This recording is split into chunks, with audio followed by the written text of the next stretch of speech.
Introduction. On February the 1st, 1887, the Lady Vane was lost by collision with a derelict when about the latitude 1 degrees south and longitude 107 degrees west. On January the 5th, 1888, that is 11 months and 4 days after, my uncle, Edward Prendick, a private gentleman who certainly went aboard the Lady Vane at Callao, and who had been considered drowned, was picked up in latitude 5 degrees south and longitude 101 degrees west in a small open boat of which the name was illegible, but which is supposed to have belonged to the missing schooner Ipecacuanha. He gave such a strange account of himself that he was supposed demented. Subsequently, he alleged that his mind was a blank from the moment of his escape from the Lady Vane. His case was discussed among psychologists at the time as a curious instance of the lapse of memory consequent upon physical and mental stress. The following narrative was found among his papers by the undersigned, his nephew and heir, but unaccompanied by any definite request for publication. The only island known to exist in the region in which my uncle was picked up is Noble's Isle, a small volcanic islet and uninhabited. It was visited in 1891 by HMS Scorpion. A party of sailors then landed, but found nothing living thereon except certain curious white moths, some hogs and rabbits, and some rather peculiar rats, so that this narrative is without confirmation in its most essential particular. With that understood, there seems no harm in putting this strange story before the public in accordance, as I believe, with my uncle's intentions. There is at least this much in its behalf. My uncle passed out of human knowledge about latitude 5 degrees south and longitude 105 degrees east, and reappeared in the same part of the ocean after a space of 11 months. In some way, he must have lived during the interval. And it seems that a schooner called the Ipecacuanha with a drunken captain, John Davies, did start from Africa with a puma and certain other animals aboard in January 1887, that the vessel was well known at several ports in the South Pacific, and that it finally disappeared from those seas, with a considerable amount of copra aboard, sailing to its unknown fate from Bena in December 1887, a date that tallies entirely with my uncle's story. Charles Edward Prendick. Chapter 1. In the Dingey of the Lady Vane. I do not propose to add anything to what has already been written concerning the loss of the Lady Vane. As everyone knows, she collided with a derelict when 10 days out from Callao. The longboat, with 7 of the crew, was picked up 18 days after by HM gunboat Myrtle, and the story of their terrible privations has become quite as well known as the far more horrible Medusa case. But I have to add to the published story of the Lady Vane another, possibly as horrible and far stranger. It has hitherto been supposed that the 4 men who were in the Dingey perished, but this is incorrect. I have the best of evidence for this assertion. I was one of the 4 men. But in the first place, I must state that there never were 4 men in the Dingey. The number was 3. Constance, who was seen by the captain to jump into the gig, luckily for us and unluckily for himself, did not reach us. He came down out of the tangle of ropes under the stays of the smashed bowsprit. Some small rope caught his heel as he let go, and he hung for a moment head downward, and then fell and struck a block or spar floating in the water. We pulled towards him, but he never came up. I say luckily for us he did not reach us, and I might almost say luckily for himself, for we had only a small beaker of water and some soddened ship's biscuits with us. So sudden had been the alarm, so unprepared the ship for any disaster. We thought the people on the launch would be better provisioned, though it seems they were not, and we tried to hail them. They could not have heard us, and the next morning when the drizzle cleared, which was not until past midday, we could see nothing of them.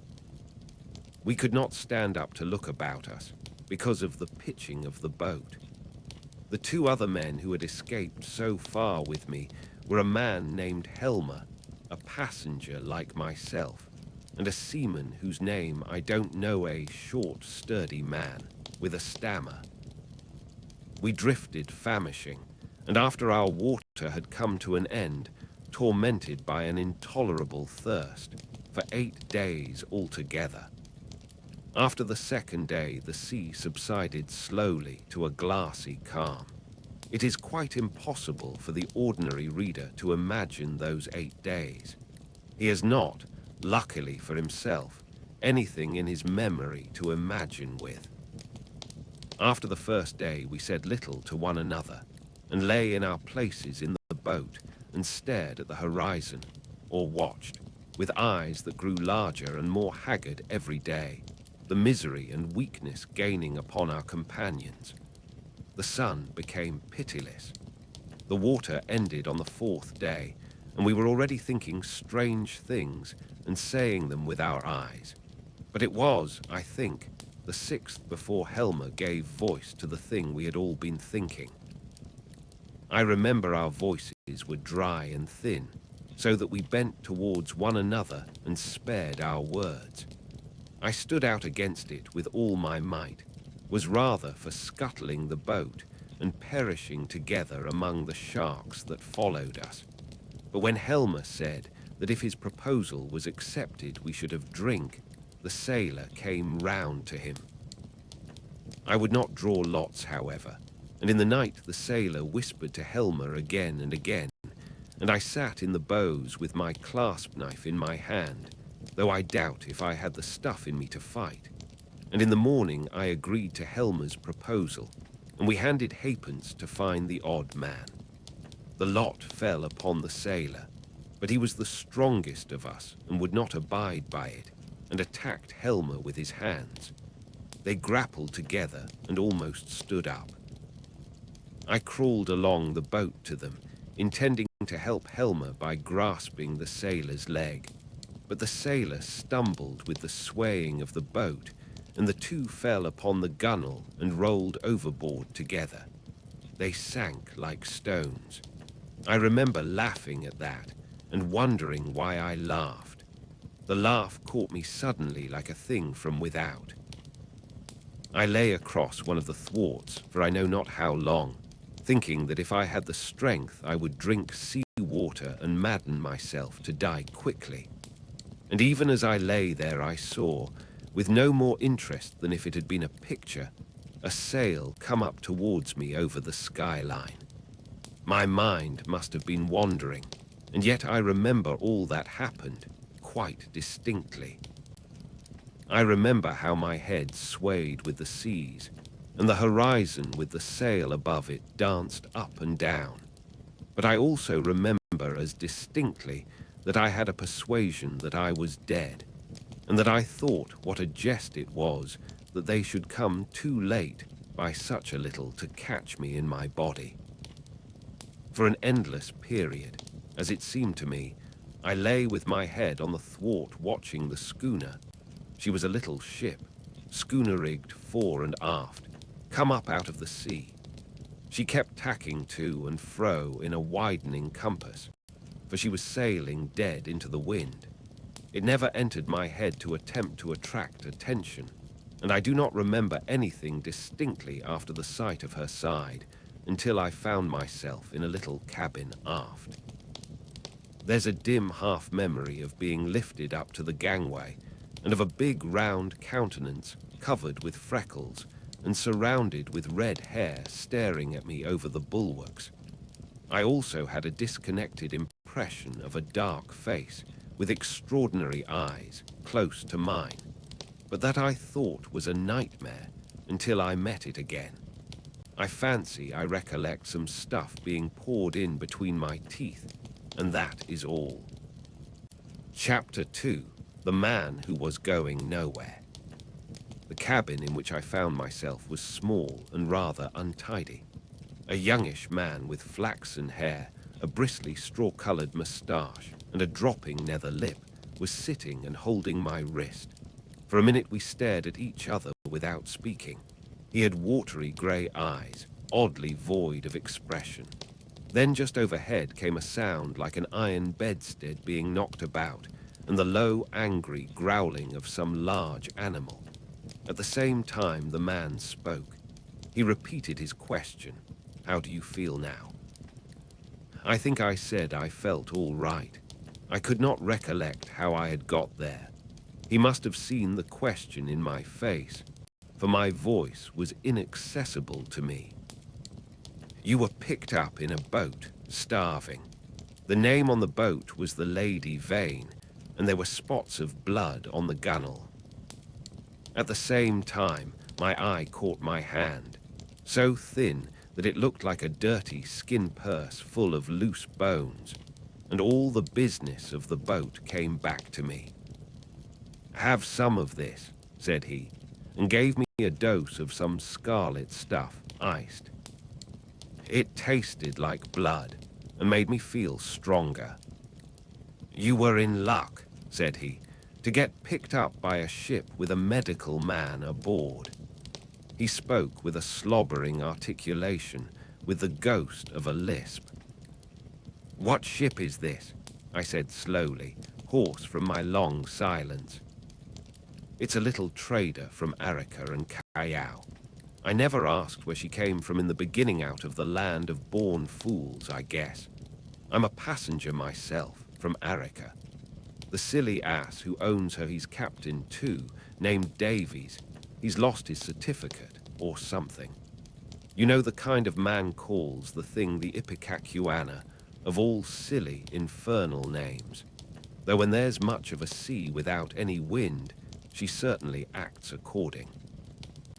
Then the noise overhead began again, a snarling growl and the voice of a human being together. Then another voice, telling some heaven-forsaken idiot to desist.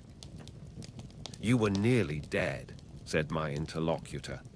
"It was a very near thing indeed. But I've put some stuff into you now. Notice your arms sore, injections. You've been insensible for nearly 30 hours." I thought slowly. I was distracted now by the yelping of a number of dogs. "Am I eligible for solid food?" I asked. "Thanks to me," he said. "Even now the mutton is boiling." "Yes," I said with assurance. "I could eat some mutton." "But," said he with a momentary hesitation, "you know I'm dying to hear of how you came to be alone in that boat. Damn that howling." I thought I detected a certain suspicion in his eyes. He suddenly left the cabin, and I heard him in violent controversy with someone who seemed to me to talk gibberish in response to him. The matter sounded as though it ended in blows, but in that I thought my ears were mistaken. Then he shouted at the dogs and returned to the cabin. "Well," said he in the doorway, "you were just beginning to tell me." I told him my name, Edward Prendick, and how I had taken to natural history as a relief from the dullness of my comfortable independence. He seemed interested in this. "I've done some science myself. I did my biology at university, college getting out the ovary of the earthworm and the radula of the snail and all that. Lord, it's 10 years ago. But go on, tell me about the boat." He was evidently satisfied with the frankness of my story, which I told in concise sentences enough, for I felt horribly weak, and when it was finished, he reverted at once to the topic of natural history and his own biological studies.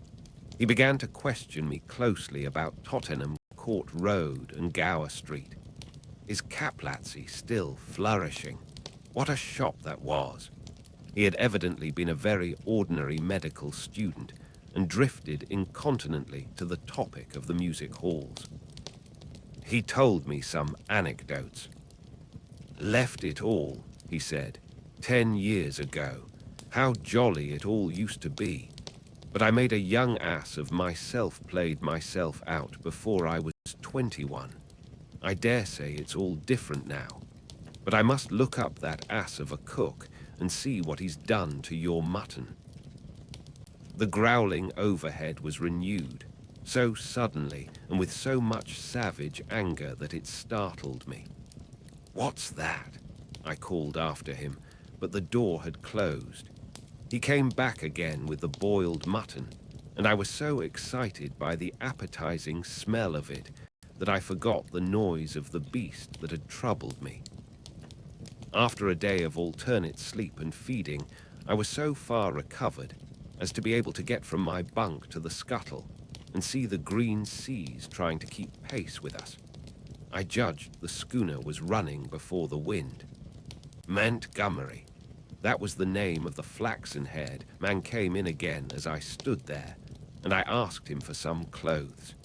He lent me some duck things of his own, for those I had worn in the boat had been thrown overboard. They were rather loose for me, for he was large and long in his limbs. He told me casually that the captain was 3 parts drunk in his own cabin. As I assumed the clothes, I began asking him some questions about the destination of the ship. He said the ship was bound to Hawaii, but that it had to land him first. "Where?" said I. "It's an island where I live. So far as I know, it hasn't got a name." He stared at me with his nether lip dropping, and looked so willfully stupid of a sudden that it came into my head that he desired to avoid my questions. I had the discretion to ask no more. Chapter 3. The Strange Face. We left the cabin and found a man at the companion obstructing our way. He was standing on the ladder with his back to us, peering over the combing of the hatchway. He was, I could see, a misshapen man, short, broad and clumsy, with a crooked back, a hairy neck, and a head sunk between his shoulders. He was dressed in dark blue serge, and had peculiarly thick, coarse black hair. I heard the unseen dogs growl furiously, and forthwith he ducked back, coming into contact with the hand I put out to fend him off from myself. He turned with animal swiftness. In some indefinable way, the black face thus flashed upon me shocked me profoundly. It was a singularly deformed one. The facial part projected, forming something dimly suggestive of a muzzle, and the huge half-open mouth showed as big white teeth as I had ever seen in a human mouth. His eyes were bloodshot at the edges, with scarcely a rim of white round the hazel pupils. There was a curious glow of excitement in his face. "Confound you," said Montgomery. "Why the devil don't you get out of the way?" The black-faced man started aside without a word. I went on up the companion, staring at him instinctively as I did so. Montgomery stayed at the foot for a moment. "You have no business here, you know," he said in a deliberate tone. "Your place is forward." The black-faced man cowered. "They won't have me forward." He spoke slowly, with a queer, hoarse quality in his voice. "Won't have you forward," said Montgomery in a menacing voice. "But I tell you to go." He was on the brink of saying something further, then looked up at me suddenly and followed me up the ladder. I had paused halfway through the hatchway, looking back, still astonished beyond measure at the grotesque ugliness of this black-faced creature. I had never beheld such a repulsive and extraordinary face before, and yet If the contradiction is credible, I experienced at the same time an odd feeling that in some way I had already encountered exactly the features and gestures that now amazed me. Afterwards it occurred to me that probably I had seen him as I was lifted aboard, and yet that scarcely satisfied my suspicion of a previous acquaintance. Yet how one could have set eyes on so singular a face, and yet have forgotten the precise occasion, passed my imagination. Montgomery's movement to follow me released my attention, and I turned and looked about me at the flush deck of the little schooner. I was already half prepared by the sounds I had heard for what I saw. Certainly I never beheld a deck so dirty.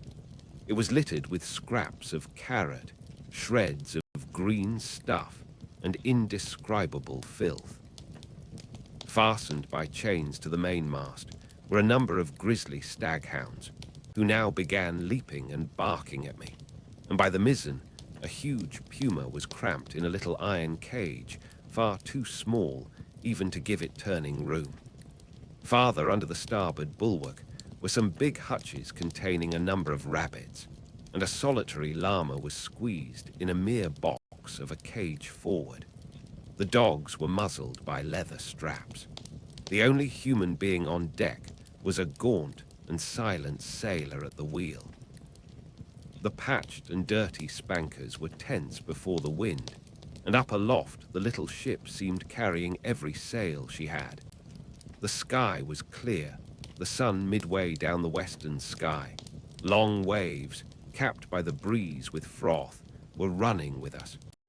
We went past the steersman to the taffrail and saw the water come foaming under the stern and the bubbles go dancing and vanishing in her wake. I turned and surveyed the unsavory length of the ship. "Is this an ocean menagerie?" said I.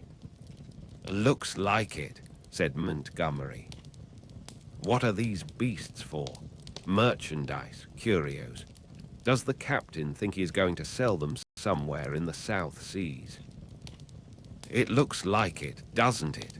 said Montgomery, and turned towards the wake again.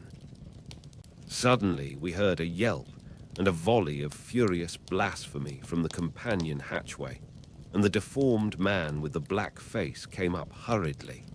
He was immediately followed by a heavy red-haired man in a white cap. At the sight of the former, the staghounds, who had all tired of barking at me by this time, became furiously excited, howling and leaping against their chains. The black hesitated before them, and this gave the red-haired man time to come up with him and deliver a tremendous blow between the shoulder blades. The poor devil went down like a felled ox and rolled in the dirt among the furiously excited dogs. It was lucky for him that they were muzzled. The red-haired man gave a yawp of exultation and stood staggering, and as it seemed to me in serious danger of either going backwards down the companion hatchway or forwards upon his victim. So soon as the second man had appeared, Montgomery had started forward. "Steady on there," he cried, in a tone of remonstrance. A couple of sailors appeared on the forecastle. The black-faced man, howling in a singular voice, rolled about under the feet of the dogs. No one attempted to help him. The brutes did their best to worry him, butting their muzzles at him. There was a quick dance of their lithe, grey-figured bodies over the clumsy, prostrate figure. The sailors forward shouted, as though it was admirable sport. Montgomery gave an angry exclamation and went striding down the deck, and I followed him. The black-faced man scrambled up and staggered forward, going and leaning over the bulwark by the main shrouds, where he remained, panting and glaring over his shoulder at the dogs. The red-haired man laughed a satisfied laugh. "Look here, Captain," said Montgomery, with his lisp a little accentuated, gripping the elbows of the red-haired man. "This won't do." I stood behind Montgomery The captain came half round and regarded him with the dull and solemn eyes of a drunken man. "Wow, won't do," he said, and added, after looking sleepily into Montgomery's face for a minute, "Blasted sawbones." With a sudden movement, he shook his arms free, and after 2 ineffectual attempts, stuck his freckled fists into his side pockets. "That man's a passenger," said Montgomery. "I'd advise you to keep your hands off him." "Go to hell," said the captain loudly. He suddenly turned and staggered towards the side. "Do what I like on my own ship," he said. I think Montgomery might have left him then, seeing the brute was drunk, but he only turned a shade paler and followed the captain to the bulwarks. "Look you here, Captain," he said. "That man of mine is not to be ill-treated. He has been hazed ever since he came aboard." For a minute, alcoholic fumes kept the captain speechless. "Blasted sawbones" was all he considered necessary. I could see that Montgomery had one of those slow, pertinacious tempers that will warm day after day to a white heat and never again cool to forgiveness, and I saw too that this quarrel had been some time growing. "The man's drunk," said I, perhaps officiously. "You'll do no good." Montgomery gave an ugly twist to his dropping lip. "He's always drunk. Do you think that excuses his assaulting his passengers?" "My ship," began the captain, waving his hand unsteadily towards the cages, "was a clean ship. Look at it now." It was certainly anything but clean. "Crew," continued the captain, "clean, respectable crew. You agreed to take the beasts. I wish I'd never set eyes on your infernal island. What the devil want beasts for on an island like that? Then that man of yours understood he was a man. He's a lunatic, and he hadn't no business aft. Do you think the whole damned ship belongs to you? Your sailors began to haze the poor devil as soon as he came aboard. That's just what he is. He's a devil, an ugly devil. My men can't stand him. I can't stand him. None of us can't stand him, nor you either." Montgomery turned away. "You leave that man alone, anyhow," he said, nodding his head as he spoke. But the captain meant to quarrel now. He raised his voice. "If he comes this end of the ship again, I'll cut his insides out, I tell you. Cut out his blasted insides. Who are you to tell me what I'm to do? I tell you I'm captain of this ship, captain and owner. I'm the law here. I tell you the law and the prophets. I bargain to take a man and his attendant to and from Arica and bring back some animals. I never bargain to carry a mad devil and a silly sawbones, eh? Well, never mind what he called Montgomery. I saw the latter take a step forward and interposed. "He's drunk," said I. The captain began some abuse even fouler than the last. "Shut up," I said, turning on him sharply, for I had seen danger in Montgomery's white face. With that, I brought the downpour on myself. However, I was glad to avert what was uncommonly near a scuffle, even at the price of the captain's drunken ill will. I do not think I have ever heard quite so much vile language come in a continuous stream from any man's lips before, though I have frequented eccentric company enough. I found some of it hard to endure, though I am a mild-tempered man, but certainly, when I told the captain to shut up, I had forgotten that I was merely a bit of human flotsam, cut off from my resources and with my fare unpaid, a mere casual dependent on the bounty or speculative enterprise of the ship. He reminded me of it with considerable vigor, but at any rate I prevented a fight.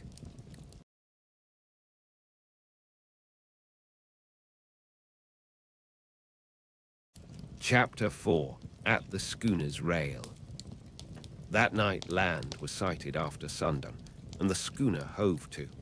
Montgomery intimated that was his destination. It was too far to see any details. It seemed to me then simply a low-lying patch of dim blue in the uncertain blue-grey sea. An almost vertical streak of smoke went up from it into the sky. The captain was not on deck when it was sighted. After he had vented his wrath on me, he had staggered below, and I understand he went to sleep on the floor of his own cabin. The mate practically assumed the command. He was the gaunt, taciturn individual we had seen at the wheel.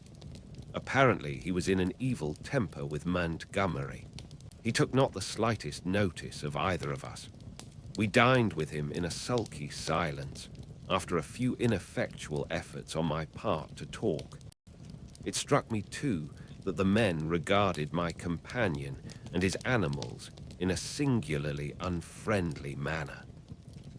I found Montgomery very reticent about his purpose with these creatures and about his destination, and though I was sensible of a growing curiosity as to both, I did not press him.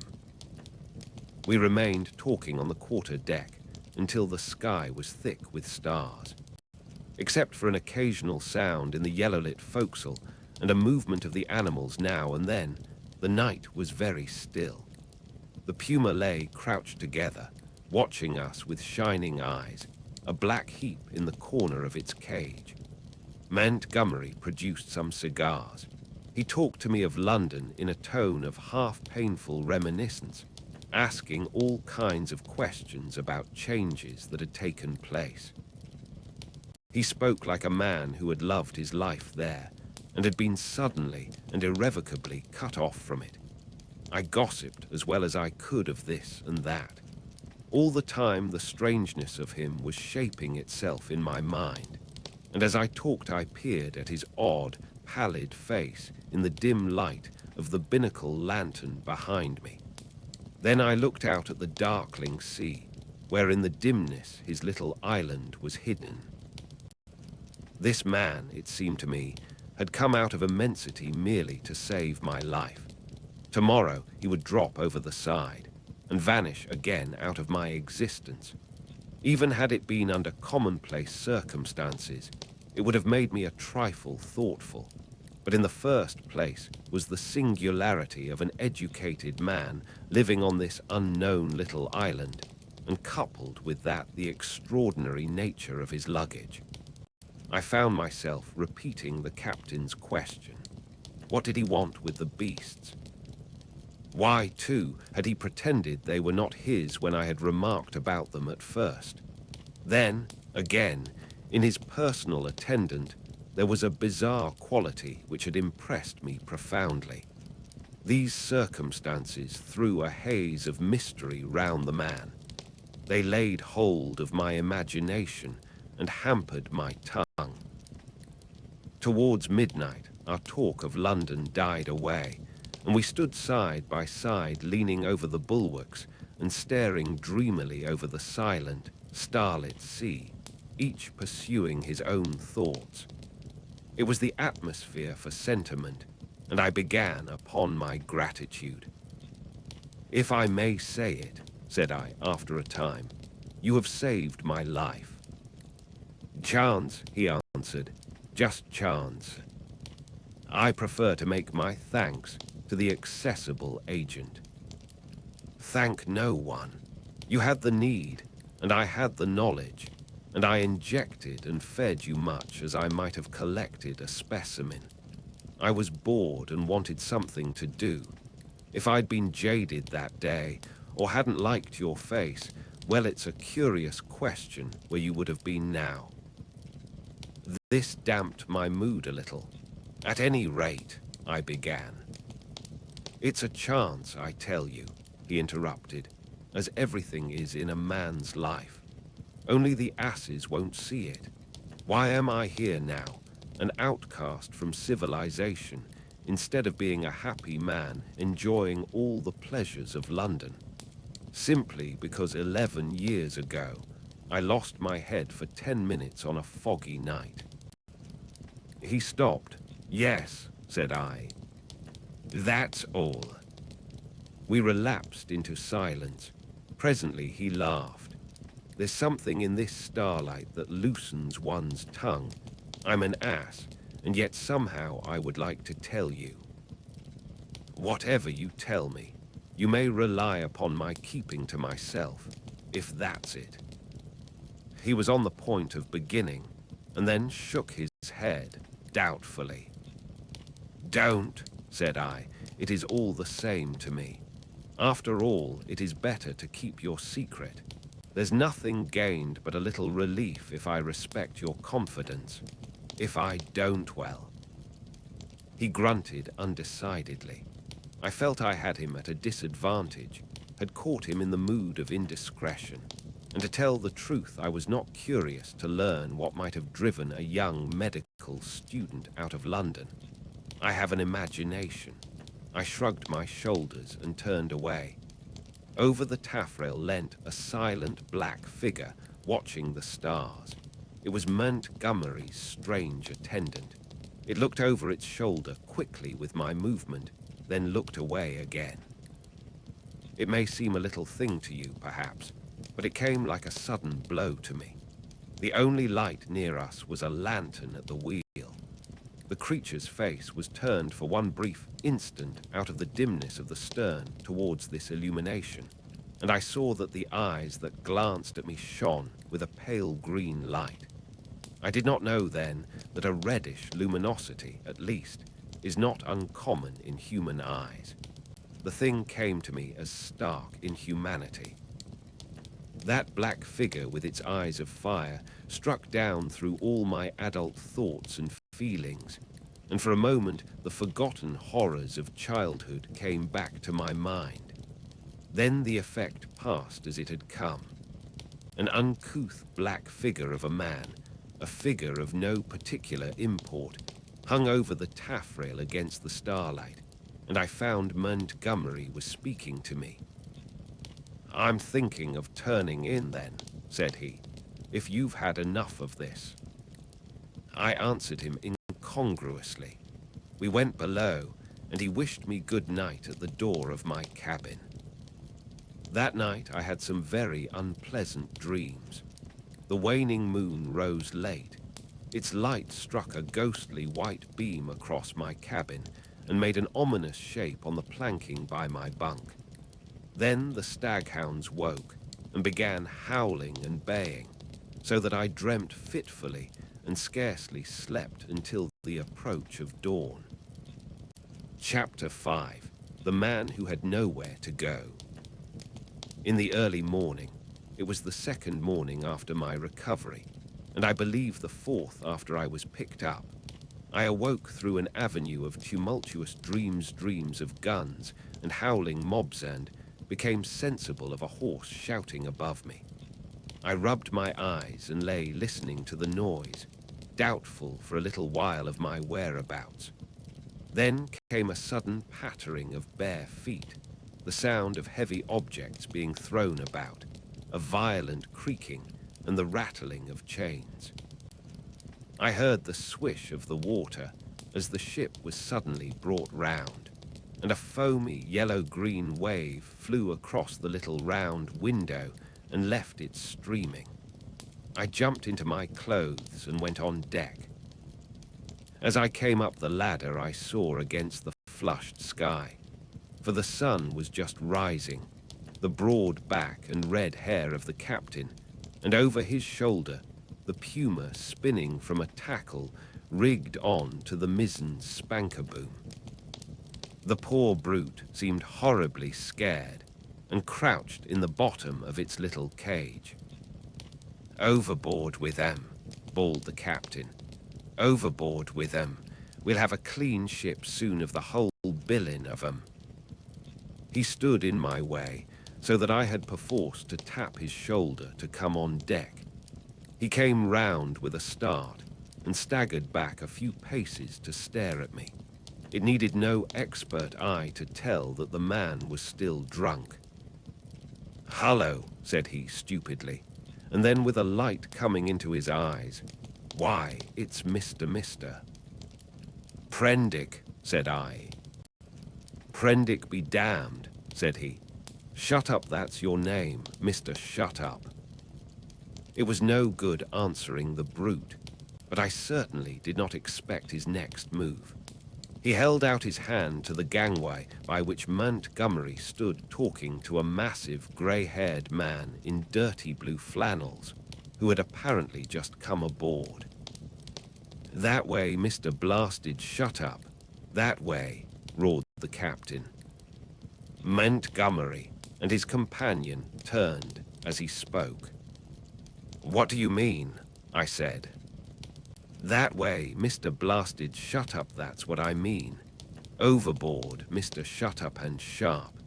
We're cleaning the ship out, cleaning the whole blessed ship out, and overboard you go." I stared at him dumbfounded. Then it occurred to me that it was exactly the thing I wanted. The lost prospect of a journey as sole passenger with this quarrelsome sot was not one to mourn over. I turned towards Montgomery. "Can't have you," said Montgomery's companion concisely. "You can't have me," said I aghast. He had the squarest and most resolute face I ever set eyes upon. "Look here," I began, turning to the captain. "Overboard," said the captain. "This ship ain't for beasts and cannibals and worse than beasts any more. Overboard you go, Mr. Shut Up. If they can't have you, you goes overboard. But anyhow, you go with your friends. I've done with this blessed island for evermore, amen. I've had enough of it." "But Montgomery," I appealed. He distorted his lower lip and nodded his head hopelessly at the grey-haired man beside him to indicate his powerlessness to help me. "I'll see to you presently," said the captain. Then began a curious three-cornered altercation. Alternately, I appealed to one and another of the three men, first to the grey-haired man to let me land, and then to the drunken captain to keep me aboard. I even bawled entreaties to the sailors. Montgomery said never a word, only shook his head. "You're going overboard, I tell you," was the captain's refrain. "Law be damned, I'm king here." At last, I must confess, my voice suddenly broke in the middle of a vigorous threat. I felt a gust of hysterical petulance and went aft and stared dismally at nothing. Meanwhile, the sailors progressed rapidly with the task of unshipping the packages and caged animals. A large launch with 2 standing lugs lay under the lee of the schooner, and into this the strange assortment of goods were swung. I did not then see the hands from the island that were receiving the packages, for the hull of the launch was hidden from me by the side of the schooner. Neither Montgomery nor his companion took the slightest notice of me, but busied themselves in assisting and directing the 4 or 5 sailors who were unloading the goods. The captain went forward interfering rather than assisting. I was alternately despairful and desperate. Once or twice, as I stood waiting there for things to accomplish themselves, I could not resist an impulse to laugh at my miserable quandary. I felt all the wretcheder for the lack of a breakfast. Hunger and a lack of blood corpuscles take all the manhood from a man. I perceived pretty clearly that I had not the stamina either to resist what the captain chose to do to expel me, or to force myself upon Montgomery and his companion. So I waited passively upon fate, and the work of transferring Montgomery's possessions to the launch went on as if I did not exist. Presently that work was finished, and then came a struggle. I was hauled, resisting weakly enough, to the gangway. Even then I noticed the oddness of the brown faces of the men who were with Montgomery in the launch, but the launch was now fully laden. and was shoved off hastily. A broadening gap of green water appeared under me, and I pushed back with all my strength to avoid falling headlong. The hands in the launch shouted derisively, and I heard Montgomery curse at them. And then the captain, the mate, and one of the seamen helping him ran me aft towards the stern. The dingey of the Lady Vane had been towing behind. It was half full of water, had no oars, and was quite unvictualled. I refused to go aboard her and flung myself full length on the deck. In the end, they swung me into her by a rope, for they had no stern ladder, and then they cut me adrift. I drifted slowly from the schooner. In a kind of stupor, I watched all hands take to the rigging, and slowly but surely she came round to the wind. The sails fluttered, and then bellied out as the wind came into them. I stared at her weather-beaten side heeling steeply towards me, and then she passed out of my range of view. I did not turn my head to follow her. At first, I could scarcely believe what had happened. I crouched in the bottom of the dingey, stunned, and staring blankly at the vacant, oily sea. Then I realized that I was in that little hell of mine again, now half swamped.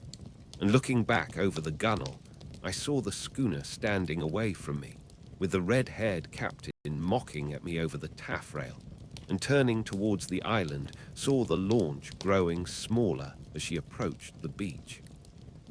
Abruptly, the cruelty of this desertion became clear to me. I had no means of reaching the land unless I should chance to drift there. I was still weak, you must remember, from my exposure in the boat. I was empty and very faint, or I should have had more heart. But as it was, I suddenly began to sob and weep, as I had never done since I was a little child. The tears ran down my face. In a passion of despair, I struck with my fists at the water in the bottom of the boat and kicked savagely at the gunwale. I prayed aloud for God to let me die.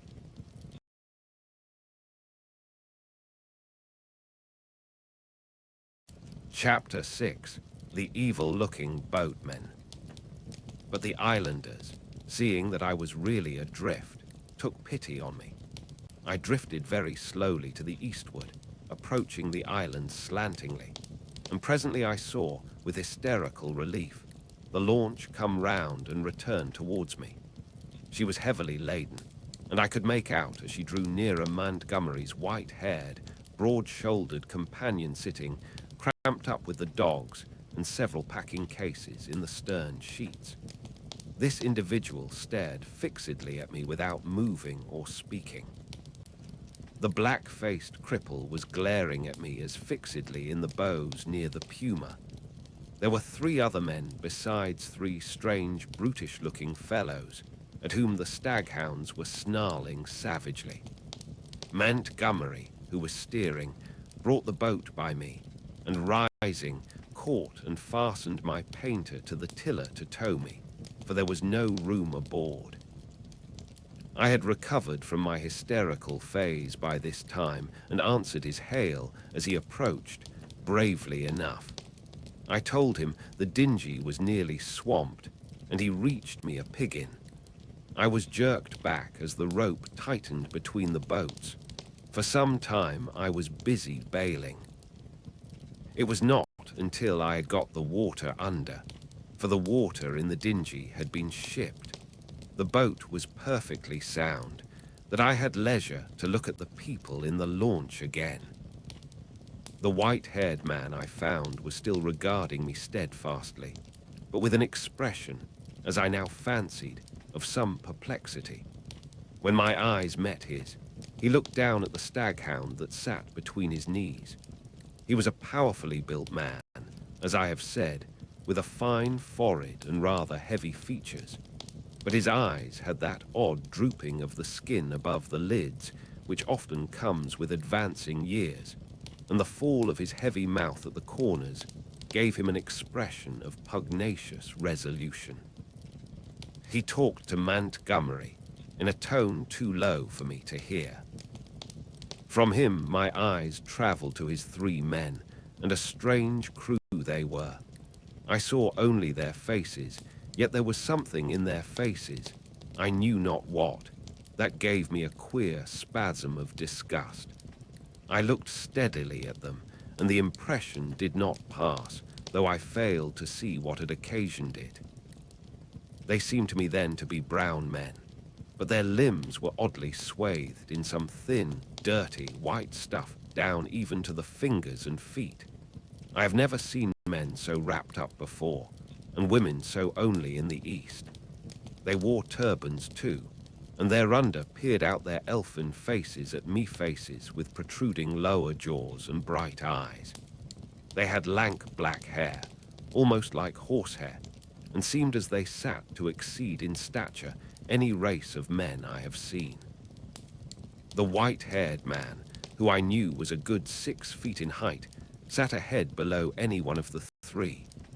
I found afterwards that really none were taller than myself, but their bodies were abnormally long, and the thigh part of the leg short and curiously twisted. At any rate, they were an amazingly ugly gang, and over the heads of them under the forward lug peered the black face of the man whose eyes were luminous in the dark. As I stared at them, they met my gaze, and then first one and then another turned away from my direct stare and looked at me in an odd, furtive manner. It occurred to me that I was perhaps annoying them, and I turned my attention to the island we were approaching. It was low and covered with thick vegetation, chiefly a kind of palm, that was new to me. From one point, a thin white thread of vapor rose slantingly to an immense height, and then frayed out like a down feather. We were now within the embrace of a broad bay, flanked on either hand by a low promontory. The beach was of dull grey sand, and sloped steeply up to a ridge, perhaps 60 or 70 feet above the sea level, and irregularly set with trees and undergrowth. Halfway up was a square enclosure of some greyish stone, which I found subsequently was built partly of coral and partly of pumiceous lava. 2 thatched roofs peeped from within this enclosure. A man stood awaiting us at the water's edge.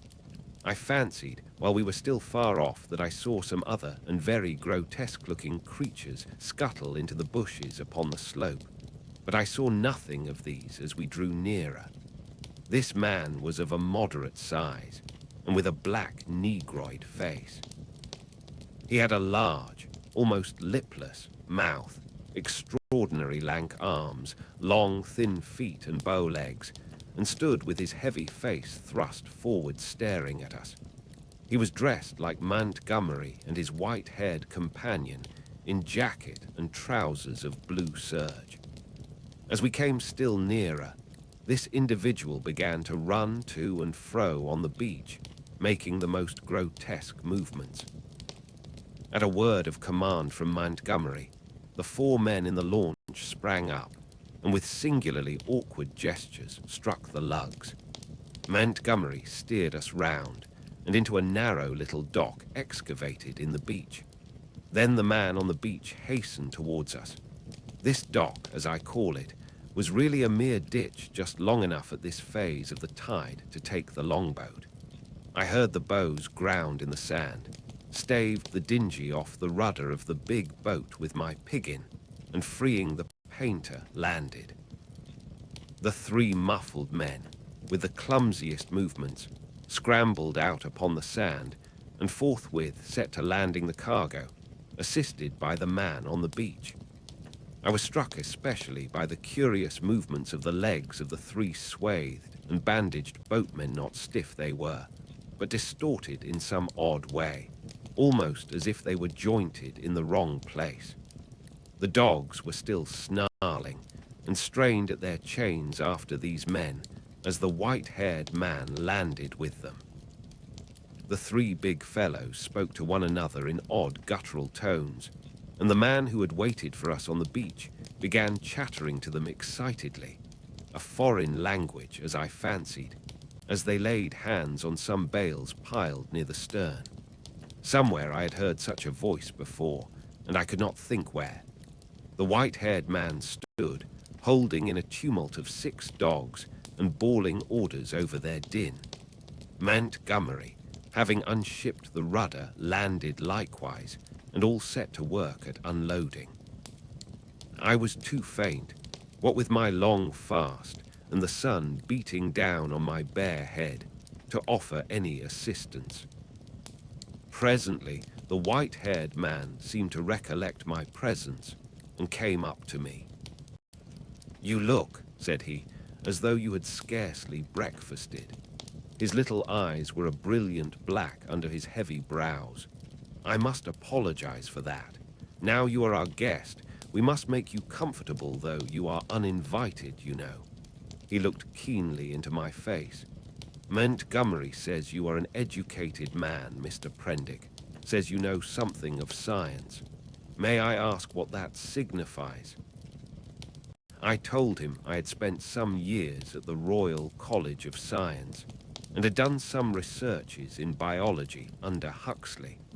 He raised his eyebrows slightly at that. "That alters the case a little, Mr. Prendick," he said, with a trifle more respect in his manner. "As it happens, we are biologists here. This is a biological station of a sort." His eye rested on the men in white who were busily hauling the PUMA on rollers towards the walled yard. "I and Montgomery, at least," he added. "Then, when you will be able to get away, I can't say. We're off the track to anywhere. We see a ship once in a 12-month or so." He left me abruptly and went up the beach past this group, and I think entered the enclosure. The other 2 men were with Montgomery, erecting a pile of smaller packages on a low-wheeled truck. The llama was still on the launch with the rabbit hutches. The staghounds were still lashed to the thwarts. The pile of things completed, all 3 men laid hold of the truck and began shoving the ton-weight or so upon it after the PUMA. Presently Montgomery left them, and coming back to me held out his hand. "I'm glad," said he, "for my own part. That captain was a silly ass. He'd have made things lively for you." "It was you," said I. "That saved me again." "That depends. You'll find this island an infernally rum place, I promise you. I'd watch my goings carefully if I were you." He hesitated and seemed to alter his mind about what was on his lips. "I wish you'd help me with these rabbits," he said. His procedure with the rabbits was singular. I waded in with him and helped him lug one of the hutches ashore. No sooner was that done than he opened the door of it, and tilting the thing on one end, turned its living contents out on the ground. They fell in a struggling heap, one on the top of the other. He clapped his hands, and forthwith they went off with that hopping run of theirs, 15 or 20 of them, I should think, up the beach. "Increase and multiply, my friends," said Montgomery. "Replenish the island. Hitherto we've had a certain lack of meat here." As I watched them disappearing, the white-haired man returned with a brandy flask and some biscuits. "Something to go on with, Prendick," said he, in a far more familiar tone than before. I made no ado, but set to work on the biscuits at once, while the white-haired man helped Montgomery to release about a score more of the rabbits. 3 big hutches, however, went up to the house with the PUMA. The brandy I did not touch, for I have been an abstainer from my birth.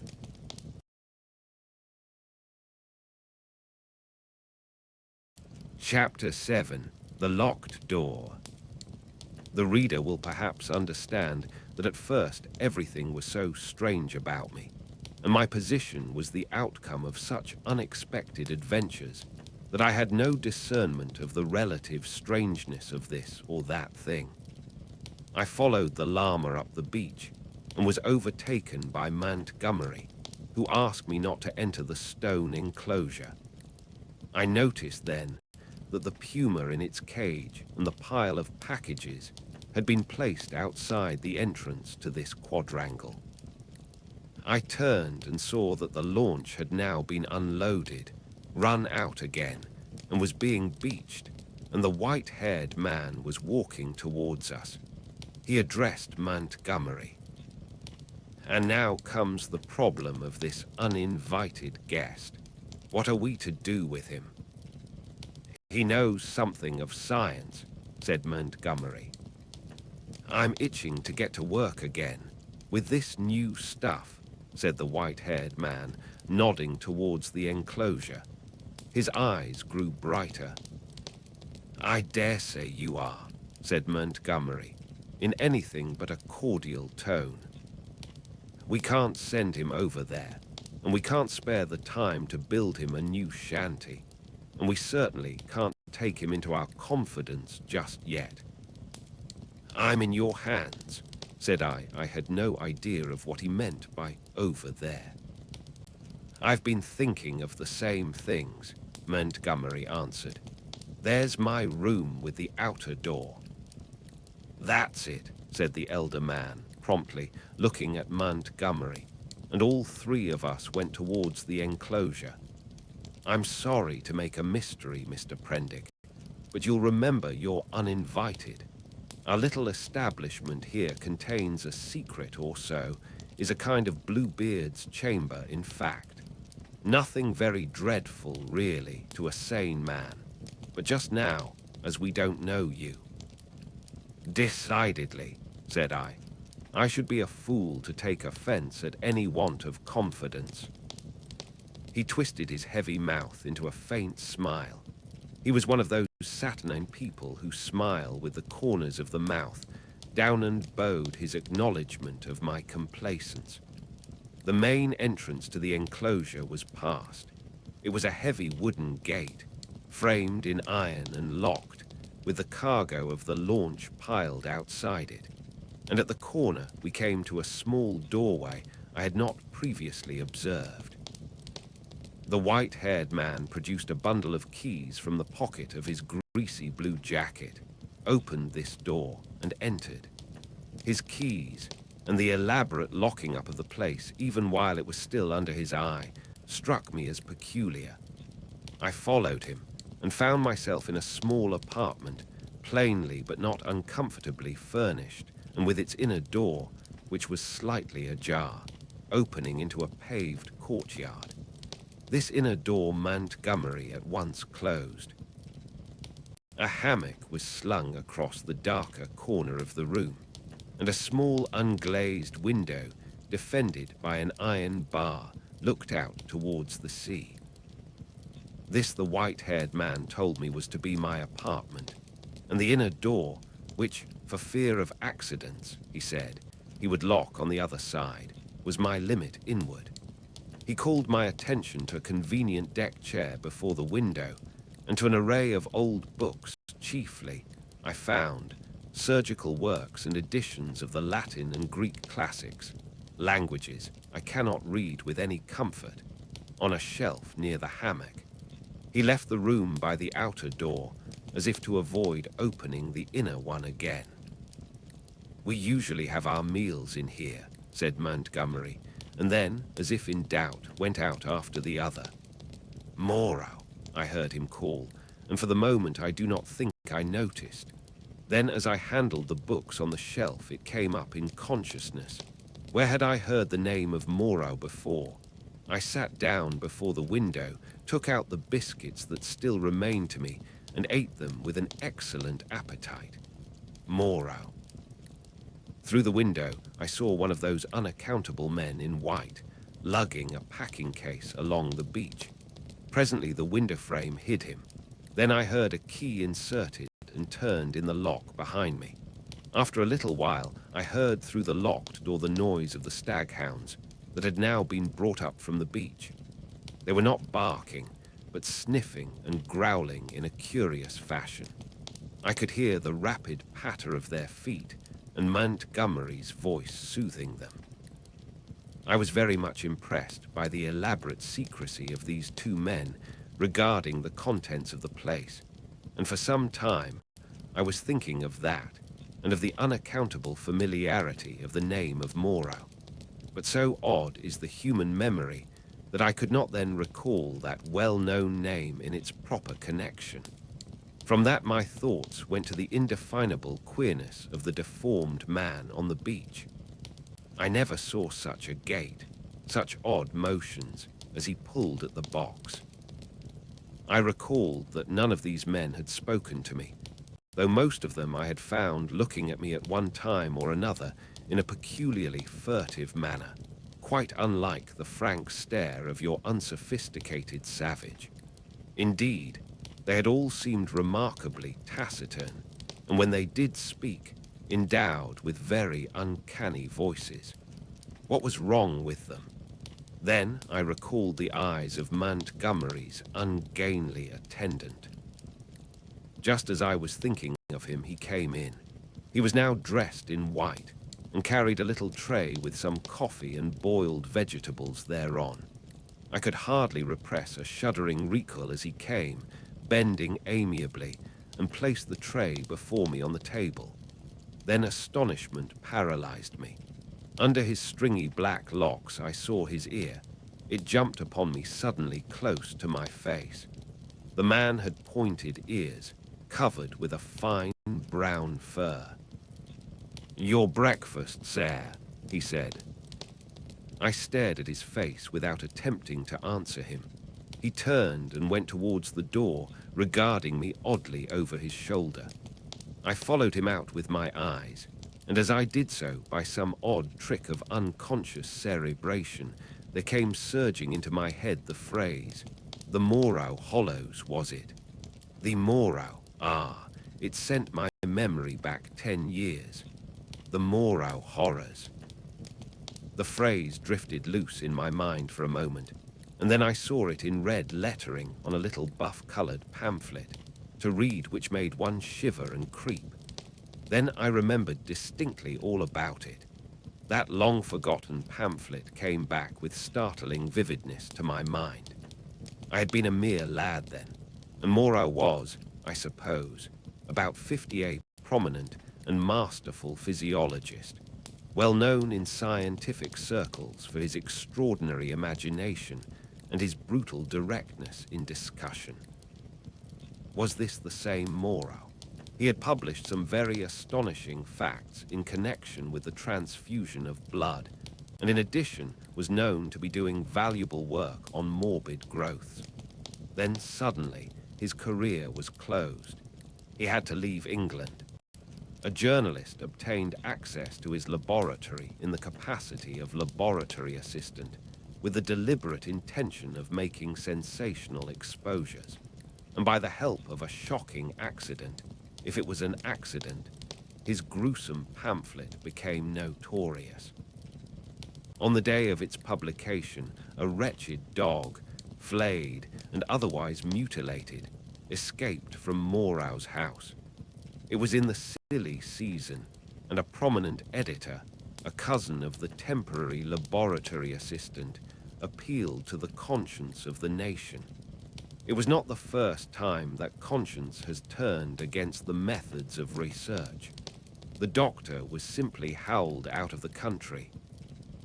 It may be that he deserved to be, but I still think that the tepid support of his fellow investigators and his desertion by the great body of scientific workers was a shameful thing. Yet some of his experiments, by the journalist's account, were wantonly cruel. He might perhaps have purchased his social peace by abandoning his investigations, but he apparently preferred the latter, as most men would who have once fallen under the overmastering spell of research. He was unmarried, and had indeed nothing but his own interest to consider. I felt convinced that this must be the same man. Everything pointed to it. It dawned upon me to what end the puma and the other animals, which had now been brought with other luggage into the enclosure behind the house, were destined. And a curious faint odor, the halitus of something familiar, an odor that had been in the background of my consciousness hitherto, suddenly came forward into the forefront of my thoughts. It was the antiseptic odor of the dissecting room. I heard the puma growling through the wall, and one of the dogs yelped as though it had been struck. Yet surely, and especially to another scientific man, there was nothing so horrible in vivisection as to account for this secrecy, and by some odd leap in my thoughts, the pointed ears and luminous eyes of Montgomery's attendant came back again before me with the sharpest definition.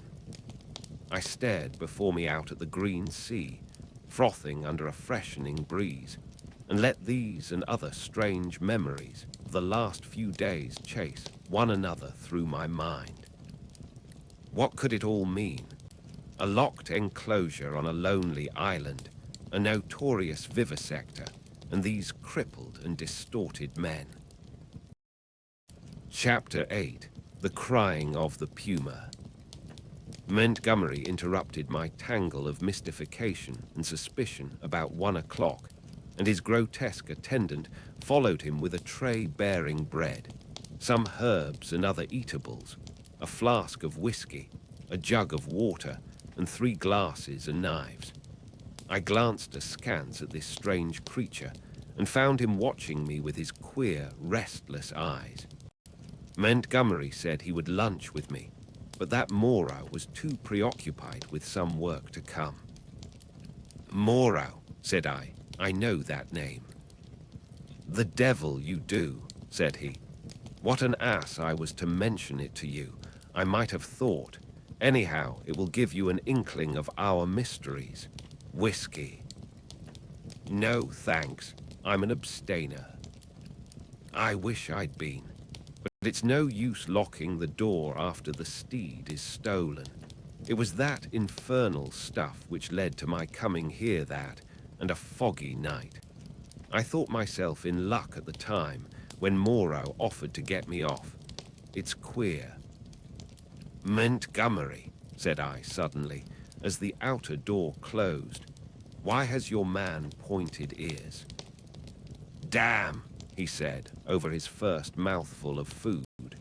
He stared at me for a moment and then repeated, pointed ears. Little points to them, said I, as calmly as possible, with a catch in my breath, and a fine black fur at the edges. He helped himself to whiskey and water with great deliberation. I was under the impression that his hair covered his ears. I saw them as he stooped by me to put that coffee you sent to me on the table, and his eyes shine in the dark. By this time, Montgomery had recovered from the surprise of my question. I always thought, he said deliberately, with a certain accentuation of his flavoring of lisp, that there was something the matter with his ears from the way he covered them. What were they like? I was persuaded from his manner that this ignorance was a pretense. Still, I could hardly tell the man that I thought him a liar. Pointed, I said, rather small and furry, distinctly furry. But the whole man is one of the strangest beings I ever set eyes on. A sharp, hoarse cry of animal pain came from the enclosure behind us. Its depth and volume testified to the puma. I saw Montgomery wince. Yes, he said. Where did you pick up the creature? San Francisco. He's an ugly brute, I admit. Half-witted, you know. Can't remember where he came from. But I'm used to him, you know. We both are. How does he strike you? He's unnatural, I said. There's something about him, don't think me fanciful, but it gives me a nasty little sensation, a tightening of my muscles when he comes near me. It's a touch of the diabolical, in fact. Montgomery had stopped eating while I told him this. Rum, he said. I can't see it. He resumed his meal. I had no idea of it, he said, and masticated. The crew of the schooner must have felt it the same, made a dead set at the poor devil. You saw the captain. Suddenly the puma howled again, this time more painfully. Montgomery swore under his breath. I had half a mind to attack him about the men on the beach. Then the poor brute within gave vent to a series of short, sharp cries. "Your men on the beach," said I. "What race are they?" "Excellent fellows, aren't they?" said he, absent-mindedly, knitting his brows as the animal yelled out sharply. I said no more. There was another outcry worse than the former. He looked at me with his dull grey eyes and then took some more whiskey. He tried to draw me into a discussion about alcohol, professing to have saved my life with it. He seemed anxious to lay stress on the fact that I owed my life to him. I answered him distractedly. Presently our meal came to an end. The misshapen monster with the pointed ears cleared the remains away, and Montgomery left me alone in the room again. All the time he had been in a state of ill-concealed irritation at the noise of the vivisected puma. He had spoken of his odd want of nerve, and left me to the obvious application. I found myself that the cries were singularly irritating, and they grew in depth and intensity as the afternoon wore on. They were painful at first, but their constant resurgence at last altogether upset my balance. I flung aside a crib of Horace I had been reading and began to clench my fists, to bite my lips, and to pace the room. Presently I got to stopping my ears with my fingers. The emotional appeal of those yells grew upon me steadily, grew at last to such an exquisite expression of suffering that I could stand it in that confined room no longer. I stepped out of the door into the slumberous heat of the late afternoon, and walking past the main entrance locked again, I noticed turned the corner of the wall. The crying sounded even louder out of doors. It was as if all the pain in the world had found a voice. Yet had I known such pain was in the next room, and had it been dumb, I believe, I have thought since, I could have stood it well enough. It is when suffering finds a voice and sets our nerves quivering that this pity comes troubling us. But in spite of the brilliant sunlight and the green fans of the trees waving in the soothing sea breeze, the world was a confusion, blurred with drifting black and red phantasms, until I was out of earshot of the house in the checkered wall.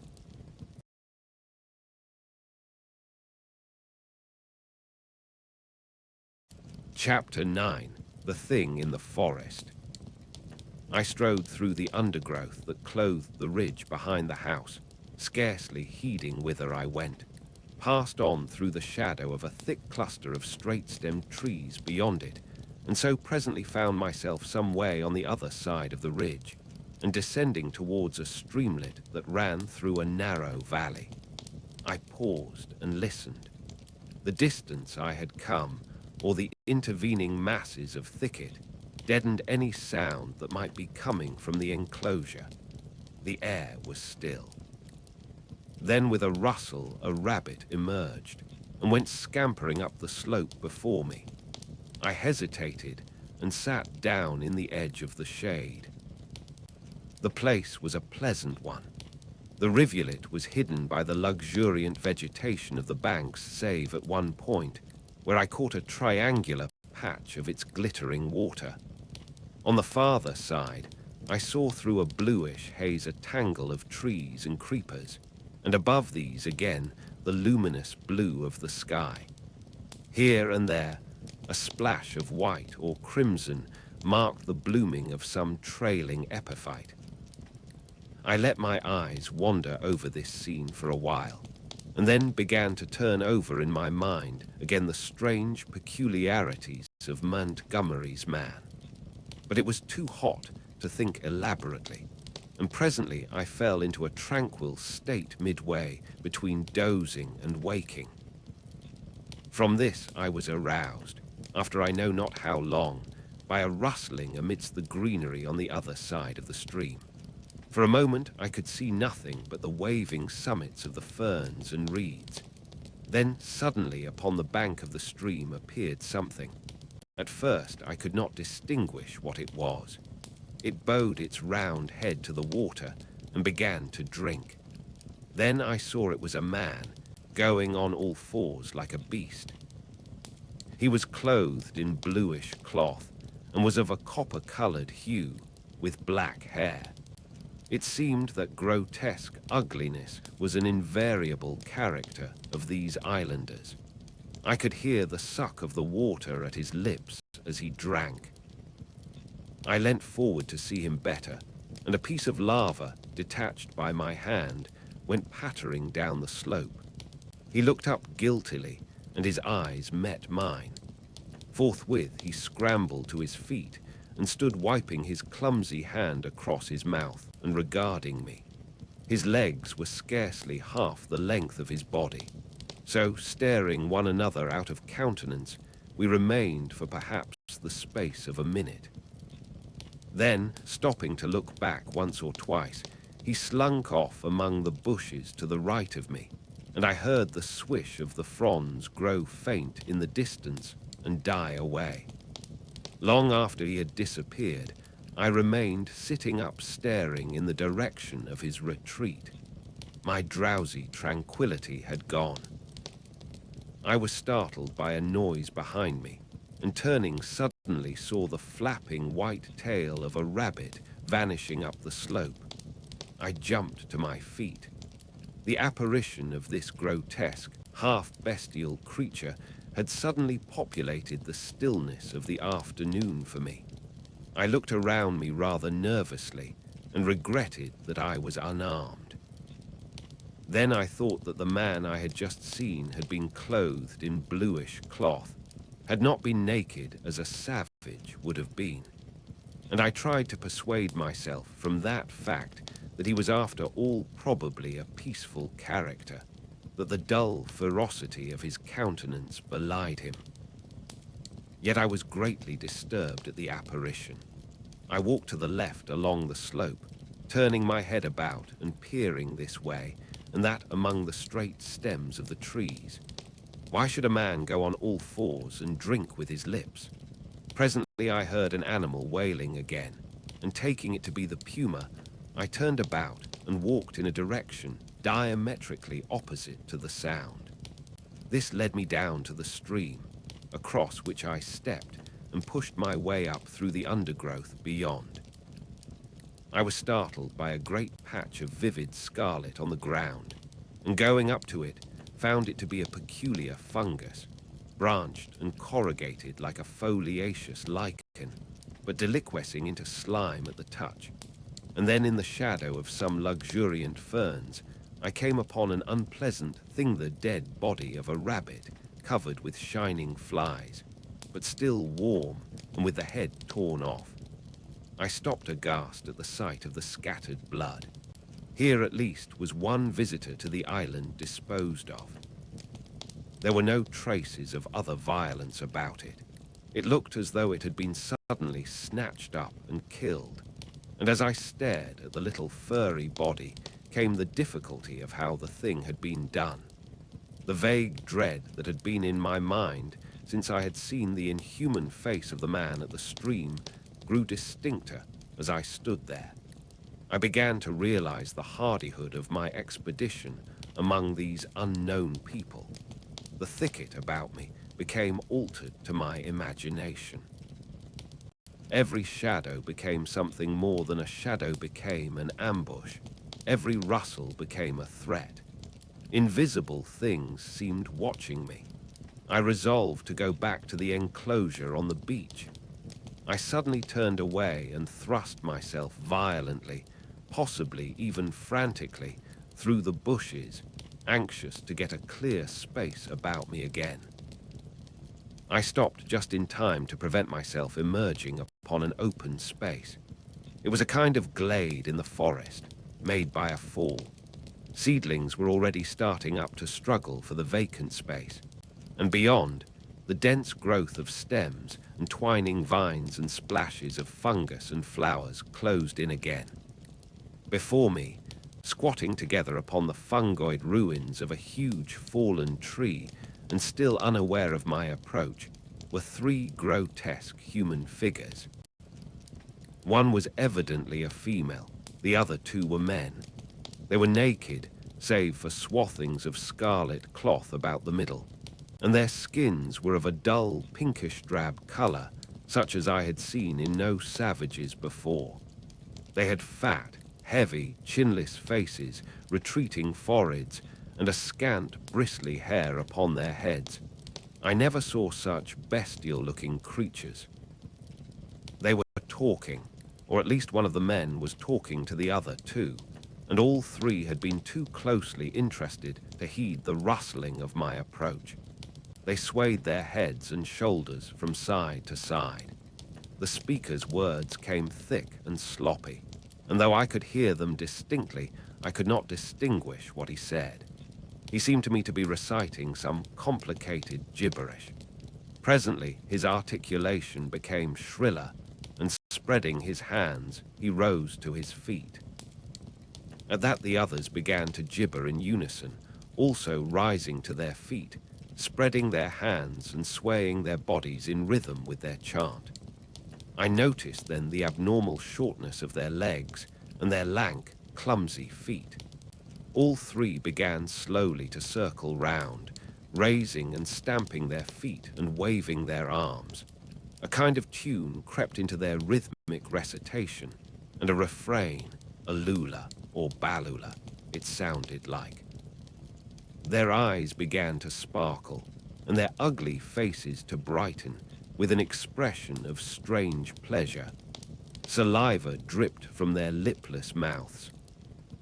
Suddenly, as I watched their grotesque and unaccountable gestures, I perceived clearly for the first time what it was that had offended me, what had given me the two inconsistent and conflicting impressions of utter strangeness, and yet of the strangest familiarity. The three creatures engaged in this mysterious rite were human in shape, and yet human beings with the strangest air about them of some familiar animal. Each of these creatures, despite its human form, its rag of clothing, and the rough humanity of its bodily form, had woven into its movements, into the expression of its countenance, into its whole presence, some now irresistible suggestion of a hog, a swinish taint, the unmistakable mark of the beast. I stood overcome by this amazing realization, and then the most horrible questionings came rushing into my mind. They began leaping in the air, first one and then the other, whooping and grunting. Then one slipped, and for a moment was on all fours to recover, indeed, forthwith.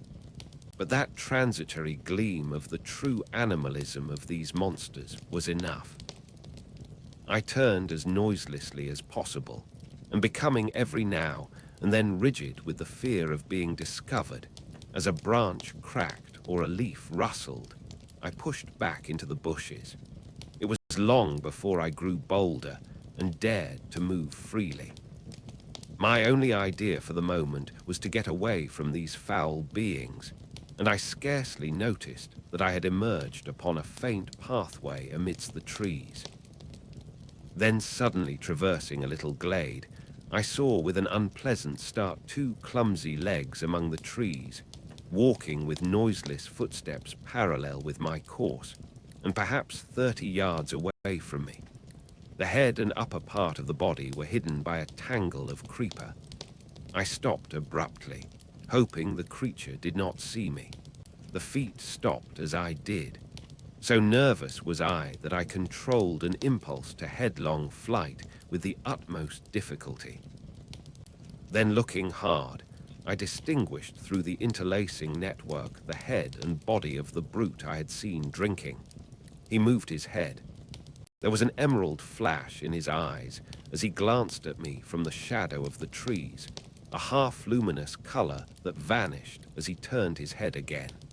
He was motionless for a moment, and then with a noiseless tread began running through the green confusion. In another moment, he had vanished behind some bushes. I could not see him, but I felt that he had stopped and was watching me again. What on earth was he, man or beast? What did he want with me? I had no weapon, not even a stick. Flight would be madness. At any rate, the thing, whatever it was, lacked the courage to attack me. Setting my teeth hard, I walked straight towards him. I was anxious not to show the fear that seemed chilling my backbone. I pushed through a tangle of tall white-flowered bushes and saw him 20 paces beyond, looking over his shoulder at me and hesitating. I advanced a step or two, looking steadfastly into his eyes. "Who are you?" said I. He tried to meet my gaze. "No," he said suddenly, and turning went bounding away from me through the undergrowth. Then he turned and stared at me again. His eyes shone brightly out of the dusk under the trees. My heart was in my mouth, but I felt my only chance was bluff and walked steadily towards him. He turned again and vanished into the dusk. Once more I thought I caught the glint of his eyes, and that was all. For the first time I realized how the lateness of the hour might affect me. The sun had set some minutes since. The swift dusk of the tropics was already fading out of the eastern sky, and a pioneer moth fluttered silently by my head.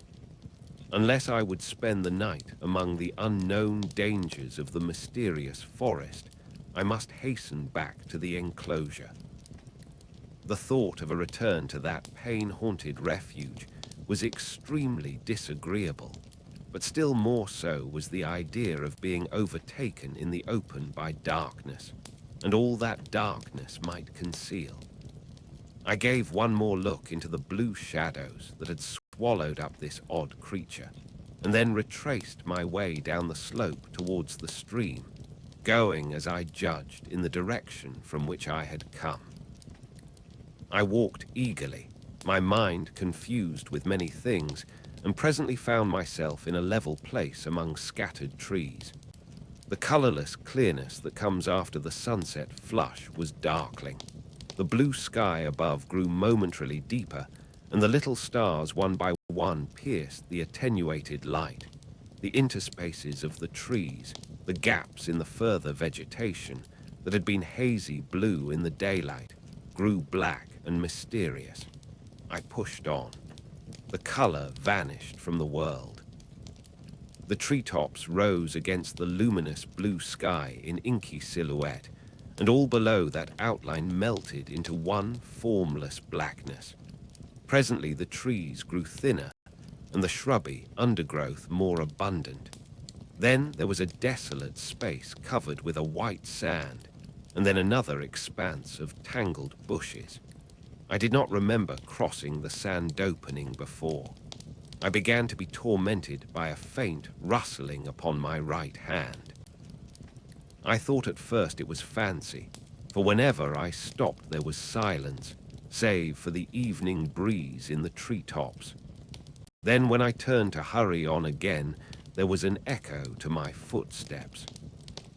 I turned away from the thickets, keeping to the more open ground, and endeavoring by sudden turns now and then to surprise something in the act of creeping upon me. I saw nothing, and nevertheless my sense of another presence grew steadily. I increased my pace, and after some time came to a slight ridge, crossed it, and turned sharply, regarding it steadfastly from the further side.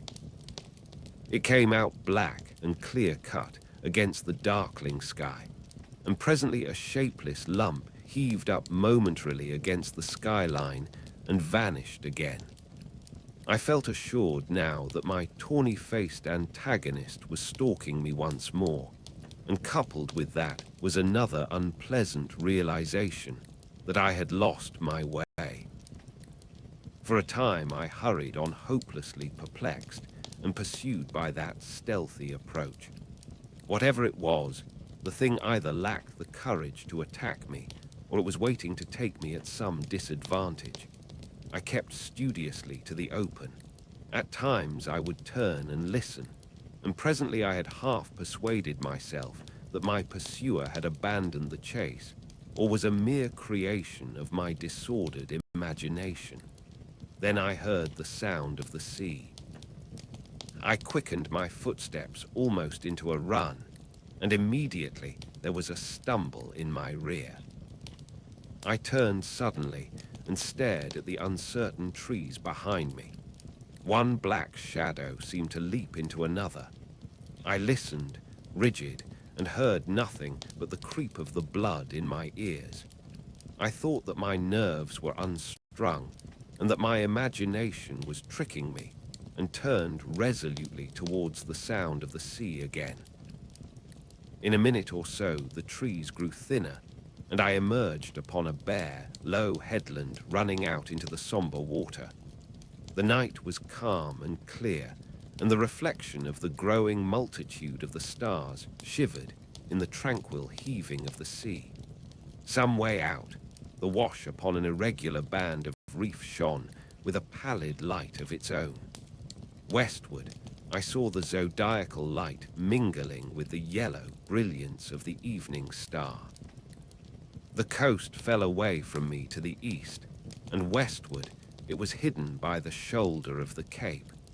Then I recalled the fact that Moreau's beach lay to the west. A twig snapped behind me, and there was a rustle. I turned and stood facing the dark trees. I could see nothing, or else I could see too much. Every dark form in the dimness had its ominous quality, its peculiar suggestion of alert watchfulness. So I stood for perhaps a minute, and then, with an eye to the trees still, turned westward to cross the headland. And as I moved, one among the lurking shadows moved to follow me. My heart beat quickly. Presently the broad sweep of a bay to the westward became visible, and I halted again. The noiseless shadow halted a dozen yards from me. A little point of light shone on the further bend of the curve, and the grey sweep of the sandy beach lay faint under the starlight. Perhaps 2 miles away was that little point of light. To get to the beach, I should have to go through the trees where the shadows lurked, and down a bushy slope. I could see the thing rather more distinctly now. It was no animal, for it stood erect. At that I opened my mouth to speak, and found a hoarse phlegm choked my voice. I tried again and shouted, "Who is there?" There was no answer. I advanced a step. The thing did not move, only gathered itself together. My foot struck a stone.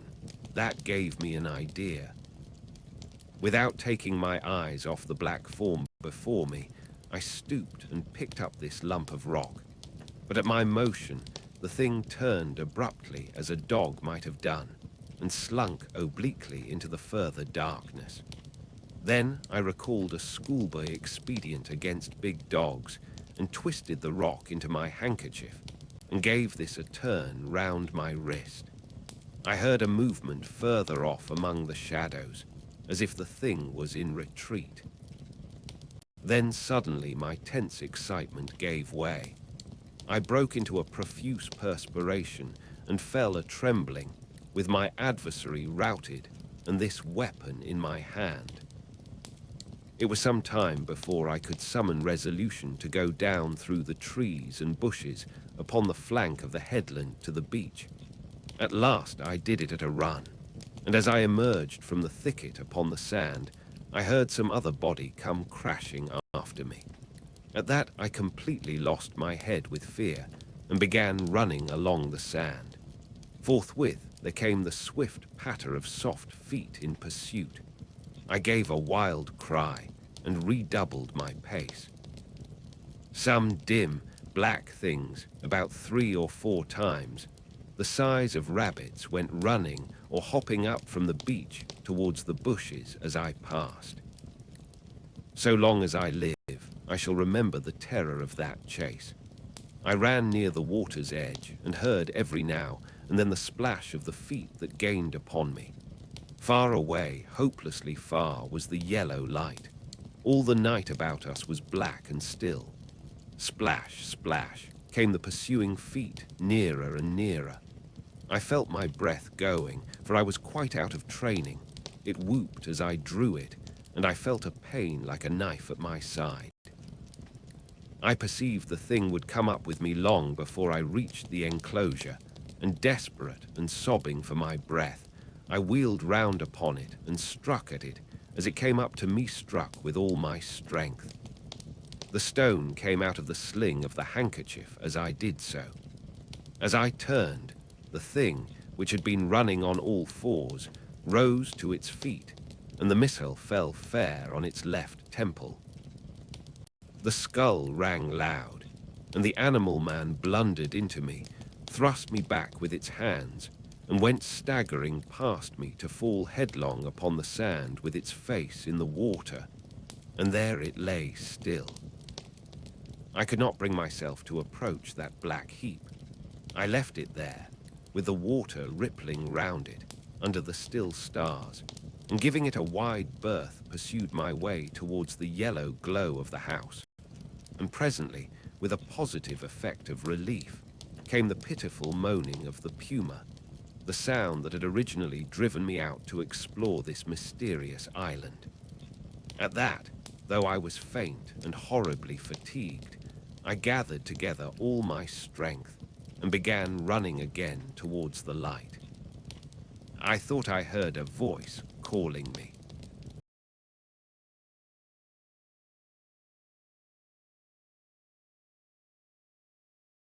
Chapter 10. The Crying of the Man. As I drew near the house, I saw that the light shone from the open door of my room, and then I heard, coming from out of the darkness at the side of that orange oblong of light, the voice of Montgomery shouting, "Prendick!" I continued running. Presently I heard him again. I replied by a feeble "Hullo," and in another moment had staggered up to him. "Where have you been?" said he, holding me at arm's length so that the light from the door fell on my face. "We have both been so busy that we forgot you until about half an hour ago." He led me into the room and sat me down in the deck chair. For a while I was blinded by the light. "We did not think you would start to explore this island of ours without telling us," he said. And then I was afraid. But what hullo! My last remaining strength slipped from me, and my head fell forward on my chest. I think he found a certain satisfaction in giving me brandy. "For God's sake," said I, "fasten that door. You've been meeting some of our curiosities, eh?" said he. He locked the door and turned to me again. He asked me no questions, but gave me some more brandy and water and pressed me to eat. I was in a state of collapse. He said something vague about his forgetting to warn me and asked me briefly when I left the house and what I had seen. I answered him as briefly, in fragmentary sentences. "Tell me what it all means," said I, in a state bordering on hysterics. "It's nothing so very dreadful," said he, "but I think you have had about enough for one day." The puma suddenly gave a sharp yell of pain. At that he swore under his breath. "I'm damned," said he, "if this place is not as bad as Gower Street with its cats." "Montgomery," said I, "what was that thing that came after me? Was it a beast or was it a man?" "If you don't sleep tonight," he said, "you'll be off your head tomorrow." I stood up in front of him. "What was that thing that came after me?" I asked. He looked me squarely in the eyes and twisted his mouth askew. His eyes, which had seemed animated a minute before, went dull. "From your account," said he, "I'm thinking it was a bogle." I felt a gust of intense irritation, which passed as quickly as it came. I flung myself into the chair again and pressed my hands on my forehead. The PUMA began once more. Montgomery came round behind me and put his hand on my shoulder. "Look here, Prendick," he said. "I had no business to let you drift out into this silly island of ours. But it's not so bad as you feel, man. Your nerves are worked to rags. Let me give you something that will make you sleep. That will keep on for hours yet. You must simply get to sleep, or I won't answer for it." I did not reply. I bowed forward and covered my face with my hands. Presently he returned with a small measure containing a dark liquid. This he gave me. I took it unresistingly, and he helped me into the hammock. When I awoke, it was broad day. For a little while I lay flat, staring at the roof above me.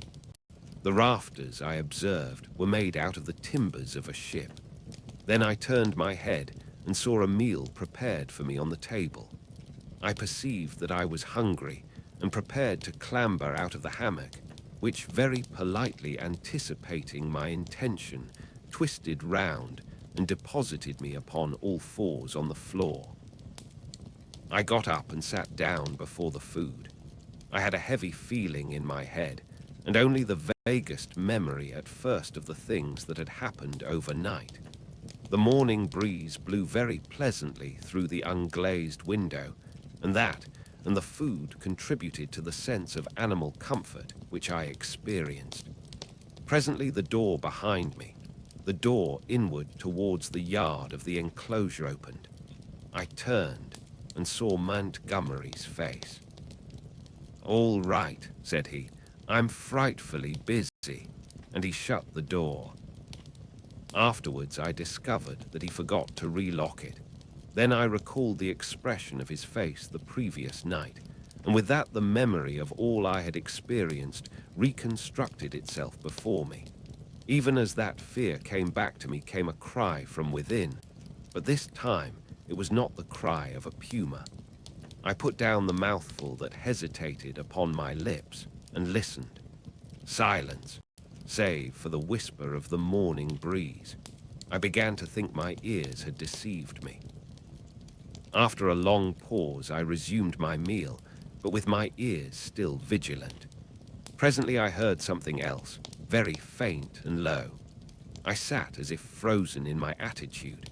Though it was faint and low, it moved me more profoundly than all that I had hitherto heard of the abominations behind the wall. There was no mistake this time in the quality of the dim, broken sounds, no doubt at all of their source, for it was groaning, broken by sobs and gasps of anguish. It was no brute this time. It was a human being in torment.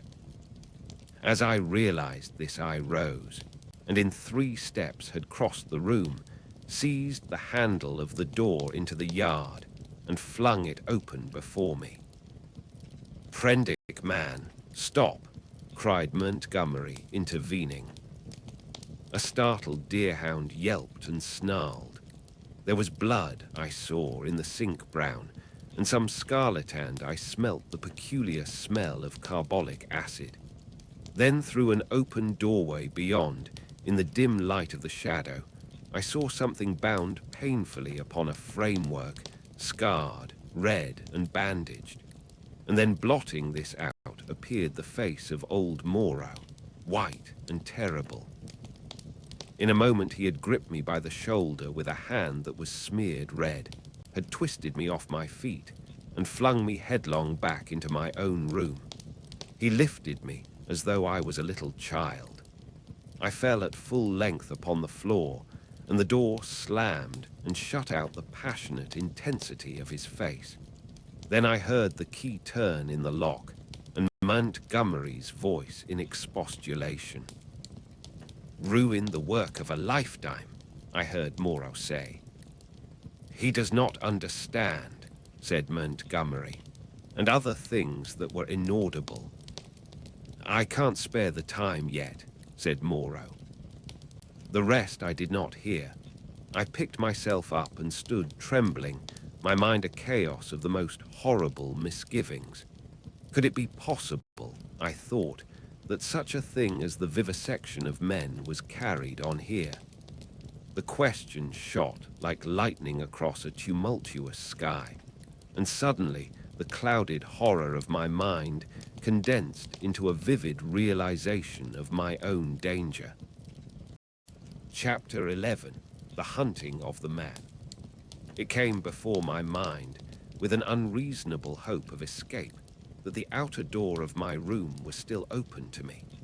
I was convinced now, absolutely assured, that Moreau had been vivisecting a human being. All the time since I had heard his name, I had been trying to link in my mind in some way the grotesque animalism of the islanders with his abominations. And now I thought I saw it all. The memory of his work on the transfusion of blood recurred to me. These creatures I had seen were the victims of some hideous experiment. These sickening scoundrels had merely intended to keep me back, to fool me with their display of confidence, and presently to fall upon me with a fate more horrible than death with torture. And after torture, the most hideous degradation, it is possible to conceive to send me off a lost soul, a beast, to the rest of their commuse route. I looked round for some weapon. Nothing. Then, with an inspiration, I turned over the deck chair, put my foot on the side of it, and tore away the side rail. It happened that a nail came away with the wood, and projecting, gave a touch of danger to an otherwise petty weapon. I heard a step outside, and incontinently flung open the door and found Montgomery within a yard of it. He meant to lock the outer door. I raised this nailed stick of mine and cut at his face, but he sprang back. I hesitated a moment, then turned and fled round the corner of the house. "Prendick, man," I heard his astonished cry. "Don't be a silly ass, man." Another minute, thought I, and he would have had me locked in and as ready as a hospital rabbit for my fate. He emerged behind the corner, for I heard him shout, "Prendick." Then he began to run after me, shouting things as he ran. This time running blindly, I went northeastward in a direction at right angles to my previous expedition. Once, as I went running headlong up the beach, I glanced over my shoulder and saw his attendant with him. I ran furiously up the slope, over it, then turning eastward along a rocky valley fringed on either side with jungle, I ran for perhaps a mile altogether, my chest straining, my heart beating in my ears. And then, hearing nothing of Montgomery or his man, and feeling upon the verge of exhaustion, I doubled sharply back towards the beach as I judged, and lay down in the shelter of a canebrake. There I remained for a long time, too fearful to move, and indeed too fearful even to plan a course of action. The wild scene about me lay sleeping silently under the sun, and the only sound near me was the thin hum of some small gnats that had discovered me. Presently I became aware of a drowsy breathing sound, the soughing of the sea upon the beach. After about an hour, I heard Montgomery shouting my name, far away to the north. That set me thinking of my plan of action. As I interpreted it then, this island was inhabited only by these two vivisectors and their animalized victims. Some of these, no doubt, they could press into their service against me if need arose. I knew both Moreau and Montgomery carried revolvers, and save for a feeble bar of deal spiked with a small nail, the merest mockery of a mace, I was unarmed. So I lay still there, until I began to think of food and drink, and at that thought, the real hopelessness of my position came home to me. I knew no way of getting anything to eat. I was too ignorant of botany to discover any resort of root or fruit that might lie about me. I had no means of trapping the few rabbits upon the island.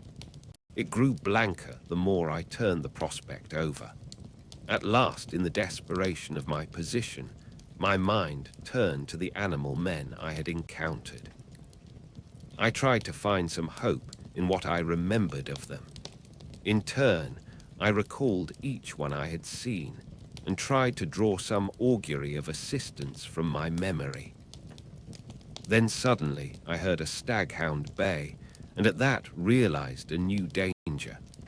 I took little time to think, or they would have caught me then, but snatching up my nailed stick, rushed headlong from my hiding place towards the sound of the sea.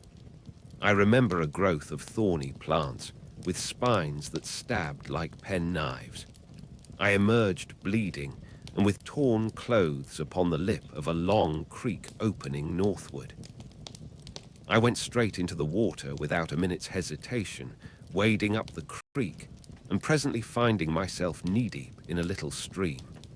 I scrambled out at last on the westward bank, and with my heart beating loudly in my ears, crept into a tangle of ferns to await the issue. I heard the dog, there was only one, draw nearer, and yelp when it came to the thorns. Then I heard no more, and presently began to think I had escaped. The minutes passed, the silence lengthened out, and at last, after an hour of security, my courage began to return to me. By this time, I was no longer very much terrified or very miserable. I had, as it were, passed the limit of terror and despair. I felt now that my life was practically lost, and that persuasion made me capable of daring anything. I had even a certain wish to encounter Moreau face to face, and as I had waded into the water, I remembered that if I were too hard pressed, at least one path of escape from torment still lay open to me. They could not very well prevent my drowning myself. I had half a mind to drown myself then, but an odd wish to see the whole adventure out, a queer, impersonal, spectacular interest in myself, restrained me. I stretched my limbs, sore and painful from the pricks of the spiny plants, and stared around me at the trees, and so suddenly that it seemed to jump out of the green tracery about it, my eyes lit upon a black face watching me. I saw that it was the simian creature who had met the launch upon the beach. He was clinging to the oblique stem of a palm tree. I gripped my stick and stood up facing him. He began chattering. You, was all I could distinguish at first. Suddenly he dropped from the tree, and in another moment was holding the fronds apart and staring curiously at me. I did not feel the same repugnance towards this creature which I had experienced in my encounters with the other beast men. You, he said, in the boat. He was a man, then at least as much of a man as Montgomery's attendant, for he could talk. Yes, I said, I came in the boat, from the ship. Oh, he said, and his bright, restless eyes traveled over me to my hands, to the stick I carried, to my feet, to the tattered places in my coat, and the cuts and scratches I had received from the thorns. He seemed puzzled at something. His eyes came back to my hands. He held his own hand out and counted his digits slowly. 1, 2, 3, 4, 5A. I did not grasp his meaning then. Afterwards, I was to find that a great proportion of these beast people had malformed hands, lacking sometimes even 3 digits. But guessing this was in some way a greeting, I did the same thing by way of reply. He grinned with immense satisfaction. Then his swift, roving glance went round again. He made a swift movement and vanished. The fern fronds he had stood between came swishing together. I pushed out of the break after him. and was astonished to find him swinging cheerfully by one lank arm from a rope of creepers that looped down from the foliage overhead. His back was to me. "Hullo," said I. He came down with a twisting jump and stood facing me. "I say," said I, "where can I get something to eat?" "Eat," he said, "eat man's food now." And his eye went back to the swing of ropes, at the huts. "But where are the huts?" "Oh, I'm new, you know." At that he swung round and set off at a quick walk. All his motions were curiously rapid. "Come along," said he. I went with him to see the adventure out. I guessed the huts were some rough shelter where he and some more of these beast people lived. I might perhaps find them friendly, find some handle in their minds to take hold of. I did not know how far they had forgotten their human heritage. My ape-like companion trotted along by my side, with his hands hanging down and his jaw thrust forward. I wondered what memory he might have in him. "How long have you been on this island?" said I. "How long?" he asked, and after having the question repeated, he held up 3 fingers. The creature was little better than an idiot. I tried to make out what he meant by that, and it seems I bored him. After another question or two, he suddenly left my side and went leaping at some fruit that hung from a tree. He pulled down a handful of prickly husks and went on eating the contents. I noted this with satisfaction, for here at least was a hint for feeding. I tried him with some other questions, but his chattering, prompt responses were as often as not quite at cross purposes with my question. Some few were appropriate, others quite parrot-like. I was so intent upon these peculiarities that I scarcely noticed the path we followed. Presently we came to trees, all charred and brown, and so to a bare place covered with a yellow-white incrustation, across which a drifting smoke, pungent in whiffs to nose and eyes, went drifting. On our right, over a shoulder of bare rock, I saw the level blue of the sea. The path coiled down abruptly into a narrow ravine between 2 tumbled and knotty masses of blackish scoriae. Into this we plunged. It was extremely dark, this passage, after the blinding sunlight reflected from the sulphurous ground. Its walls grew steep and approached each other. Blotches of green and crimson drifted across my eyes. My conductor stopped suddenly. "Home," said he, and I stood in a floor of a chasm that was at first absolutely dark to me. I heard some strange noises and thrust the knuckles of my left hand into my eyes. I became aware of a disagreeable odor, like that of a monkey's cage ill-cleaned.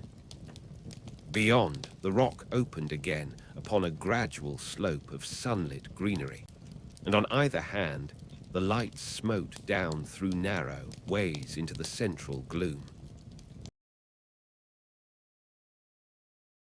Chapter 12. The Sayers of the Law. Then something cold touched my hand.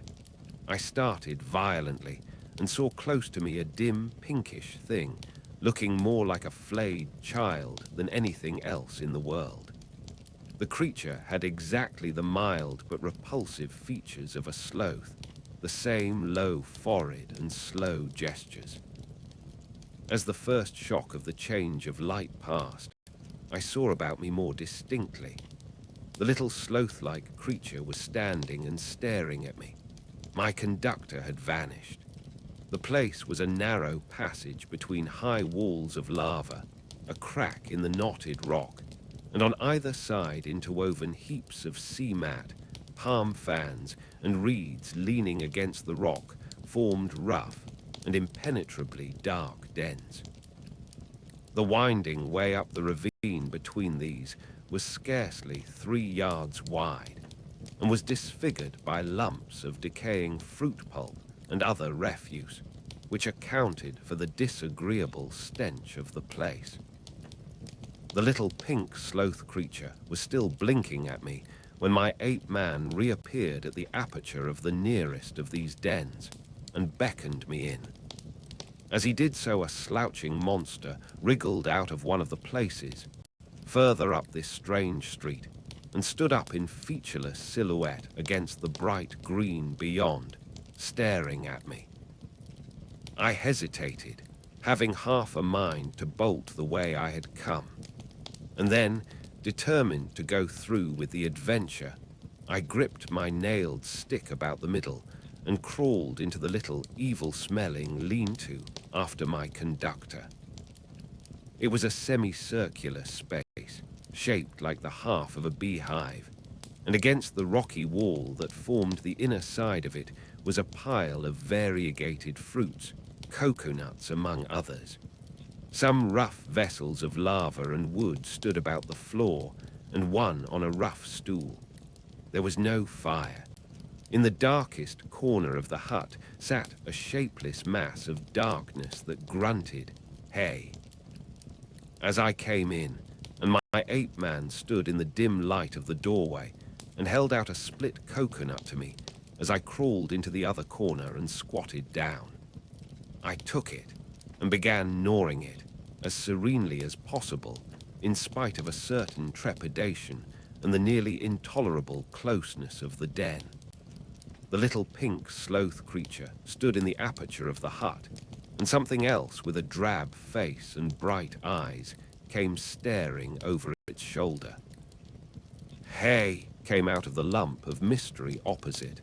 "It is a man." "It is a man," gabbled my conductor. A man, a five-man like me."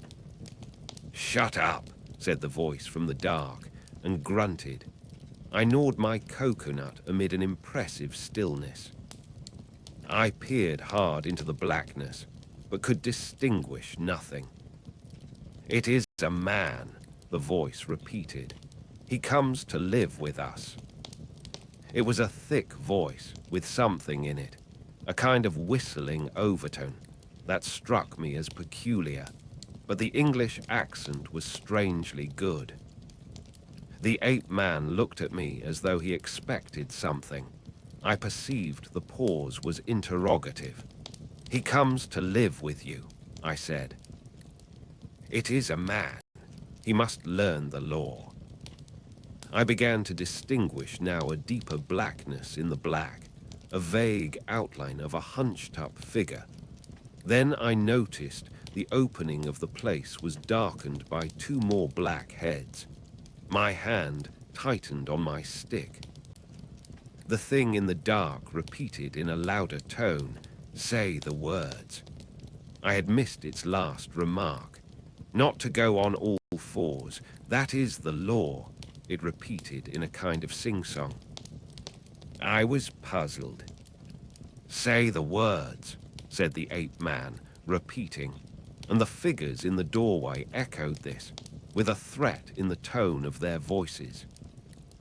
I realized that I had to repeat this idiotic formula, and then began the insanest ceremony. The voice in the dark began intoning a mad litany, line by line, and I and the rest to repeat it. As they did so, they swayed from side to side in the oddest way and beat their hands upon their knees, and I followed their example. I could have imagined I was already dead and in another world. That dark hut, these grotesque dim figures, just flecked here and there by a glimmer of light, and all of them swaying in unison and chanting. "Not to go on all fours, that is the law, are we not men? Not to suck up drink, that is the law, are we not men? Not to eat fish or flesh, that is the law, are we not men? Not to claw the bark of trees, that is the law, are we not men? Not to chase other men, that is the law, are we not men?" And so from the prohibition of these acts of folly, on to the prohibition of what I thought then were the maddest, most impossible, and most indecent things one could well imagine. A kind of rhythmic fervor fell on all of us. We gabbled and swayed faster and faster, repeating this amazing law. Superficially, the contagion of these brutes was upon me, but deep down within me, the laughter and disgust struggled together. We ran through a long list of prohibitions, and then the chant swung round to a new formula. His is the house of pain. His is the hand that makes. His is the hand that wounds. His is the hand that heals. And so on for another long series, mostly quite incomprehensible gibberish to me about him, whoever he might be. I could have fancied it was a dream, but never before have I heard chanting in a dream. His is the lightning flash, we sang. His is the deep salt sea. A horrible fancy came into my head that Moreau, after animalizing these men, had infected their dwarfed brains with a kind of deification of himself. However, I was too keenly aware of white teeth and strong claws about me to stop my chanting on that account. His are the stars in the sky. At last that song ended. I saw the ape-man's face shining with perspiration, and my eyes being now accustomed to the darkness, I saw more distinctly the figure in the corner from which the voice came. It was the size of a man, but it seemed covered with a dull grey hair almost like a Skye terrier. What was it? What were they all? Imagine yourself surrounded by all the most horrible cripples and maniacs it is possible to conceive, and you may understand a little of my feelings with these grotesque caricatures of humanity about me. He is a five-man, a five-man, a five-man like me, said the ape-man. I held out my hands. The grey creature in the corner leant forward. Not to run on all fours, that is the law. Are we not men? He said. He put out a strangely distorted talon and gripped my fingers. The thing was almost like the hoof of a deer produced into claws. I could have yelled with surprise and pain. His face came forward and peered at my nails, came forward into the light of the opening of the hut, and I saw with a quivering disgust that it was like the face of neither man nor beast, but a mere shock of grey hair, with three shadowy overarchings to mark the eyes and mouth. He has little nails, said this grisly creature in his hairy beard. It is well. He threw my hand down, and instinctively I gripped my stick. Eat roots and herbs. It is his will, said the ape-man. I am the sayer of the law, said the grey figure. Here come all that be new to learn the law. I sit in the darkness and say the law. It is even so, said one of the beasts in the doorway. Evil are the punishments of those who break the law. None escape. None escape, said the beast folk, glancing furtively at one another. None, said the ape-man, none escape. See, I did a little thing, a wrong thing once. I jabbered, stopped talking. None could understand. I am burnt, branded in the hand. He is great, he is good. None escape, said the grey creature in the corner.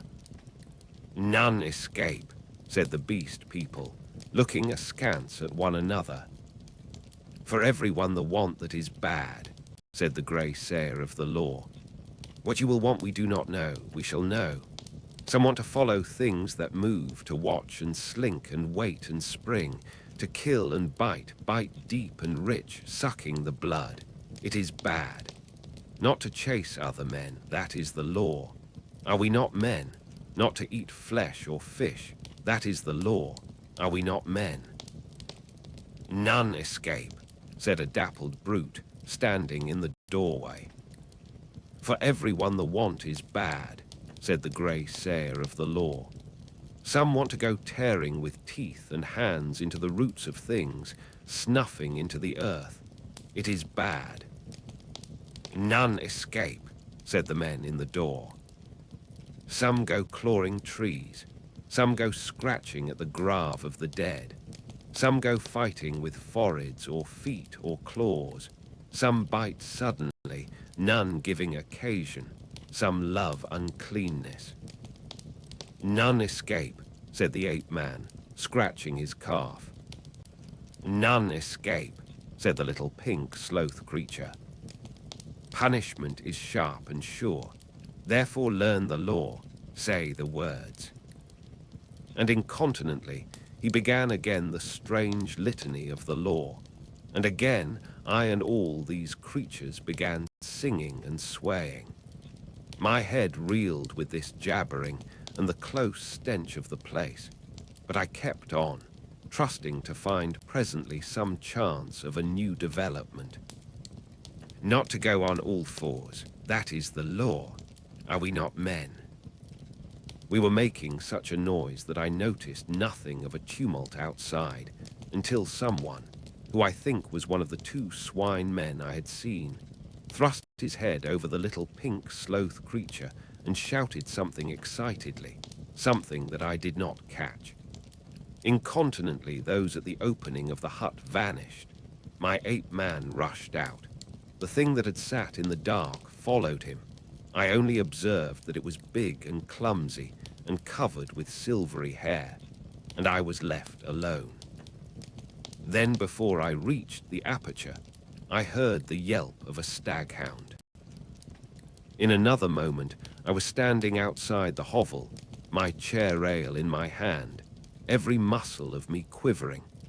Before me were the clumsy backs of perhaps a score of these beast people, their misshapen heads half hidden by their shoulder blades.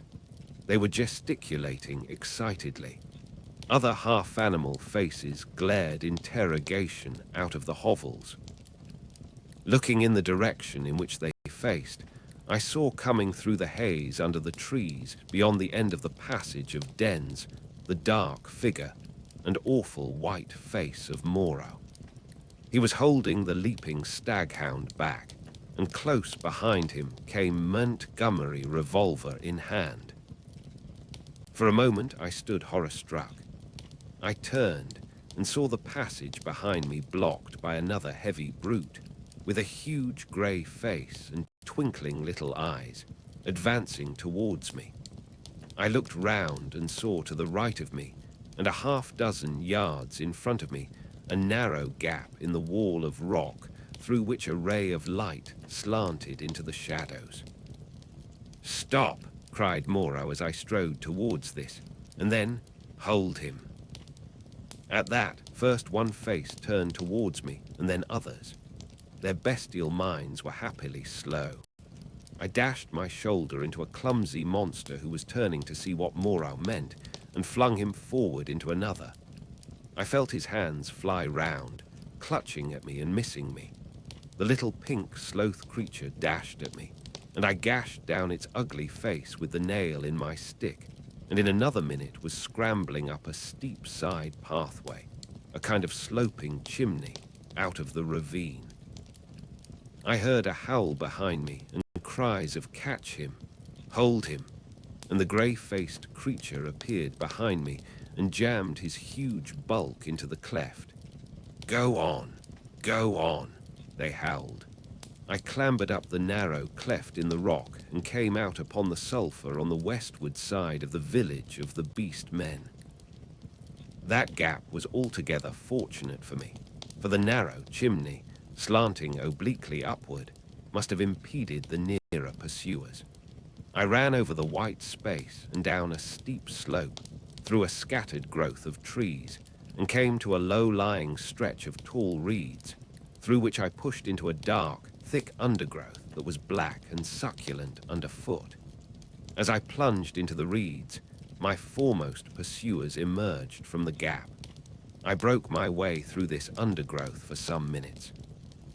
The air behind me and about me was soon full of threatening cries.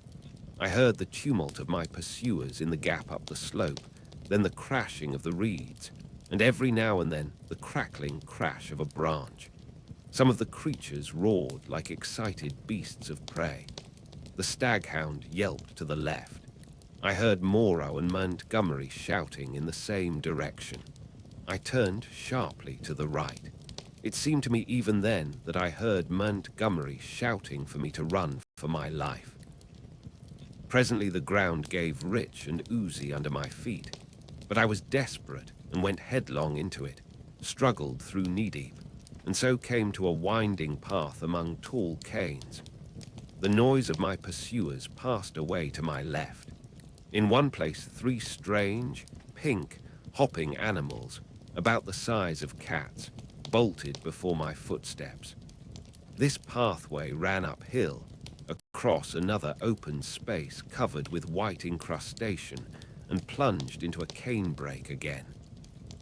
Then suddenly it turned parallel with the edge of a steep-walled gap, which came without warning, like the ha-ha of an English park turned, with an unexpected abruptness. I was still running with all my might, and I never saw this drop until I was flying headlong through the air. I fell on my forearms and head, among thorns, and rose with a torn ear and bleeding face. I had fallen into a precipitous ravine, rocky and thorny, full of a hazy mist which drifted about me in wisps, and with a narrow streamlet from which this mist came meandering down the center. I was astonished at this thin fog in the full blaze of daylight, but I had no time to stand wondering then. I turned to my right, downstream, hoping to come to the sea in that direction, and so have my way open to drown myself. It was only later I found that I had dropped my nailed stick in my fall. Presently the ravine grew narrower for a space, and carelessly I stepped into the stream. I jumped out again pretty quickly, for the water was almost boiling. I noticed too there was a thin, sulphurous scum drifting upon its coiling water. Almost immediately came a turn in the ravine and the indistinct blue horizon. The nearer sea was flashing the sun from a myriad facets. I saw my death before me, but I was hot and panting, with the warm blood oozing out on my face and running pleasantly through my veins. I felt more than a touch of exultation, too, at having distanced my pursuers. It was not in me then to go out and drown myself yet. I stared back the way I had come.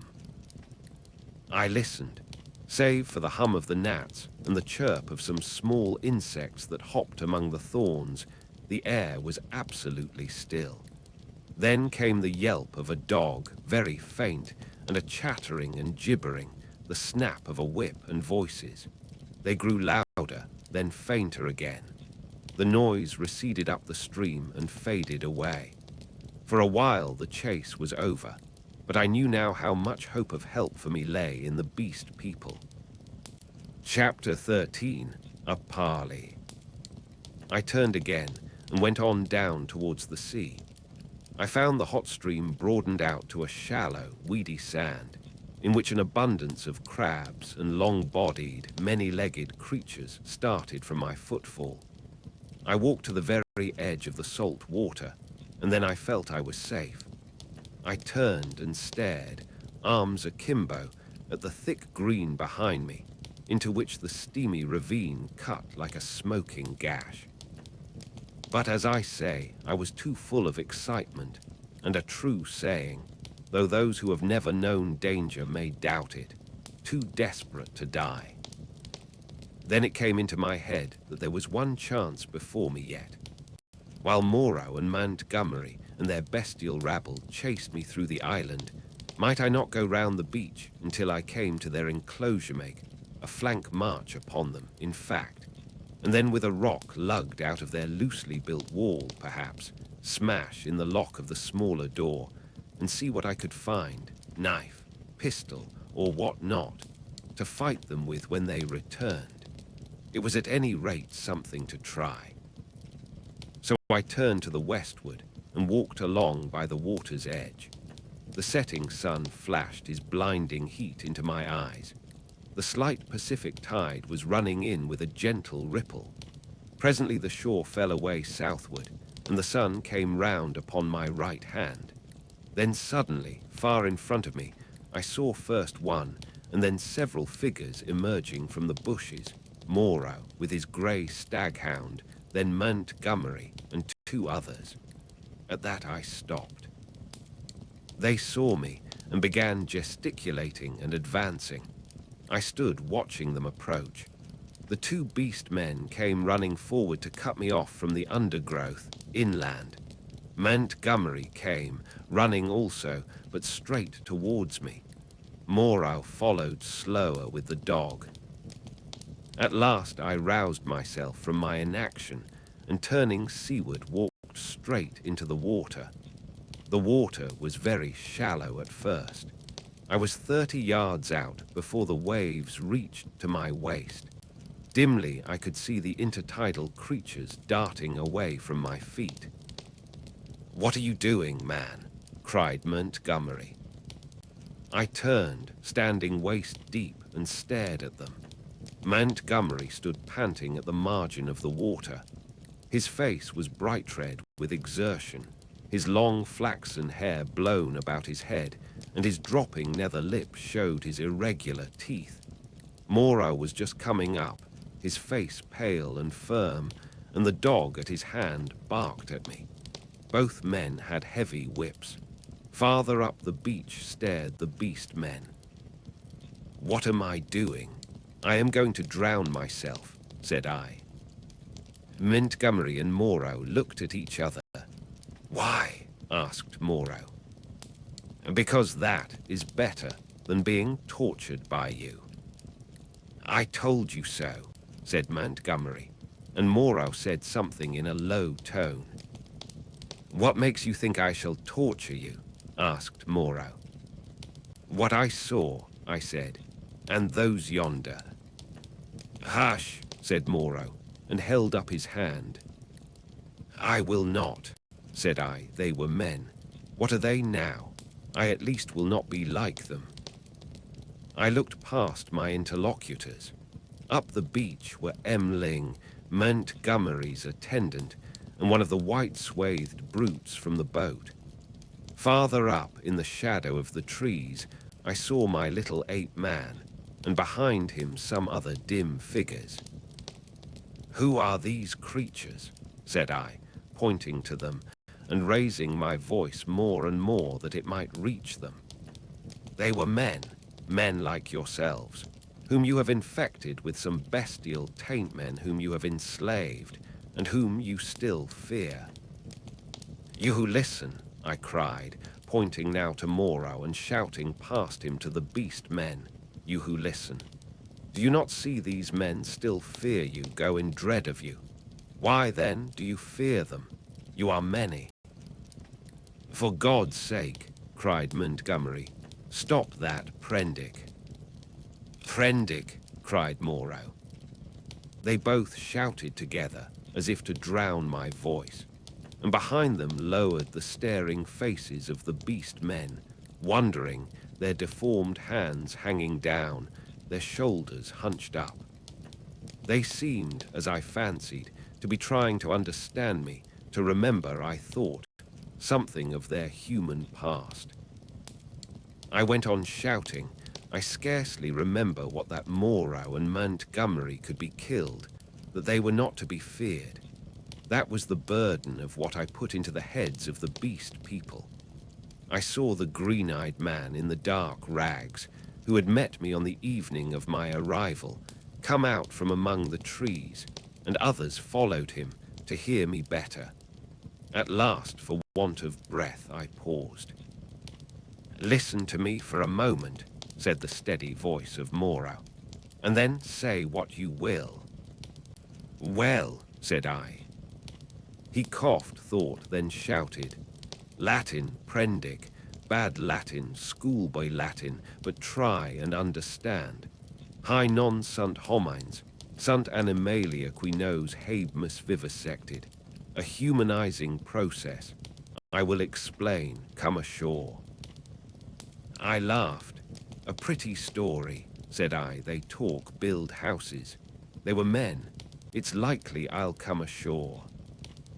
The water just beyond where you stand is deep and full of sharks. That's my way, said I, short and sharp, presently. Wait a minute. He took something out of his pocket that flashed back the sun and dropped the object at his feet. That's a loaded revolver, said he. Montgomery here will do the same. Now we are going up the beach until you are satisfied the distance is safe. Then come and take the revolvers. Not I.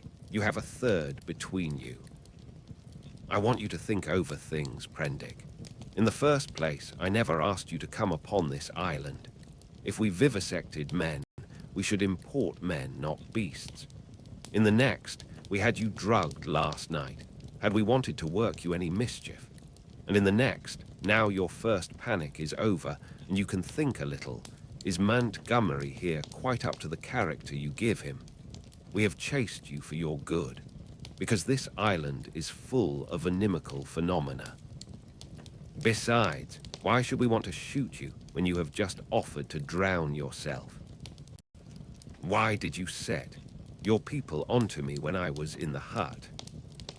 We felt sure of catching you and bringing you out of danger. Afterwards, we drew away from the scent for your good.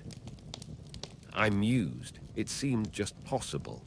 Then I remembered something again. But I saw, said I, in the enclosure. That was the PUMA. Look here, Prendick, said Montgomery. You're a silly ass. Come out of the water and take these revolvers and talk. We can't do anything more than we could do now. I will confess that then, and indeed always, I distrusted and dreaded Moreau. But Montgomery was a man I felt I understood. Go up the beach, said I after thinking, and added, holding your hands up. Can't do that, said Montgomery, with an explanatory nod over his shoulder. Undignified. Go up to the trees, then, said I, as you please. It's a damned silly ceremony, said Montgomery.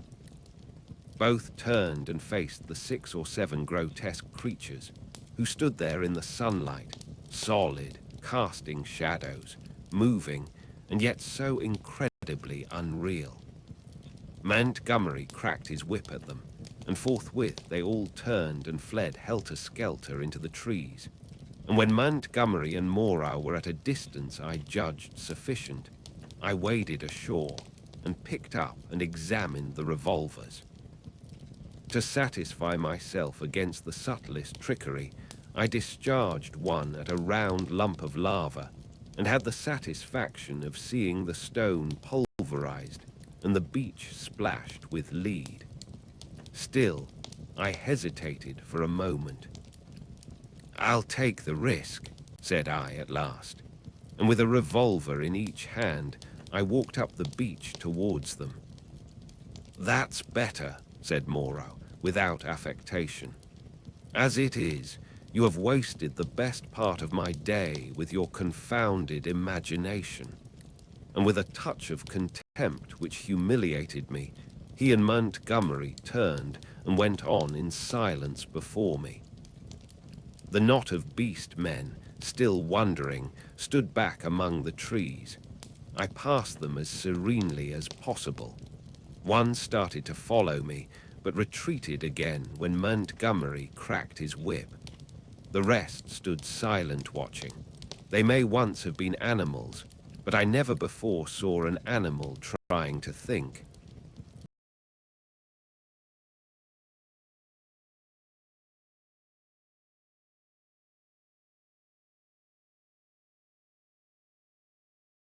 Chapter 14. Dr. Moreau explains. And now, Prendick, I will explain, said Dr. Moreau, so soon as we had eaten and drunk. I must confess that you are the most dictatorial guest I ever entertained. I warn you that this is the last I shall do to oblige you. The next thing you threaten to commit suicide about, I shan't do even at some personal inconvenience.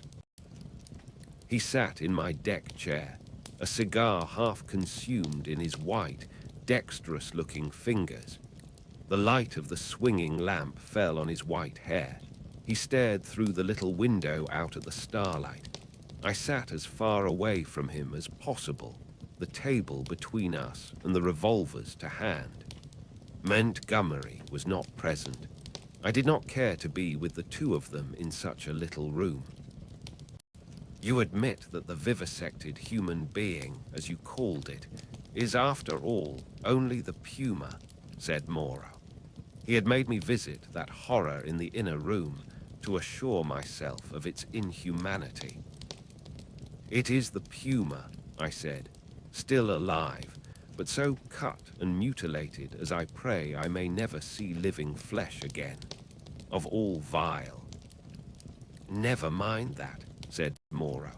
At least spare me those youthful horrors. Montgomery used to be just the same.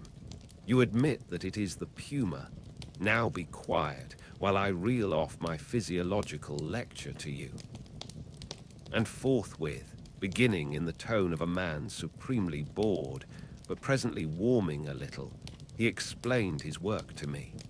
He was very simple and convincing. Now and then there was a touch of sarcasm in his voice.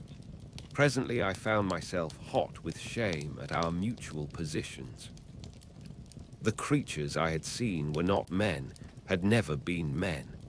They were animals, humanized animals' triumphs of vivisection. You forget all that a skilled vivisector can do with living things, said Moreau. For my own part, I'm puzzled why the things I have done here have not been done before. Small efforts, of course, have been made: amputation, tongue-cutting, excisions. Of course you know a squint may be induced or cured by surgery. Then in the case of excisions, you have all kinds of secondary changes, pigmentary disturbances, modifications of the passions, alterations in the secretion of fatty tissue. I have no doubt you have heard of these things. Of course, said I, but these foul creatures of yours. All in good time, said he, waving his hand at me. I am only beginning. Those are trivial cases of alteration. Surgery can do better things than that. There is building up as well as breaking down and changing. You have heard, perhaps, of a common surgical operation resorted to in cases where the nose has been destroyed. A flap of skin is cut from the forehead, turned down on the nose, and heals in the new position. This is a kind of grafting in a new position of part of an animal upon itself. Grafting of freshly obtained material from another animal is also possible the case of teeth, for example. The grafting of skin and bone is done to facilitate healing. The surgeon places in the middle of the wound pieces of skin snipped from another animal, or fragments of bone from a victim freshly killed. Hunter's cockspur, possibly, you have heard of that flourished on the bull's neck, and the rhinoceros rats of the Algerian zouaves are also to be thought of monsters manufactured by transferring a slip from the tail of an ordinary rat to its snout and allowing it to heal in that position. Monsters manufactured, said I. Then you mean to tell me? Yes, these creatures you have seen are animals carven and wrought into new shapes. To that, to the study of the plasticity of living forms, my life has been devoted. I have studied for years, gaining in knowledge as I go. I see you look horrified, and yet I am telling you nothing new. It all lay in the surface of practical anatomy years ago, but no one had the temerity to touch it. It is not simply the outward form of an animal which I can change. The physiology, the chemical rhythm of the creature, may also be made to undergo an enduring modification of which vaccination and other methods of inoculation with living or dead matter are examples that will, no doubt, be familiar to you. A similar operation is the transfusion of blood with which subject, indeed, I began. These are all familiar cases. Less so, and probably far more extensive, were the operations of those medieval practitioners who made dwarfs and beggar cripples, show monsters some vestiges of whose art still remain in the preliminary manipulation of the young mountebank or contortionist.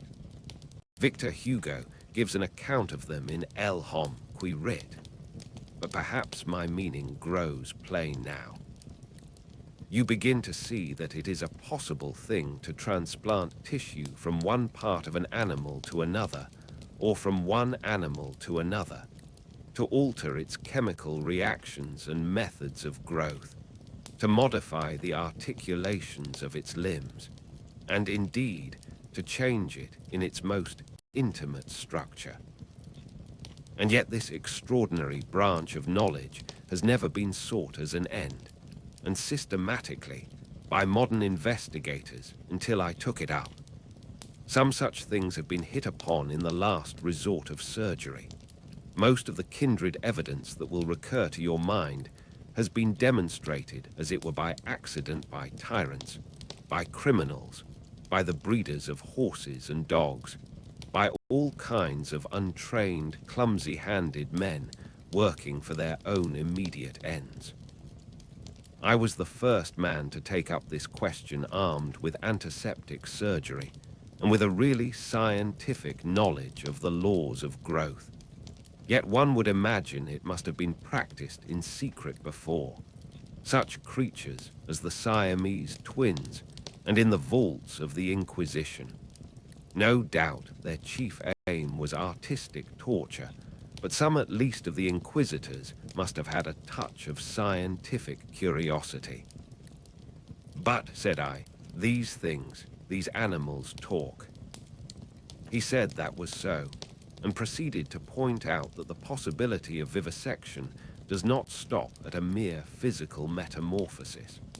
A pig may be educated. The mental structure is even less determinate than the bodily. In our growing science of hypnotism, we find the promise of a possibility of superseding old inherent instincts by new suggestions, grafting upon or replacing the inherited fixed ideas. Very much indeed of what we call moral education, he said, is such an artificial modification and perversion of instinct. Pugnacity is trained into courageous self-sacrifice, and suppressed sexuality into religious emotion. And the great difference between man and monkey is in the larynx. He continued in the incapacity to frame delicately different sound symbols by which thought could be sustained. In this I failed to agree with him, but with a certain incivility he declined to notice my objection. He repeated that the thing was so, and continued his account of his work. I asked him why he had taken the human form as a model. There seemed to me then, and there still seems to me now, a strange wickedness for that choice. He confessed that he had chosen that form by chance. I might just as well have worked to form sheep into llamas and llamas into sheep. I suppose there is something in the human form that appeals to the artistic turn of mind more powerfully than any animal shape can. But I've not confined myself to man-making. Once or twice, he was silent, for a minute perhaps. These years, how they have slipped by. And here I have wasted a day saving your life, and am now wasting an hour explaining myself. But, said I still do not understand. Where is your justification for inflicting all this pain? The only thing that could excuse vivisection to me would be some application. Precisely, said he. But you see, I am differently constituted. We are on different platforms. You are a materialist. I am not a materialist, I began hotly. In my view. For it is just this question of pain that parts us. So long as visible or audible pain turns you sick, so long as your own pains drive you, so long as pain underlies your propositions about sin, so long, I tell you, you are an animal, thinking a little less obscurely what an animal feels. This pain. I gave an impatient shrug at such sophistry. Oh, but it is such a little thing. A mind truly open to what science has to teach must see that it is a little thing. It may be that save in this little planet, this speck of cosmic dust, invisible long before the nearest star could be attained, it may be, I say, that nowhere else does this thing called pain occur. But the laws we feel our way towards, why, even on this earth, even among living things, what pain is there? As he spoke, he drew a little penknife from his pocket, opened the smaller blade, and moved his chair so that I could see his thigh. Then, choosing the place deliberately, he drove the blade into his leg and withdrew it. No doubt, he said. You have seen that before. It does not hurt a pinprick, but what does it show? The capacity for pain is not needed in the muscle, and it is not placed there is but little needed in the skin, and only here and there over the thigh is a spot capable of feeling pain. Pain is simply our intrinsic medical advisor to warn us and stimulate us. Not all living flesh is painful, nor is all nerve, not even all sensory nerve. There's no taint of pain, real pain, in the sensations of the optic nerve. If you wound the optic nerve, you merely see flashes of light, just as disease of the auditory nerve merely means a humming in our ears. Plants do not feel pain, nor the lower animals. It's possible that such animals as the starfish and crayfish do not feel pain at all. Then with men, the more intelligent they become, the more intelligently they will see after their own welfare, and the less they will need the goad to keep them out of danger. I never yet heard of a useless thing that was not ground out of existence by evolution sooner or later. Did you? And pain gets needless. Then I am a religious man, Prendick, as every sane man must be.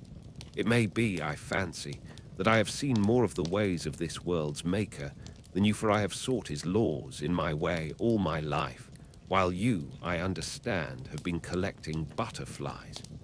And I tell you, pleasure and pain have nothing to do with heaven or hell.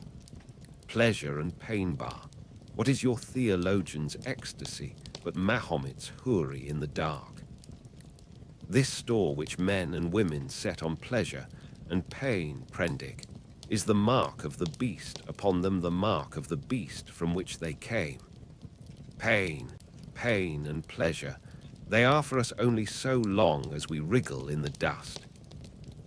You see, I went on with this research just the way it led me. That is the only way I ever heard of true research going. I asked a question, devised some method of obtaining an answer, and got a fresh question. Was this possible or that possible? You cannot imagine what this means to an investigator, what an intellectual passion grows upon him. You cannot imagine the strange, colorless delight of these intellectual desires. The thing before you is no longer an animal, a fellow creature, but a problem. Sympathetic pain, all I know of it, I remember as a thing I used to suffer from years ago. I wanted, it was the one thing I wanted, to find out the extreme limit of plasticity in a living shape. But, said I, the thing is an abomination. To this day I have never troubled about the ethics of the matter, he continued.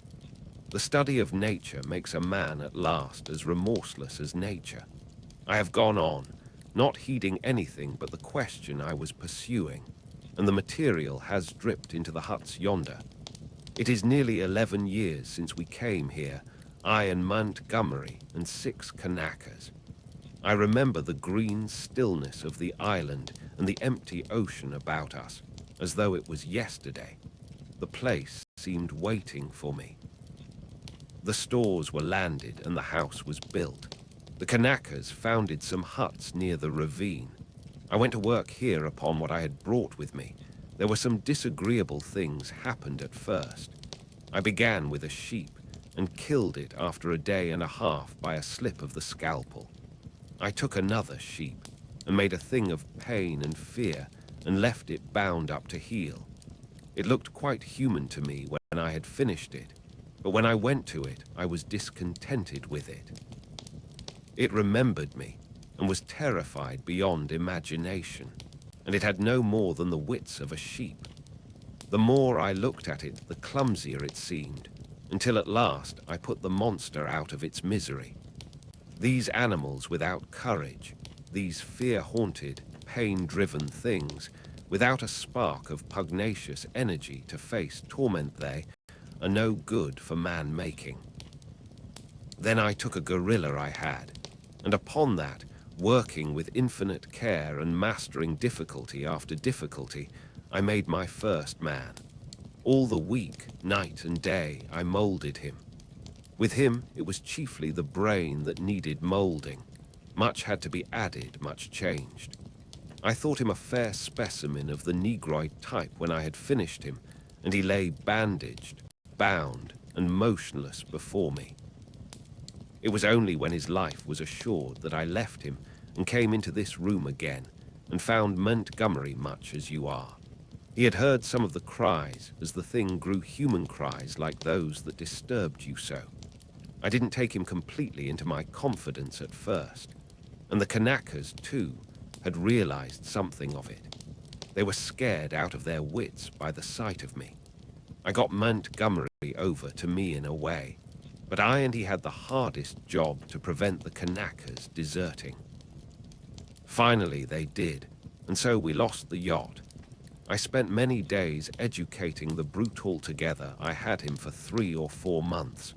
I taught him the rudiments of English, gave him ideas of counting, even made the thing read the alphabet. But at that he was slow, though I've met with idiots slower. He began with a clean sheet, mentally, had no memories left in his mind of what he had been. When his scars were quite healed, and he was no longer anything but painful and stiff, and able to converse a little, I took him yonder and introduced him to the Kanakas as an interesting stowaway. They were horribly afraid of him at first, somehow which offended me rather, for I was conceited about him. But his ways seemed so mild, and he was so abject, that after a time they received him and took his education in hand. He was quick to learn, very imitative and adaptive, and built himself a hovel rather better, it seemed to me, than their own shanties. There was one among the boys, a bit of a missionary, and he taught the thing to read, or at least to pick out letters, and gave him some rudimentary ideas of morality. But it seems the beast's habits were not all that is desirable.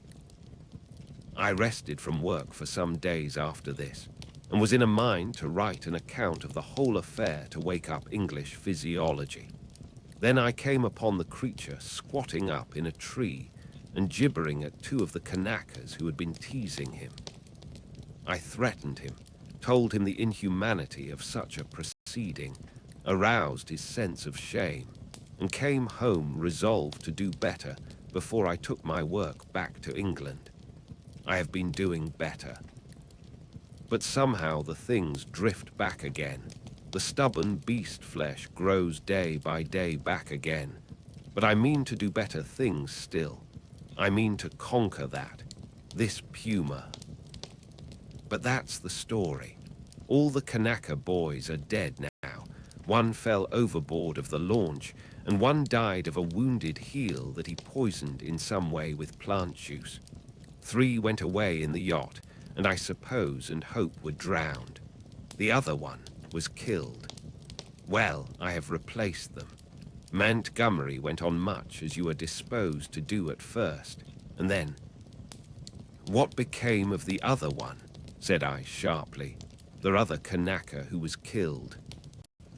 The fact is, after I had made a number of human creatures, I made a thing.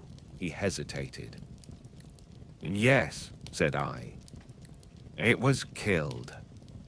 I don't understand, said I. Do you mean to say? It killed the Kanaka, yes. It killed several other things that it caught. We chased it for a couple of days. It only got loose by accident. I never meant it to get away.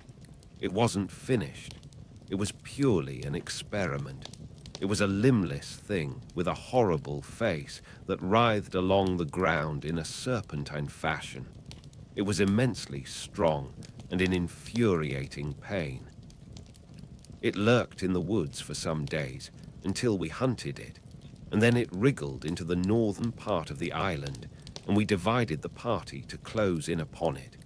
Montgomery insisted upon coming with me.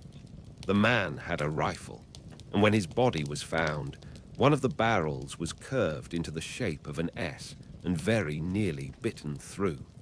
Montgomery shot the thing. After that, I stuck to the ideal of humanity except for little things. He became silent.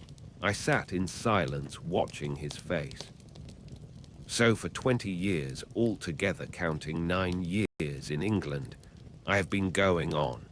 And there is still something in everything I do that defeats me, makes me dissatisfied, challenges me to further effort.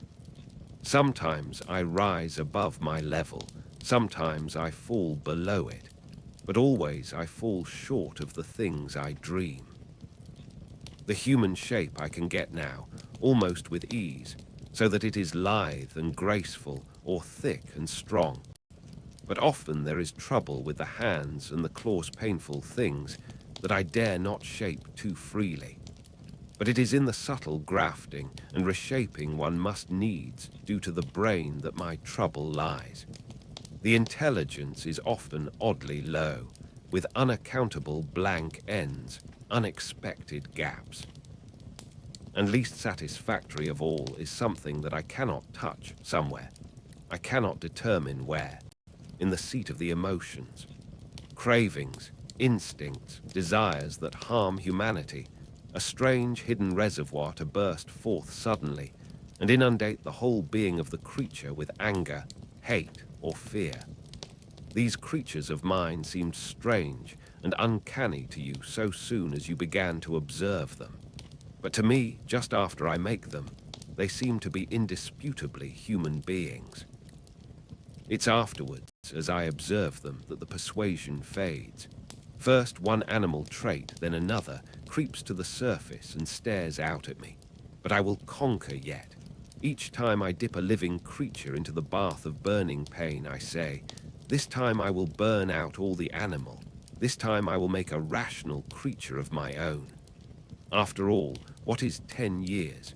Men have been 100,000 in the making. He thought darkly. But I am drawing near the fastness. This Puma of mine after a silence, and they revert. As soon as my hand is taken from them, the beast begins to creep back, begins to assert itself again. Another long silence. Then you take the things you make into those dens, said I. They go. I turn them out when I begin to feel the beast in them, and presently they wander there. They all dread this house and me. There is a kind of travesty of humanity over there. Montgomery knows about it, for he interferes in their affairs. He has trained 1 or 2 of them to our service. He's ashamed of it, but I believe he half likes some of those beasts. It's his business, not mine. They only sicken me with a sense of failure. I take no interest in them. I fancy they follow in the lines the Kanaka missionary marked out, and have a kind of mockery of a rational life, poor beasts. There's something they call the law. Sing hymns about all thine. They build themselves their dens, gather fruit, and pull herbs marry even. But I can see through it all, see into their very souls, and see they're nothing but the souls of beasts, beasts that perish, anger and the lusts to live and gratify themselves, yet they're odd, complex, like everything else alive. There is a kind of upward striving in them, part vanity, part waste sexual emotion, part waste curiosity. It only mocks me. I have some hope of this PUMA. I have worked hard at her head and brain. And now, said he, standing up after a long gap of silence, during which we had each pursued our own thoughts, what do you think? Are you in fear of me still? I looked at him and saw but a white-faced, white-haired man with calm eyes. Save for his serenity, the touch almost of beauty that resulted from his set tranquility and his magnificent build, he might have passed muster among 100 other comfortable old gentlemen. Then I shivered. By way of answer to his second question, I handed him a revolver with either hand. Keep them, he said, and snatched at a yawn. He stood up, stared at me for a moment, and smiled. You have had 2 eventful days, said he. I should advise some sleep. I'm glad it's all clear. Good night. He thought me over for a moment, then went out by the inner door. I immediately turned the key in the outer one. I sat down again, sat for a time in a kind of stagnant mood, so weary, emotionally, mentally, and physically, that I could not think beyond the point at which he had left me.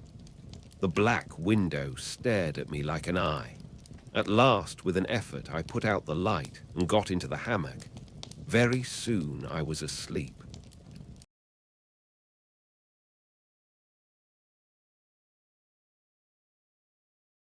Chapter 15.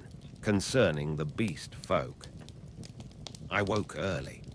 Moreau's explanation stood before my mind, clear and definite, from the moment of my awakening. I got out of the hammock and went to the door to assure myself that the key was turned. Then I tried the window bar and found it firmly fixed, that these man-like creatures were in truth only bestial monsters, mere grotesque travesties of men, filled me with a vague uncertainty of their possibilities, which was far worse than any definite fear. A tapping came at the door, and I heard the glutinous accents of M. Ling speaking. I pocketed one of the revolvers, keeping one hand upon it, and opened to him. "Good morning, sir," he said, bringing in addition to the customary herb breakfast, an ill-cooked rabbit. Montgomery followed him. His roving eye caught the position of my arm, and he smiled askew. The PUMA was resting to heal that day, but Moreau, who was singularly solitary in his habits, did not join us. I talked with Montgomery to clear my ideas of the way in which the beast folk lived. In particular, I was urgent to know how these inhuman monsters were kept from falling upon Moreau and Montgomery, and from rending one another. He explained to me that the comparative safety of Moreau and himself was due to the limited mental scope of these monsters. In spite of their increased intelligence and the tendency of their animal instincts to reawaken, they had certain fixed ideas implanted by Moreau in their minds, which absolutely bounded their imaginations. They were really hypnotized, had been told that certain things were impossible, and that certain things were not to be done, and these prohibitions were woven into the texture of their minds beyond any possibility of disobedience or dispute. Certain matters, however, in which old instinct was at war with Moreau's convenience, were in a less stable condition. A series of propositions called the law, I had already heard them recited, battled in their minds with the deep-seated, ever-rebellious cravings of their animal natures. This law they were ever repeating, I found, and ever breaking. Both Montgomery and Moreau displayed particular solicitude to keep them ignorant of the taste of blood. They feared the inevitable suggestions of that flavor. Montgomery told me that the law, especially among the feline beast people, became oddly weakened about nightfall, that then the animal was at its strongest, that a spirit of adventure sprang up in them at the dusk, when they would dare things they never seemed to dream about by day. To that I owed my stalking by the leopard man on the night of my arrival. But during these earlier days of my stay, they broke the law only furtively and after dark. In the daylight, there was a general atmosphere of respect for its multifarious prohibitions. And here perhaps I may give a few general facts about the island and the beast people. The island, which was of irregular outline and lay low upon the wide sea, had a total area, I suppose, of 7 or 8 square miles. It was volcanic in origin, and was now fringed on 3 sides by coral reefs. Some fumaroles to the northward, and a hot spring, were the only vestiges of the forces that had long since originated it. Now and then a faint quiver of earthquake would be sensible, and sometimes the ascent of the spire of smoke would be rendered tumultuous by gusts of steam. But that was all. The population of the island, Montgomery informed me, now numbered rather more than 60 of these strange creations of Moreau's art, not counting the smaller monstrosities which lived in the undergrowth and were without human form. Altogether, he had made nearly 120, but many had died, and others like the writhing footless thing of which he had told me had come by violent ends. In answer to my question, Montgomery said that they actually bore offspring, but that these generally died. When they lived, Moreau took them and stamped the human form upon them. There was no evidence of the inheritance of their acquired human characteristics. The females were less numerous than the males, and liable to much furtive persecution in spite of the monogamy the law enjoined. It would be impossible for me to describe these beast people in detail. My eye has had no training in details, and unhappily I cannot sketch. Most striking, perhaps, in their general appearance was the disproportion between the legs of these creatures and the length of their bodies, and yet so relative is our idea of grace. My eye became habituated to their forms, and at last I even fell in with their persuasion that my own long thighs were ungainly. Another point was the forward carriage of the head and the clumsy and inhuman curvature of the spine. Even the ape-man lacked that inward sinuous curve of the back which makes the human figure so graceful. Most had their shoulders hunched clumsily, and their short forearms hung weakly at their sides. Few of them were conspicuously hairy, at least until the end of my time upon the island. The next most obvious deformity was in their faces, almost all of which were prognathous, malformed about the ears, with large and protuberant noses, very furry or very bristly hair, and often strangely colored or strangely placed eyes. None could laugh, though the ape-man had a chattering titter. Beyond these general characters, their heads had little in common. Each preserved the quality of its particular species. The human mark distorted, but did not hide the leopard, the ox, or the sow, or other animal or animals from which the creature had been molded. The voices, too, varied exceedingly. The hands were always malformed, and though some surprised me by their unexpected human appearance, almost all were deficient in the number of the digits, clumsy about the fingernails, and lacking any tactile sensibility. The two most formidable animal men were my leopard man and a creature made of hyena and swine. Larger than these were the three bull creatures who pulled in the boat. Then came the silvery hairy man, who was also the sayer of the law, Ling, and a satyr-like creature of ape and goat. There were 3 swine men and a swine woman, a mare rhinoceros creature, and several other females whose sources I did not ascertain. There were several wolf creatures, a bear bull, and a Saint Bernard man. I have already described the ape man, and there was a particularly hateful and evil-smelling old woman made of vixen and bear, whom I hated from the beginning. She was said to be a passionate votary of the law. Smaller creatures were certain dappled youths and my little sloth creature, but enough of this catalogue. At first I had a shivering horror of the brutes, felt all too keenly that they were still brutes, but insensibly I became a little habituated to the idea of them, and moreover I was affected by Montgomery's attitude towards them. He had been with them so long that he had come to regard them as almost normal human beings. His London days seemed a glorious, impossible past to him. Only once in a year or so did he go to Africa to deal with Moreau's agent, a trader in animals there. He hardly met the finest type of mankind in that seafaring village of Spanish mongrels. The men aboard ship, he told me, seemed at first just as strange to him as the beast men seemed to me, unnaturally long in the leg, flat in the face, prominent in the forehead, suspicious, dangerous, and cold-hearted. In fact, he did not like men. His heart had warmed to me, he thought, because he had saved my life.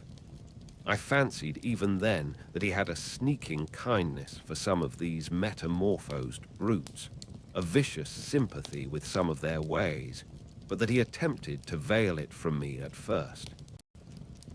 Ling, the black-faced man, Montgomery's attendant, the first of the beast folk I had encountered, did not live with the others across the island, but in a small kennel at the back of the enclosure.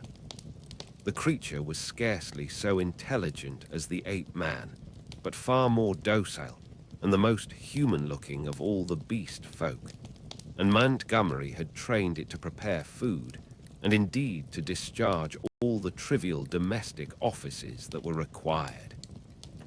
It was a complex trophy of Moreau's horrible skillet bear, tainted with dog and ox, and one of the most elaborately made of all his creatures.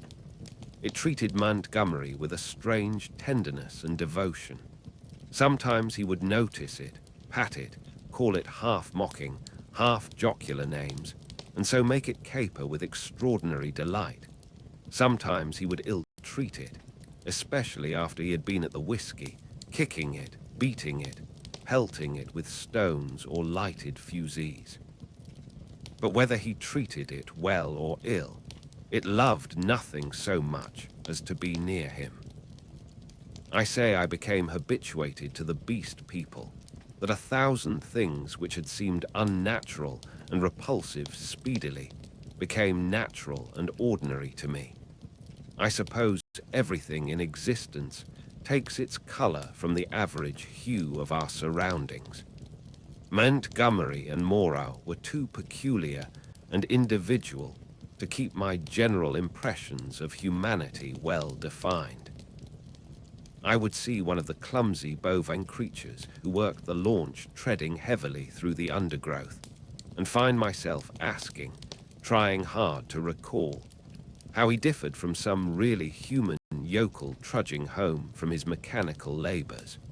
Or I would meet the fox-bear woman's vulpine, shifty face, strangely human in its speculative cunning, and even imagine I had met it before in some city byway. Yet every now and then the beast would flash out upon me beyond doubt or denial. An ugly-looking man, a hunchbacked human savage to all appearance, squatting in the aperture of one of the dens, would stretch his arms and yawn, showing with startling suddenness scissor-edged incisors and saber-like canines, keen and brilliant as knives. Or in some narrow pathway, glancing with a transitory daring into the eyes of some lithe, white-swathed female figure, I would suddenly see, with a spasmodic revulsion, that she had slit-like pupils, or glancing down note the curving nail with which she held her shapeless wrap about her.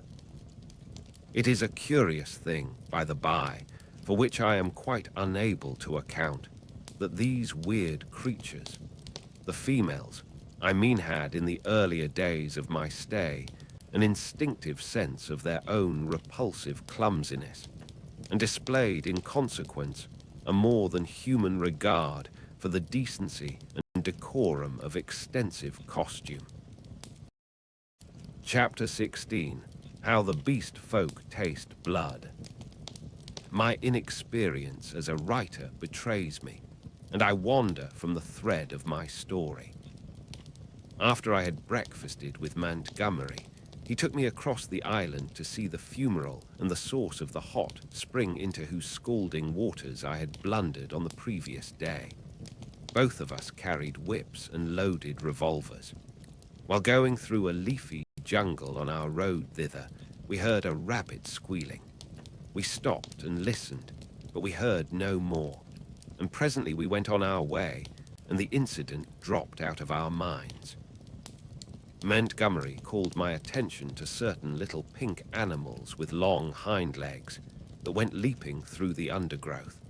He told me they were creatures made of the offspring of the beast people that Moreau had invented. He had fancied they might serve for meat, but a rabbit-like habit of devouring their young had defeated this intention. I had already encountered some of these creatures once during my moonlight flight from the Leopard Man, and once during my pursuit by Moreau on the previous day. By chance, one hopping to avoid us leapt into the hole caused by the uprooting of a wind-blown tree. Before it could extricate itself, we managed to catch it. It spat like a cat, scratched, and kicked vigorously with its hind legs, and made an attempt to bite, but its teeth were too feeble to inflict more than a painless pinch.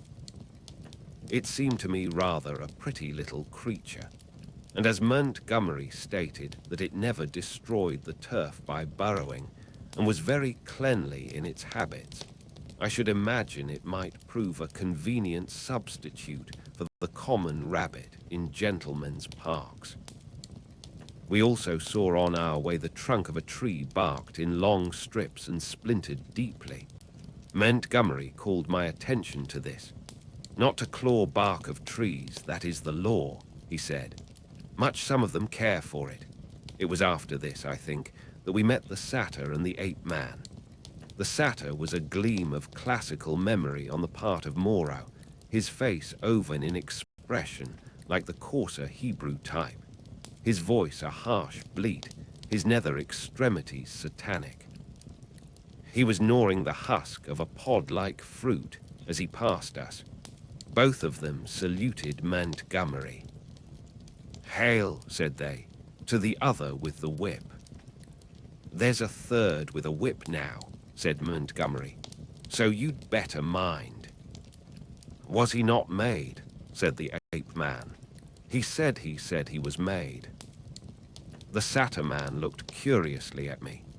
"The third with the whip, he that walks weeping into the sea, has a thin white face." "He has a thin, long whip," said Montgomery. "Yesterday he bled and wept," said the satyr. "You never bleed nor weep. The master does not bleed or weep." "Ollendorfian beggar," said Montgomery. "You'll bleed and weep if you don't look out." He has 5 fingers. He is a 5-man like me, said the ape-man. Come along, Prendick, said Montgomery, taking my arm, and I went on with him. The satyr and the ape-man stood watching us and making other remarks to each other. He says nothing, said the satyr. Men have voices. Yesterday he asked me of things to eat, said the ape-man. He did not know. Then they spoke inaudible things, and I heard the satyr laughing. It was on our way back that we came upon the dead rabbit. The red body of the wretched little beast was rent to pieces, many of the ribs stripped white, and the backbone indisputably gnawed. At that Montgomery stopped. Good God, said he, stooping down and picking up some of the crushed vertebrae to examine them more closely. Good God, he repeated, what can this mean? Some carnivore of yours has remembered its old habits, I said after a pause. This backbone has been bitten through. He stood staring, with his face white and his lip pulled askew. I don't like this, he said slowly. I saw something of the same kind, said I, the first day I came here. The devil you did. What was it? A rabbit with its head twisted off. The day you came here. The day I came here, in the undergrowth at the back of the enclosure when I went out in the evening. The head was completely wrung off. He gave a long, low whistle. And what is more, I have an idea which of your brutes did the thing. It's only a suspicion, you know. Before I came on the rabbit, I saw one of your monsters drinking in the stream. Sucking his drink. Yes. Not to suck your drink, that is the law. Much the brutes care for the law, eh, when Moreau's not about. It was the brute who chased me. Of course, said Montgomery. It's just the way with carnivores. After a kill, they drink. It's the taste of blood, you know what was the brute like, he continued. Would you know him again? He glanced about us, standing astride over the mess of dead rabbit, his eyes roving among the shadows and screens of greenery, the lurking places and ambuscades of the forest that bounded us in. The taste of blood, he said again. He took out his revolver, examined the cartridges in it, and replaced it. Then he began to pull at his dropping lip. I think I should know the brute again, I said. I stunned him. He ought to have a handsome bruise on the forehead of him. But then we have to prove that he killed the rabbit, said Montgomery. I wish I'd never brought the things here. I should have gone on, but he stayed there thinking over the mangled rabbit in a puzzle-headed way. As it was, I went to such a distance that the rabbit's remains were hidden. Come on, I said. Presently he woke up and came towards me. You see, he said, almost in a whisper, they are all supposed to have a fixed idea against eating anything that runs on land. If some brute has by any accident tasted blood. We went on some way in silence. I wonder what can have happened, he said to himself. Then, after a pause again, I did a foolish thing the other day. That servant of mine, I showed him how to skin and cook a rabbit. It's odd. I saw him licking his hands. It never occurred to me. Then we must put a stop to this. I must tell Moreau. He could think of nothing else on our homeward journey. Moreau took the matter even more seriously than Montgomery, and I need scarcely say that I was affected by their evident consternation. We must make an example, said Moreau. I've no doubt in my own mind that the leopard man was the sinner, but how can we prove it? I wish, Montgomery, you had kept your taste for meat in hand and gone without these exciting novelties. We may find ourselves in a mess yet through it. I was a silly ass, said Montgomery, but the thing's done now, and you said I might have them, you know. We must see to the thing at once, said Moreau. I suppose if anything should turn up, Ling can take care of himself. I'm not so sure of Ling, said Montgomery. I think I ought to know him. In the afternoon, Moreau, Montgomery, myself, and Ling went across the island to the huts in the ravine. We three were armed. Ling carried the little hatchet he used in chopping firewood and some coils of wire. Moreau had a huge cowherd's horn slung over his shoulder. You will see a gathering of the beast people, said Montgomery. It is a pretty sight. Moreau said not a word on the way, but the expression of his heavy, white-fringed face was grimly set.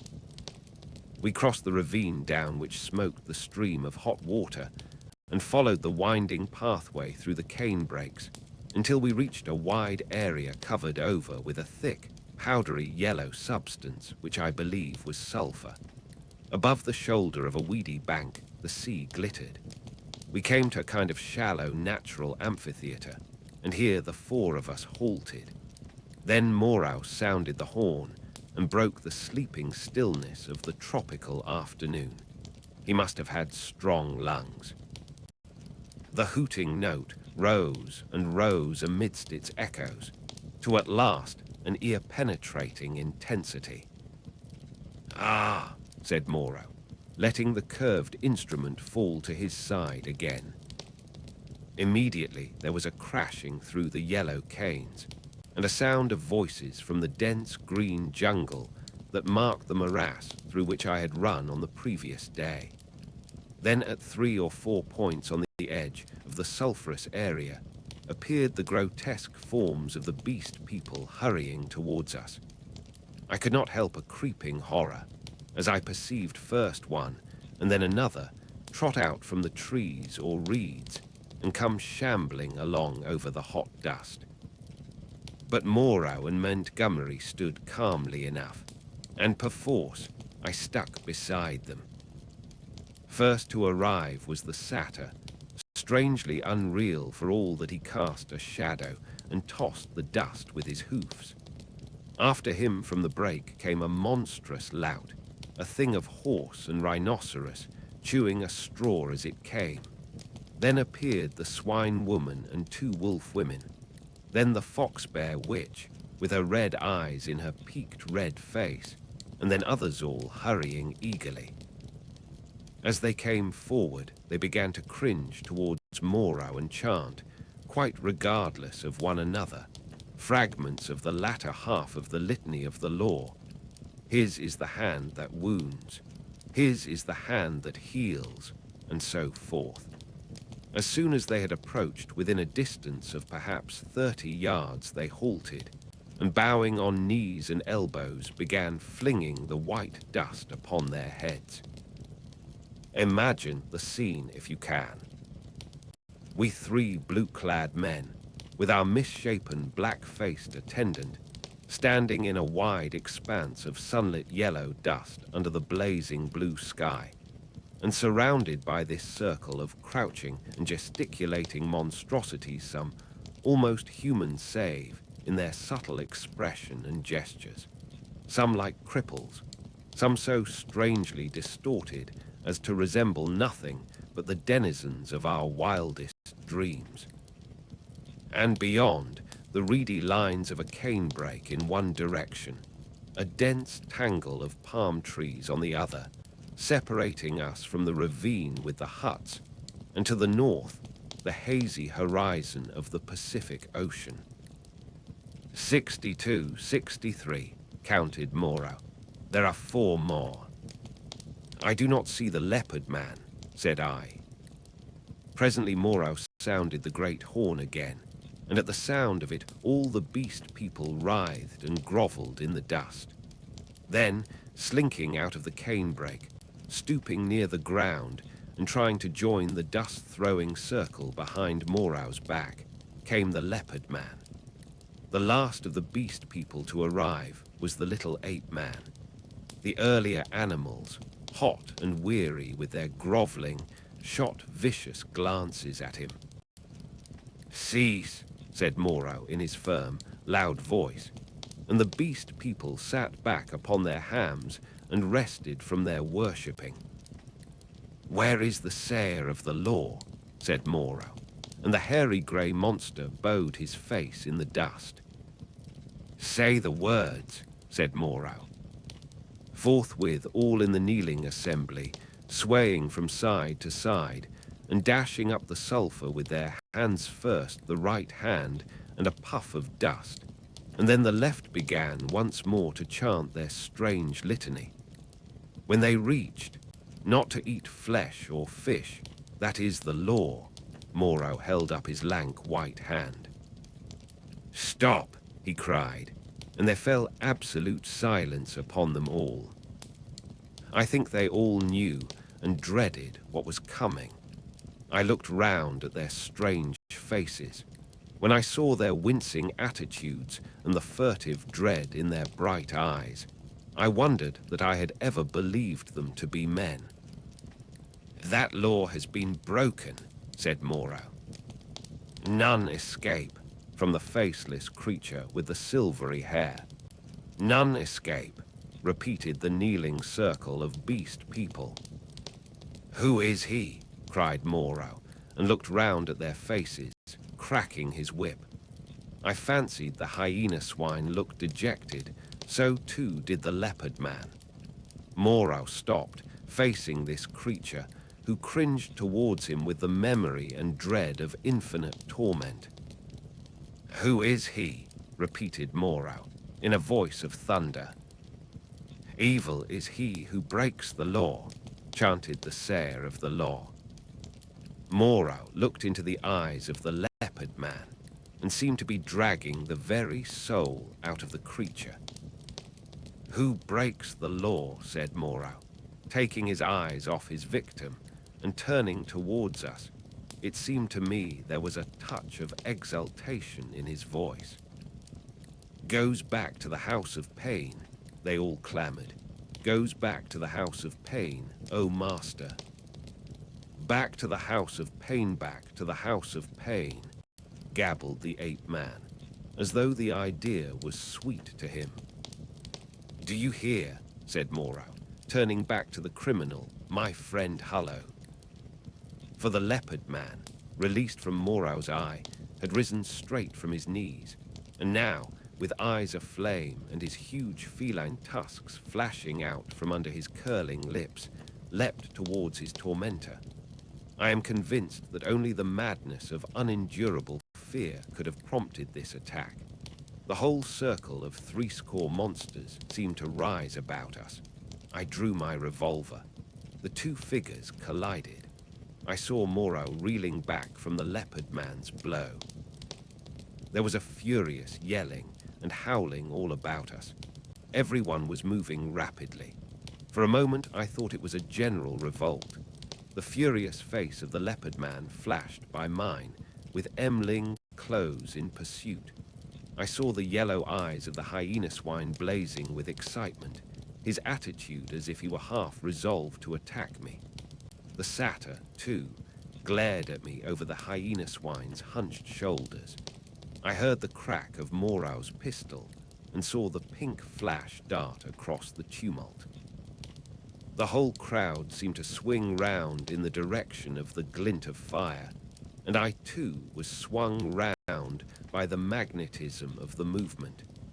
In another second I was running, one of a tumultuous shouting crowd, in pursuit of the escaping leopard man. That is all I can tell definitely. I saw the leopard man strike Moreau, and then everything spun about me until I was running headlong. Ling was ahead, close in pursuit of the fugitive. Behind, their tongues already lolling out, ran the wolf women in great leaping strides. The swine folk followed, squealing with excitement, and the two bull men in their swathings of white. Then came Moreau in a cluster of the beast people, his wide-brimmed straw hat blown off, his revolver in hand, and his lank white hair streaming out. The hyena swine ran beside me, keeping pace with me and glancing furtively at me out of his feline eyes, and the others came pattering and shouting behind us. The leopard man went bursting his way through the long canes, which sprang back as he passed and rattled in Ling's face. We others in the rear found a trampled path for us when we reached the break. The chase lay through the break for perhaps a quarter of a mile, and then plunged into a dense thicket, which retarded our movements exceedingly. Though we went through it in a crowd, together fronds flicking into our faces, ropey creepers catching us under the chin or gripping our ankles, thorny plants hooking into and tearing cloth and flesh together. "He has gone on all fours through this," panted Moreau, now just ahead of me. "None escape," said the wolf bear, laughing into my face with the exultation of hunting. We burst out again among rocks and saw the quarry ahead running lightly on all fours and snarling at us over his shoulder. At that the wolf folk howled with delight. The thing was still clothed, and at a distance its face still seemed human, but the carriage of its four limbs was feline, and the furtive droop of its shoulder was distinctly that of a hunted animal. It leapt over some thorny, yellow-flowering bushes and was hidden. Ling was halfway across the space. Most of us now had lost the first speed of the chase and had fallen into a longer and steadier stride. I saw as we traversed the open that the pursuit was now spreading from a column into a line. The hyena swine still ran close to me, watching me as it ran, every now and then puckering its muzzle with a snarling laugh. At the edge of the rocks, the leopard man, realizing that he was making for the projecting cape upon which he had stalked me on the night of my arrival, had doubled in the undergrowth. But Montgomery had seen the maneuver and turned him again. So, panting, tumbling against rocks, torn by brambles, impeded by ferns and reeds, I helped to pursue the leopard man who had broken the law, and the hyena swine ran, laughing savagely by my side. I staggered on, my head reeling and my heart beating against my ribs, tired almost to death, and yet not daring to lose sight of the chase lest I should be left alone with this horrible companion. I staggered on in spite of infinite fatigue and the dense heat of the tropical afternoon. At last the fury of the hunt slackened. We had pinned the wretched brute into a corner of the island. Moreau, whip in hand, marshaled us all into an irregular line, and we advanced now slowly, shouting to one another as we advanced and tightening the cordon about our victim.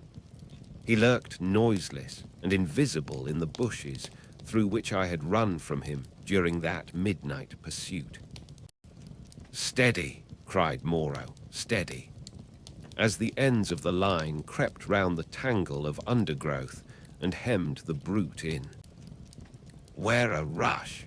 came the voice of Montgomery from beyond the thicket. I was on the slope above the bushes. Montgomery and Moreau beat along the beach beneath. Slowly we pushed in among the fretted network of branches and leaves. The quarry was silent. "Back to the house of pain, the house of pain, the house of pain," yelped the voice of the ape-man, some 20 yards to the right. When I heard that, I forgave the poor wretch all the fear he had inspired in me. I heard the twigs snap, and the boughs swish aside before the heavy tread of the horse rhinoceros upon my right. Then, suddenly, through a polygon of green, in the half-darkness under the luxuriant growth, I saw the creature we were hunting. I halted. He was crouched together into the smallest possible compass, his luminous green eyes turned over his shoulder regarding me. It may seem a strange contradiction in me. I cannot explain the fact, but now, seeing the creature there in a perfectly animal attitude, with the light gleaming in its eyes and its imperfectly human face distorted with terror, I realized again the fact of its humanity. In another moment, other of its pursuers would see it, and it would be overpowered and captured to experience once more the horrible tortures of the enclosure. Abruptly, I slipped out my revolver, aimed between its terror-struck eyes, and fired. As I did so, the hyena swine saw the thing and flung itself upon it with an eager cry, thrusting thirsty teeth into its neck. All about me, the green masses of the thicket were swaying and cracking as the beast people came rushing together. One face and then another appeared. "Don't kill it, Prendick," cried Moreau. "Don't kill it." And I saw him stooping as he pushed through under the fronds of the big ferns. In another moment, he had beaten off the hyena swine with the handle of his whip, and he and Montgomery were keeping away the excited carnivorous beast people, and particularly Ling, from the still quivering body. The hairy grey thing came sniffing at the corpse under my arm. The other animals, in their animal ardor, jostled me to get a nearer view. "Confound you, Prendick," said Moreau. "I wanted him." "I'm sorry," said I, though I was not. It was the impulse of the moment. I felt sick with exertion and excitement. Turning, I pushed my way out of the crowding beast people and went on alone up the slope towards the higher part of the headland. Under the shouted directions of Moreau, I heard the 3 white-swathed bullmen begin dragging the victim down towards the water. It was easy now for me to be alone. The beast people manifested a quite human curiosity about the dead body and followed it in a thick knot, sniffing and growling at it as the bullmen dragged it down the beach. I went to the headland and watched the bullmen, black against the evening sky, as they carried the weighted dead body out to sea. And like a wave across my mind came the realization of the unspeakable aimlessness of things upon the island. Upon the beach among the rocks beneath me were the ape man, the hyena swine, and several other of the beast people, standing about Montgomery and Moreau. They were all still intensely excited, and all overflowing with noisy expressions of their loyalty to the law. Yet I felt an absolute assurance in my own mind that the hyena swine was implicated in the rabbit killing. A strange persuasion came upon me that, save for the grossness of the line, the grotesqueness of the forms, I had here before me the whole balance of human life in miniature, the whole interplay of instinct, reason, and fate in its simplest form. The leopard man had happened to go under. That was all the difference. Poor brute.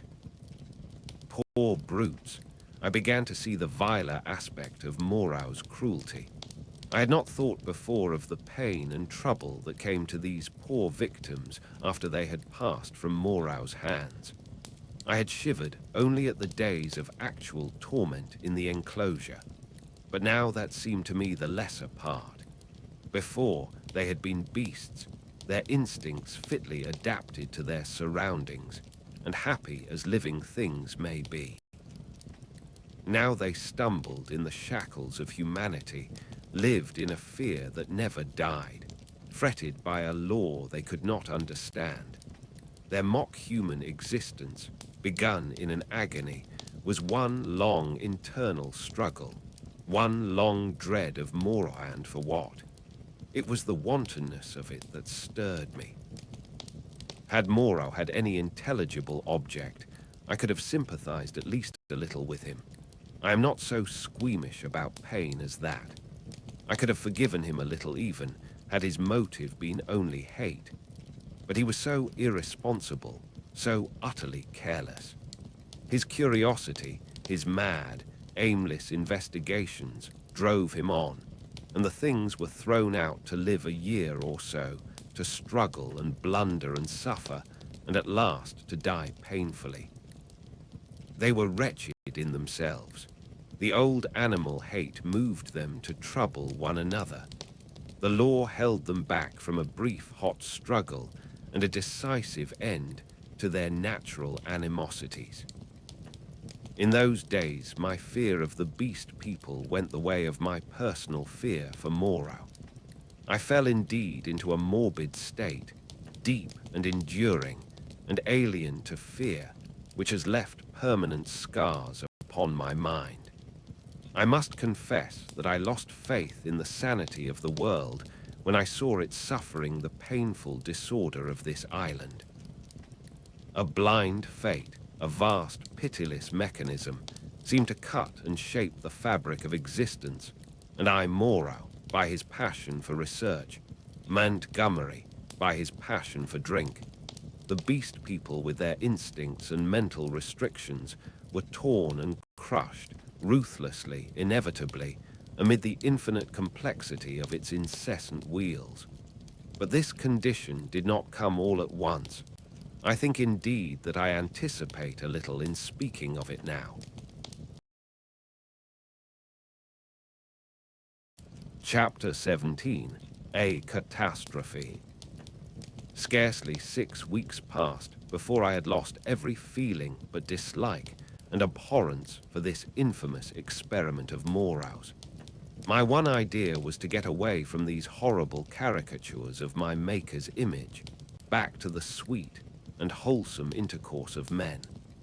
My fellow creatures, from whom I was thus separated, began to assume idyllic virtue and beauty in my memory. My first friendship with Montgomery did not increase. His long separation from humanity, his secret vice of drunkenness, his evident sympathy with the beast people tainted him to me. Several times I let him go alone among them. I avoided intercourse with them in every possible way. I spent an increasing proportion of my time upon the beach, looking for some liberating sail that never appeared until one day there fell upon us an appalling disaster, which put an altogether different aspect upon my strange surroundings. It was about 7 or 8 weeks after my landing, rather more, I think, though I had not troubled to keep account of the time when this catastrophe occurred. It happened in the early morning, I should think about 6. I had risen and breakfasted early, having been aroused by the noise of 3 beast men carrying wood into the enclosure. After breakfast, I went to the open gateway of the enclosure and stood there smoking a cigarette and enjoying the freshness of the early morning. Moreau presently came round the corner of the enclosure and greeted me. He passed by me, and I heard him behind me unlock and enter his laboratory. So indurated was I at that time to the abomination of the place that I heard, without a touch of emotion, the PUMA victim begin another day of torture. It met its persecutor with a shriek, almost exactly like that of an angry virago. Then suddenly something happened, I do not know what to this day.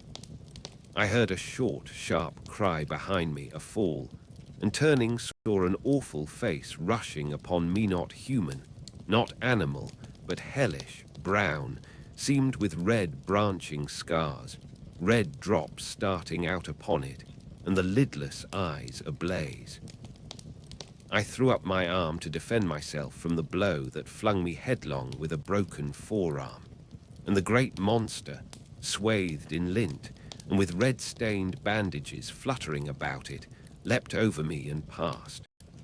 I rolled over and over down the beach, tried to sit up, and collapsed upon my broken arm. Then Moreau appeared, his massive white face all the more terrible for the blood that trickled from his forehead. He carried a revolver in one hand. He scarcely glanced at me, but rushed off at once in pursuit of the PUMA. I tried the other arm and sat up. The muffled figure in front ran in great striding leaps along the beach, and Moreau followed her. She turned her head and saw him, then doubling abruptly made for the bushes. She gained upon him at every stride. I saw her plunge into them, and Moreau, running slantingly to intercept her, fired and missed as she disappeared.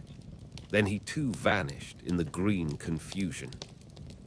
I stared after them, and then the pain in my arm flamed up, and with a groan I staggered to my feet.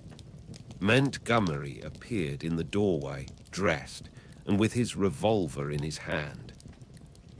"Great God, Prendick," he said, not noticing that I was hurt. "That brute's loose. Tore the fetter out of the wall. Have you seen them?" Then sharply, seeing I gripped my arm, "What's the matter?" "I was standing in the doorway," said I. He came forward and took my arm. "Blood on the sleeve," said he, and rolled back the flannel. He pocketed his weapon, felt my arm about painfully, and led me inside. "Your arm is broken," he said, and then, "Tell me exactly how it happened. What happened?"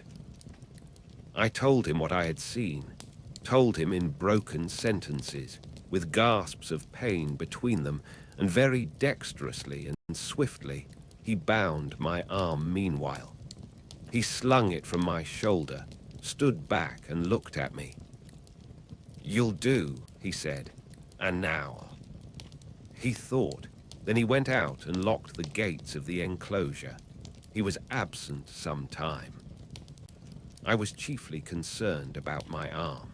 The incident seemed merely one more of many horrible things. I sat down in the deck chair, and I must admit swore heartily at the island. The first dull feeling of injury in my arm had already given way to a burning pain when Montgomery reappeared.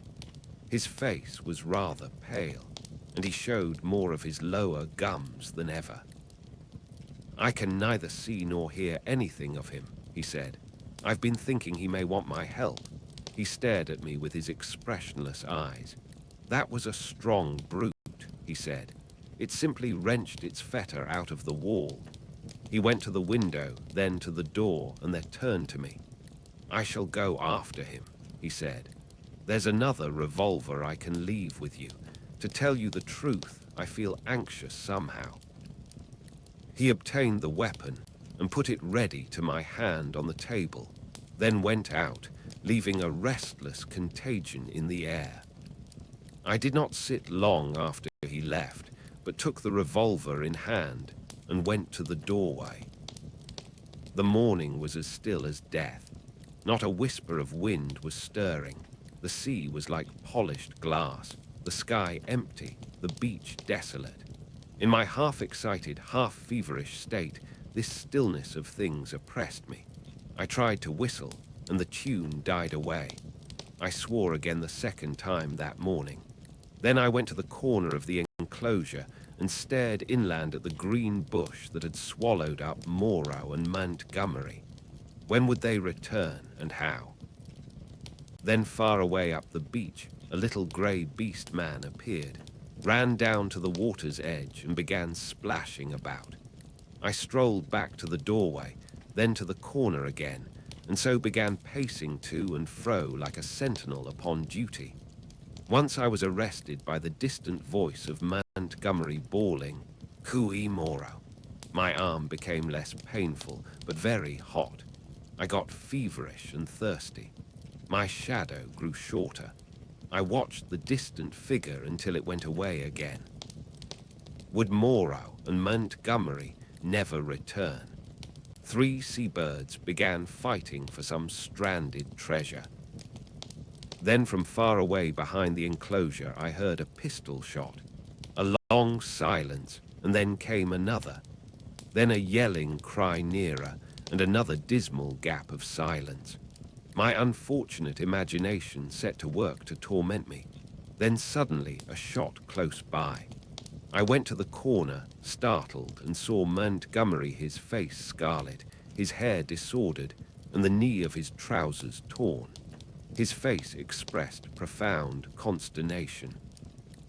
Behind him slouched the beast man, Emling, and round Emling's jaws were some queer dark stains. "Has he come?" said Montgomery. "Moreau," said I, "no." "My God," the man was panting, almost sobbing. "Go back in," he said, taking my arm. "They're mad. They're all rushing about mad. What can have happened? I don't know. I'll tell you when my breath comes. Where's some brandy?" Montgomery limped before me into the room and sat down in the deck chair.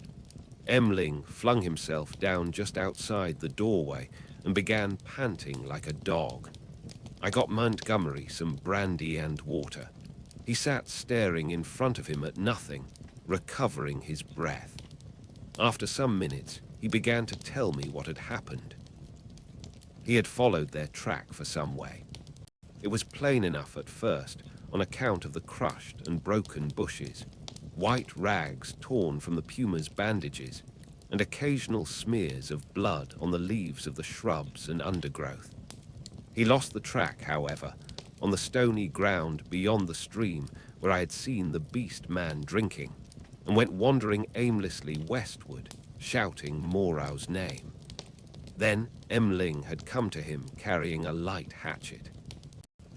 Emling had seen nothing of the Puma affair, had been felling wood, and heard him calling. They went on shouting together. 2 beast men came crouching and peering at them through the undergrowth, with gestures and a furtive carriage that alarmed Montgomery by their strangeness. He hailed them, and they fled guiltily. He stopped shouting after that, and after wandering some time farther in an undecided way, determined to visit the huts. He found the ravine deserted. Growing more alarmed every minute, he began to retrace his steps. Then it was he encountered the 2 swinemen I had seen dancing on the night of my arrival. Blood-stained they were about the mouth, and intensely excited. They came crashing through the ferns, and stopped with fierce faces when they saw him.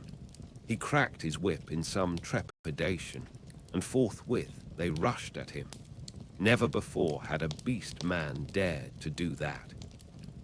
When he shot through the head, Emling flung himself upon the other, and the 2 rolled grappling.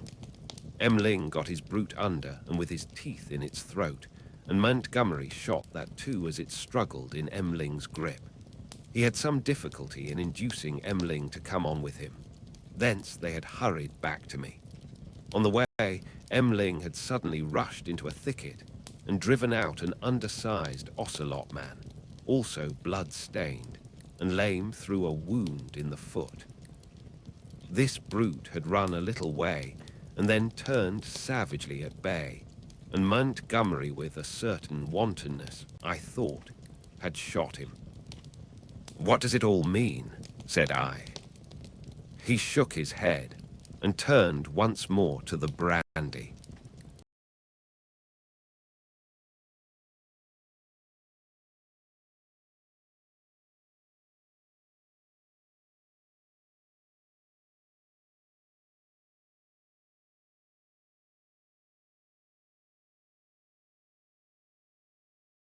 Chapter 18. The Finding of Moreau. When I saw Montgomery swallow a 3rd dose of brandy, I took it upon myself to interfere. He was already more than half fuddled. I told him that some serious thing must have happened to Moreau by this time, or he would have returned before this, and that it behoved us to ascertain what that catastrophe was.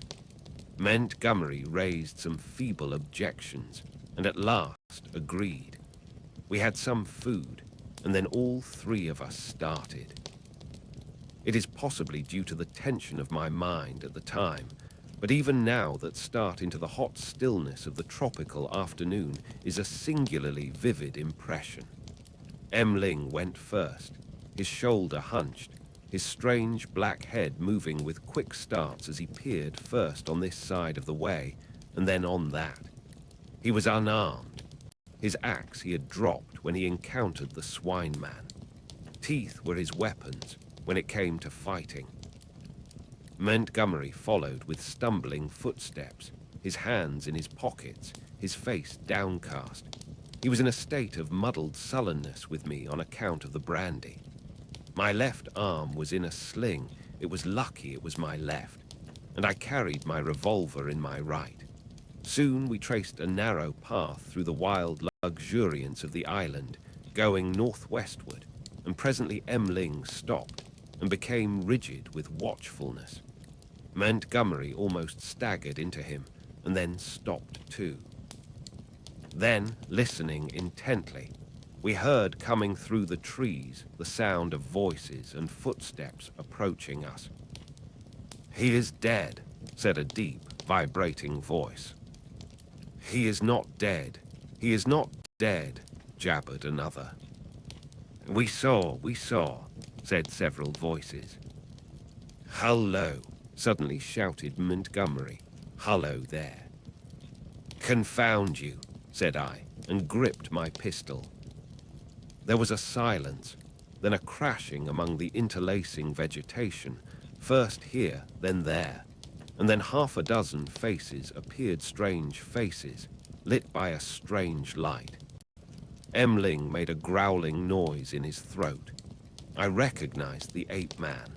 I had indeed already identified his voice, and two of the white-swathed, brown-featured creatures I had seen in Montgomery's boat. With these were the two dappled brutes, and that grey, horribly crooked creature who said the law, with grey hair streaming down its cheeks, heavy grey eyebrows, and grey locks pouring off from a central parting upon its sloping forehead, a heavy, faceless thing, with strange red eyes, looking at us curiously from amidst the green. For a space no one spoke. Then Montgomery hiccuped, who said he was dead. The monkey man looked guiltily at the hairy grey thing. "He is dead," said this monster. They saw. There was nothing threatening about this detachment, at any rate. They seemed awe-stricken and puzzled. "Where is he?" said Montgomery. "Beyond," and the grey creature pointed. "Is there a law now?" asked the monkey man. "Is it still to be this and that? Is he dead indeed?" "Is there a law?" repeated the man in white. "Is there a law, thou other with the whip?" "He is dead," said the hairy grey thing, and they all stood watching us. "Prendick," said Montgomery, turning his dull eyes to me. "He's dead, evidently." I had been standing behind him during this colloquy. I began to see how things lay with them. I suddenly stepped in front of Montgomery and lifted up my voice. "Children of the law," I said, "he is not dead." Ling turned his sharp eyes on me. "He has changed his shape. He has changed his body," I went on. "For a time you will not see him. He is there," I pointed upward, "where he can watch you. You cannot see him, but he can see you. Fear the law." I looked at them squarely. They flinched. "He is great. He is good," said the ape-man, peering fearfully upward among the dense trees. "And the other thing," I demanded. "The thing that bled and ran screaming and sobbing, that is dead too," said the grey thing, still regarding me. "That's well," grunted Montgomery. "The other with the whip," began the grey thing. "Well," said I. "Said he was dead." But Montgomery was still sober enough to understand my motive in denying Moreau's death. "He is not dead," he said slowly. "Not dead at all. No more dead than I am." "Some," said I, "have broken the law. They will die. Some have died. Show us now where his old body lies, the body he cast away because he had no more need of it." "It is this way, man who walked in the sea," said the grey thing. And with these 6 creatures guiding us, we went through the tumult of ferns and creepers and tree stems towards the northwest. Then came a yelling, a crashing among the branches, and a little pink homunculus rushed by us shrieking. Immediately after appeared a monster in headlong pursuit, blood-bedabbled, who was amongst us almost before he could stop his career. The grey thing leapt aside. Ling, with a snarl, flew at it and was struck aside.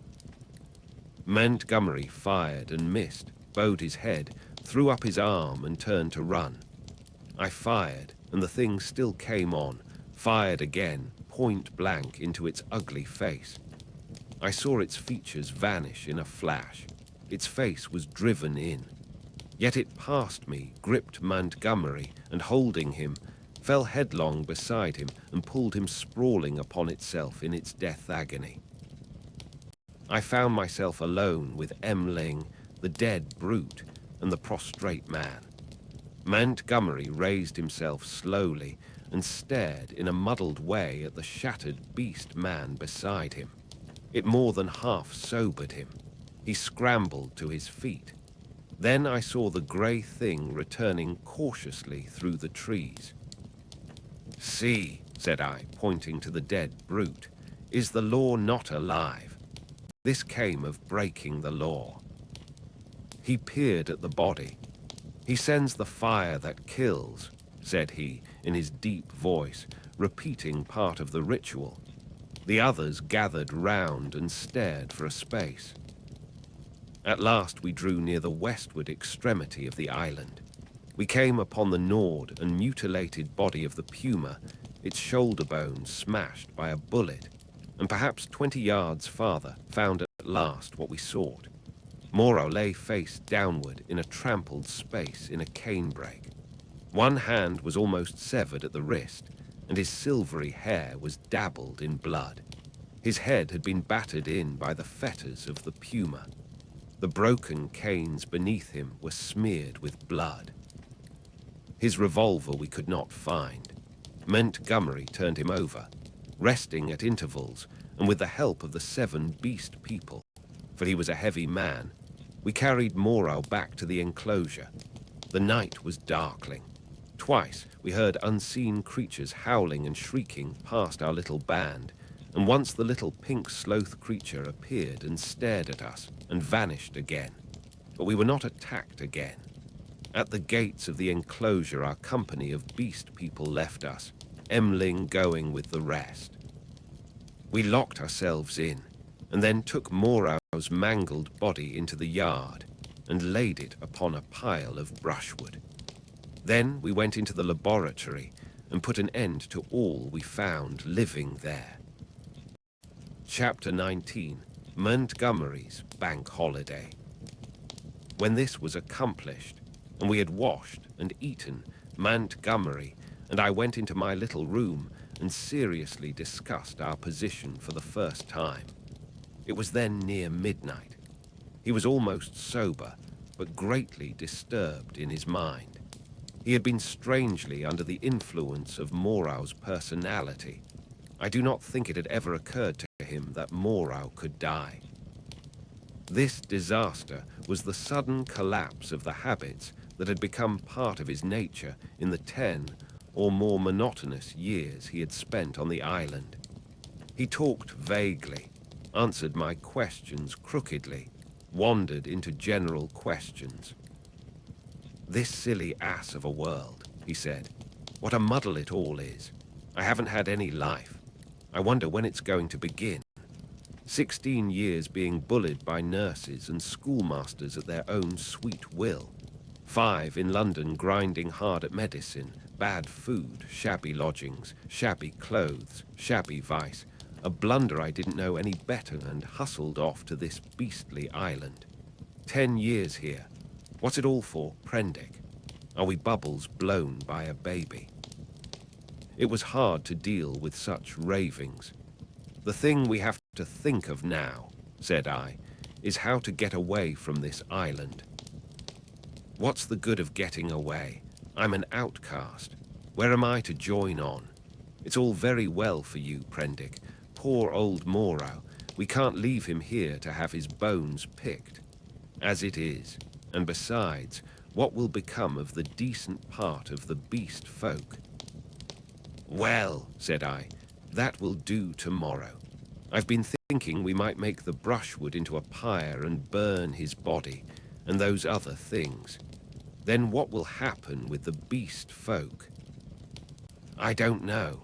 I suppose those that were made of beasts of prey will make silly asses of themselves sooner or later. We can't massacre the lot, can we? I suppose that's what your humanity would suggest. But they'll change. They are sure to change. He talked thus inconclusively, until at last I felt my temper going. Damnation, he exclaimed at some petulance of mine. Can't you see I'm in a worse hole than you are? And he got up and went for the brandy. Drink, he said, returning.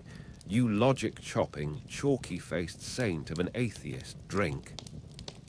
Not I, said I, and sat grimly watching his face under the yellow paraffine flare, as he drank himself into a garrulous misery. I have a memory of infinite tedium. He wandered into a maudlin defense of the beast people and of Emling. Emling, he said, was the only thing that had ever really cared for him, and suddenly an idea came to him. I'm damned, said he, staggering to his feet and clutching the brandy bottle. By some flash of intuition, I knew what it was he intended. You don't give drink to that beast, I said, rising and facing him. Beast, said he, you're the beast. He takes his liquor like a Christian. Come out of the way, Prendick. For God's sake, said I. Get out of the way, he roared, and suddenly whipped out his revolver. Very well, said I, and stood aside, half-minded to fall upon him as he put his hand upon the latch, but deterred by the thought of my useless arm. You've made a beast of yourself, to the beasts you may go. He flung the doorway open and stood half facing me between the yellow lamplight and the pallid glare of the moon. His eye sockets were blotches of black under his stubbly eyebrows. You're a solemn prig, Prendick, a silly ass. You're always fearing and fancying. We're on the edge of things.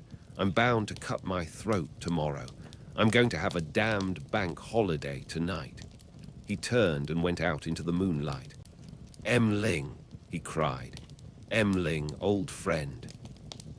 3 dim creatures in the silvery light came along the edge of the one beach one, a white-wrapped creature, the other 2 blotches of blackness following it. They halted, staring. Then I saw Emling's hunched shoulders as he came round the corner of the house. Drink, cried Montgomery. Drink, you brutes. Drink and be men. Damn, I'm the cleverest. Moreau forgot this. This is the last touch. Drink, I tell you. And waving the bottle in his hand, he started off at a kind of quick trot to the westward, Emling ranging himself between him and the 3 dim creatures who followed. I went to the doorway. They were already indistinct in the mist of the moonlight before Montgomery halted. I saw him administer a dose of the raw brandy to Emling and saw the 5 figures melt into one vague patch. Sing, I heard Montgomery shout. Sing all together. Confound old Prendick. That's right. Now again, confound old Prendick. The black group broke up into 5 separate figures and wound slowly away from me along the band of shining beach. Each went howling at his own sweet will, yelping insults at me, or giving whatever other vent this new inspiration of brandy demanded. Presently I heard Montgomery's voice shouting, "Right turn!" and they passed with their shouts and howls into the blackness of the landward trees. Slowly, very slowly, they receded into silence. The peaceful splendor of the night healed again. The moon was now past the meridian and traveling down the west. It was at its full and very bright, riding through the empty blue sky. The shadow of the wall lay, a yard wide and of inky blackness at my feet. The eastward sea was a featureless grey, dark and mysterious, and between the sea and the shadow the grey sands of volcanic glass and crystals flashed and shone like a beach of diamonds. Behind me the paraffin lamp flared hot and ruddy. Then I shut the door, locked it, and went into the enclosure where Moreau lay beside his latest victims, the staghounds and the llama, and some other wretched brutes, with his massive face calm, even after his terrible death, and with the hard eyes open, staring at the dead white moon above. I sat down upon the edge of the sink, and with my eyes upon that ghastly pile of silvery light and ominous shadows, began to turn over my plans. In the morning I would gather some provisions in the DINGEY, and after setting fire to the pyre before me, push out into the desolation of the high sea once more. I felt that for Montgomery there was no help, that he was, in truth, half akin to these beast folk, unfitted for human kindred. I do not know how long I sat there scheming. It must have been an hour or so. Then my planning was interrupted by the return of Montgomery to my neighborhood. I heard a yelling from many throats, a tumult of exultant cries passing down towards the beach, whooping and howling, and excited shrieks that seemed to come to a stop near the water's edge. The riot rose and fell. I heard heavy blows and the splintering smash of wood, but it did not trouble me then. A discordant chanting began. My thoughts went back to my means of escape. I got up, brought the lamp, and went into a shed to look at some kegs I had seen there. Then I became interested in the contents of some biscuit tins and opened one. I saw something out of the tail of my IA red figure and turned sharply. Behind me lay the yard, vividly black and white in the moonlight, and the pile of wood and faggots on which Moreau and his mutilated victims lay, one over another. They seemed to be gripping one another in one last revengeful grapple. His wounds gaped, black as night, and the blood that had dripped lay in black patches upon the sand. Then I saw, without understanding, the cause of my phantomé ruddy glow that came and danced and went upon the wall opposite. I misinterpreted this, fancied it was a reflection of my flickering lamp, and turned again to the stores in the shed. I went on rummaging among them, as well as a one-armed man could, finding this convenient thing and that, and putting them aside for tomorrow's launch. My movements were slow, and the time passed quickly. Insensibly, the daylight crept upon me. The chanting died down, giving place to a clamor. Then it began again, and suddenly broke into a tumult. I heard cries of "more, more," a sound like quarreling, and a sudden wild shriek. The quality of the sounds changed so greatly that it arrested my attention. I went out into the yard and listened. Then, cutting like a knife, across the confusion came the crack of a revolver. I rushed at once through my room to the little doorway. As I did so, I heard some of the packing cases behind me go sliding down and smash together with a clatter of glass on the floor of the shed. But I did not heed these. I flung the door open and looked out. Up the beach by the boathouse, a bonfire was burning, raining up sparks into the indistinctness of the dawn. Around this struggled a mass of black figures. I heard Montgomery call my name. I began to run at once towards this fire, revolver in hand. I saw the pink tongue of Montgomery's pistol lick out once, close to the ground. He was down. I shouted with all my strength and fired into the air. I heard someone cry, "The Master." The knotted black struggle broke into scattering units. The fire leapt and sank down. The crowd of beast people fled in sudden panic before me, up the beach. In my excitement, I fired at their retreating backs as they disappeared among the bushes. Then I turned to the black heaps upon the ground. Montgomery lay on his back, with the hairy grey beast-man sprawling across his body. The brute was dead, but still gripping Montgomery's throat with its curving claws. Nearby lay Emling on his face and quite still, his neck bitten open and the upper part of the smashed brandy bottle in his hand.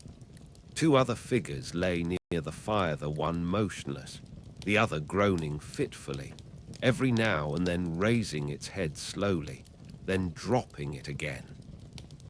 I caught hold of the grey man and pulled him off Montgomery's body. His claws drew down the torn coat reluctantly as I dragged him away. Montgomery was dark in the face and scarcely breathing. I splashed seawater on his face and pillowed his head on my rolled-up coat. Emling was dead. The wounded creature by the fire. It was a wolf brute with a bearded grey face lay, I found, with the fore part of its body upon the still glowing timber. The wretched thing was injured so dreadfully that in mercy I blew its brains out at once. The other brute was one of the bullmen swathed in white. He too was dead. The rest of the beast people had vanished from the beach. I went to Montgomery again and knelt beside him, cursing my ignorance of medicine. The fire beside me had sunk down, and only charred beams of timber glowing at the central ends and mixed with a grey ash of brushwood remained. I wondered casually where Montgomery had got his wood. Then I saw that the dawn was upon us. The sky had grown brighter. The setting moon was becoming pale and opaque in the luminous blue of the day. The sky to the eastward was rimmed with red. Suddenly I heard a thud and a hissing behind me, and looking round, sprang to my feet with a cry of horror. Against the warm dawn, great tumultuous masses of black smoke were boiling up out of the enclosure, and through their stormy darkness shot flickering threads of blood-red flame. Then the thatched roof caught. I saw the curving charge of the flames across the sloping straw. A spurt of fire jetted from the window of my room. I knew at once what had happened. I remembered the crash I had heard. When I had rushed out to Montgomery's assistance, I had overturned the lamp. The hopelessness of saving any of the contents of the enclosure stared me in the face. My mind came back to my plan of flight, and turning swiftly, I looked to see where the two boats lay upon the beach. They were gone. Two axes lay upon the sands beside me. Chips and splinters were scattered broadcast, and the ashes of the bonfire were blackening and smoking under the dawn. Montgomery had burnt the boats to revenge himself upon me and prevent our return to mankind. A sudden convulsion of rage shook me. I was almost moved to batter his foolish head in as he lay there helpless at my feet. Then suddenly his hand moved so feebly, so pitifully, that my wrath vanished. He groaned and opened his eyes for a minute. I knelt down beside him and raised his head. He opened his eyes again, staring silently at the dawn, and then they met mine. The lids fell. "Sorry," he said presently, with an effort. He seemed trying to think. "The last," he murmured, "the last of this silly universe. What a mess." I listened. His head fell helplessly to one side. I thought some drink might revive him, but there was neither drink nor vessel in which to bring drink at hand. He seemed suddenly heavier. My heart went cold. I bent down to his face, put my hand through the rent in his blouse. He was dead, and even as he died, a line of white heat, the limb of the sun, rose eastward beyond the projection of the bay, splashing its radiance across the sky and turning the dark sea into a weltering tumult of dazzling light. It fell like a glory upon his death-shrunken face. I let his head fall gently upon the rough pillow I had made for him and stood up. Before me was the glittering desolation of the sea, the awful solitude upon which I had already suffered so much. Behind me the island, hushed under the dawn, its beast people silent and unseen. The enclosure, with all its provisions and ammunition, burnt noisily, with sudden gusts of flame, a fitful crackling, and now and then a crash. The heavy smoke drove up the beach away from me, rolling low over the distant treetops towards the huts in the ravine. Beside me were the charred vestiges of the boats, and these 5 dead bodies. Then out of the bushes came 3 beast people, with hunched shoulders, protruding heads, misshapen hands awkwardly held, and inquisitive, unfriendly eyes, and advanced towards me with hesitating gestures. Chapter 20. Alone with the beast folk. I faced these people, facing my fate in them, single-handed, now literally single-handed, for I had a broken arm. In my pocket was a revolver with 2 empty chambers. Among the chips scattered about the beach lay the 2 axes that had been used to chop up the boats. The tide was creeping in behind me. There was nothing for it but courage. I looked squarely into the faces of the advancing monsters. They avoided my eyes, and their quivering nostrils investigated the bodies that lay beyond me on the beach. I took 6 steps, picked up the blood-stained whip that lay beneath the body of the wolfman, and cracked it. They stopped and stared at me. "Salute," said I, bow down. They hesitated. One bent his knees. I repeated my command with my heart in my mouth and advanced upon them. One knelt, then the other too. I turned and walked towards the dead bodies, keeping my face towards the 3 kneeling beast men, very much as an actor passing up the stage faces the audience. "They broke the law," said I, putting my foot on the sayer of the law. "They have been slain, even the sayer of the law, even the other with the whip. Great is the law, come and see." "None escape," said one of them, advancing and peering. "None escape," said I, "therefore hear, and do as I command." They stood up, looking questioningly at one another. "Stand there," said I. I picked up the hatchets and swung them by their heads from the sling of my arm, turned Montgomery over, picked up his revolver still loaded in 2 chambers, and bending down to rummage, found 6 cartridges in his pocket. "Take him," said I, standing up again and pointing with the whip. "Take him and carry him out and cast him into the sea." They came forward, evidently still afraid of Montgomery, but still more afraid of my cracking red whiplash. And after some fumbling and hesitation, some whip-cracking and shouting, they lifted him gingerly, carried him down to the beach, and went splashing into the dazzling welter of the sea. "On," said I, "on, carry him far." They went in up to their armpits and stood regarding me. "Let go," said I, and the body of Montgomery vanished with a splash. Something seemed to tighten across my chest. "Good," said I, with a break in my voice, and they came back, hurrying and fearful, to the margin of the water, leaving long wakes of black in the silver.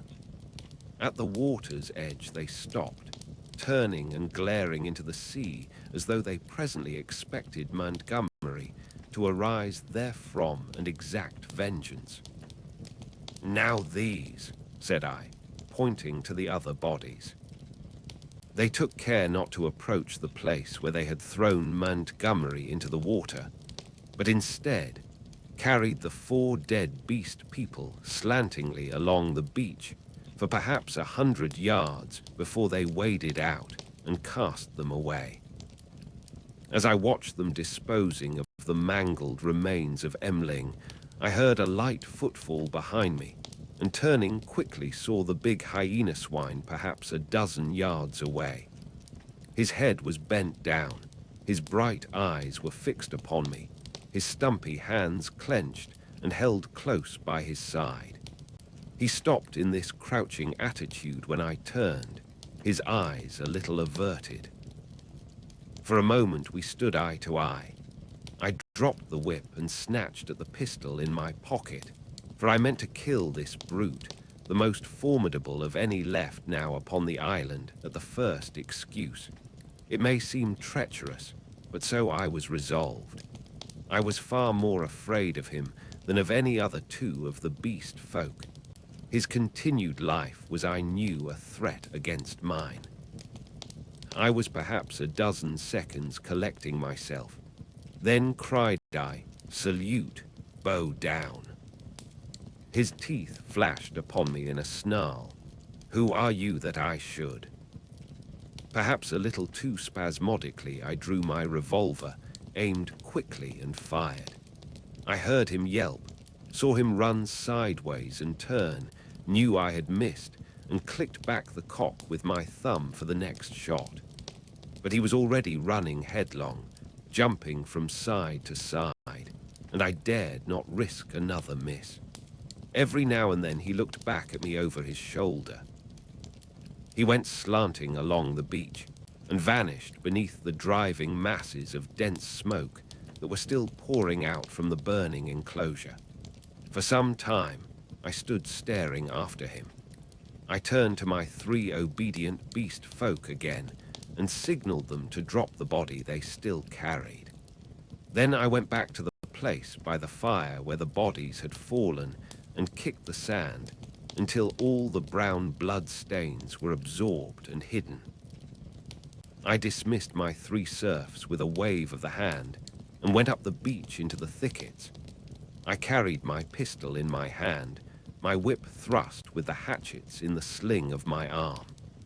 I was anxious to be alone, to think out the position in which I was now placed.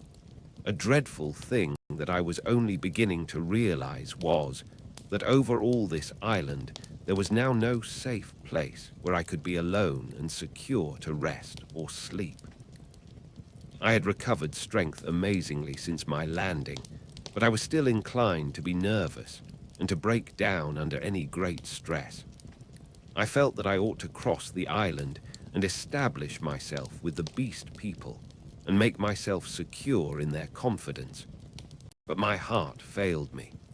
I went back to the beach and, turning eastward past the burning enclosure, made for a point where a shallow spit of coral sand ran out towards the reef. Here I could sit down and think, my back to the sea and my face against any surprise. And there I sat, chin on knees, the sun beating down upon my head and unspeakable dread in my mind, plotting how I could live on against the hour of my rescue, if ever rescue came. I tried to review the whole situation as calmly as I could, but it was difficult to clear the thing of emotion. I began turning over in my mind the reason of Montgomery's despair. "They will change," he said. "They are sure to change." And Moreau, what was it that Moreau had said? "The stubborn beast flesh grows day by day back again." Then I came round to the hyena swine. I felt sure that if I did not kill that brute, he would kill me. The sayer of the law was dead. Worse luck. They knew now that we of the whips could be killed even as they themselves were killed. Were they peering at me already out of the green masses of ferns and palms over yonder, watching until I came within their spring? Were they plotting against me? What was the hyena swine telling them? My imagination was running away with me into a morass of unsubstantial fears. My thoughts were disturbed by a crying of seabirds hurrying towards some black object that had been stranded by the waves on the beach near the enclosure. I knew what that object was, but I had not the heart to go back and drive them off. I began walking along the beach in the opposite direction, designing to come round the eastward corner of the island and so approach the ravine of the huts without traversing the possible ambuscades of the thickets. Perhaps half a mile along the beach, I became aware of one of my three beast folk advancing out of the landward bushes towards me. I was now so nervous with my own imaginings that I immediately drew my revolver. Even the propitiatory gestures of the creature failed to disarm me. He hesitated as he approached. "Go away," cried I. There was something very suggestive of a dog in the cringing attitude of the creature. It retreated a little way, very like a dog being sent home, and stopped, looking at me imploringly with canine brown eyes. "Go away," said I. "Do not come near me." "May I not come near you?" it said. "No, go away," I insisted, and snapped my whip. Then, putting my whip in my teeth, I stooped for a stone, and with that threat drove the creature away. So in solitude I came round by the ravine of the beast people, and hiding among the weeds and reeds that separated this crevice from the sea, I watched such of them as appeared, trying to judge from their gestures and appearance how the death of Moreau and Montgomery and the destruction of the House of Pain had affected them. I know now the folly of my cowardice. Had I kept my courage up to the level of the dawn, had I not allowed it to ebb away in solitary thought, I might have grasped the vacant scepter of Moreau and ruled over the beast people. As it was, I lost the opportunity and sank to the position of a mere leader among my fellows. Towards noon, certain of them came and squatted basking in the hot sand. The imperious voices of hunger and thirst prevailed over my dread. I came out of the bushes and, revolver in hand, walked down towards these seated figures. One, a wolf woman, turned her head and stared at me, and then the others. None attempted to rise or salute me. I felt too faint and weary to insist, and I let the moment pass. "I want food," said I, almost apologetically, and drawing near. "There is food in the huts," said an ox-boar man, drowsily, and looking away from me. I passed them, and went down into the shadow and odors of the almost deserted ravine. In an empty hut, I feasted on some specked and half-decayed fruit, and then, after I had propped some branches and sticks about the opening, and placed myself with my face towards it and my hand upon my revolver, the exhaustion of the last 30 hours claimed its own, and I fell into a light slumber, hoping that the flimsy barricade I had erected would cause sufficient noise in its removal to save me from surprise.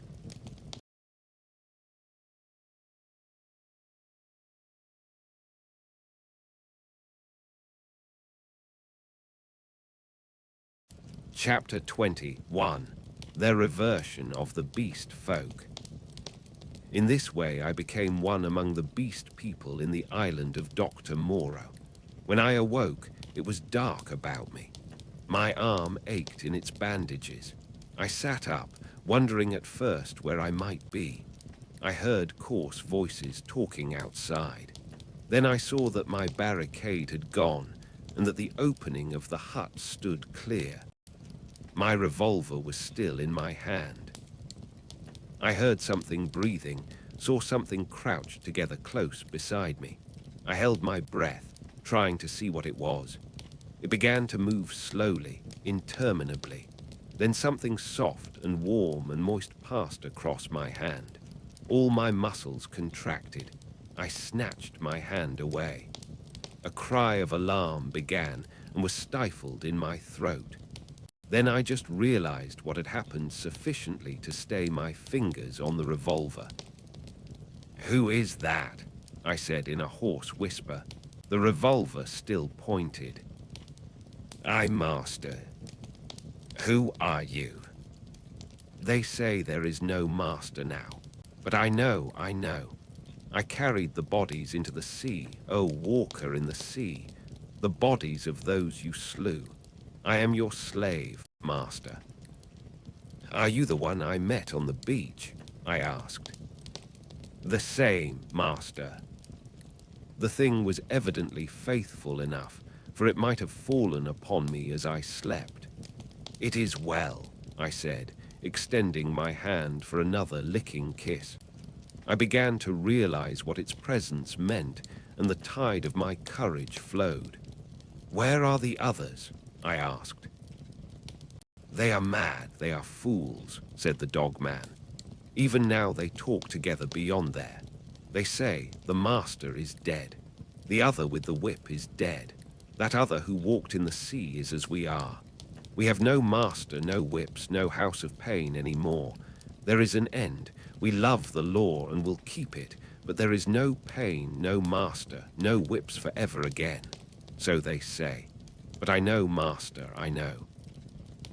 I felt in the darkness and patted the dog man's head. "It is well," I said again.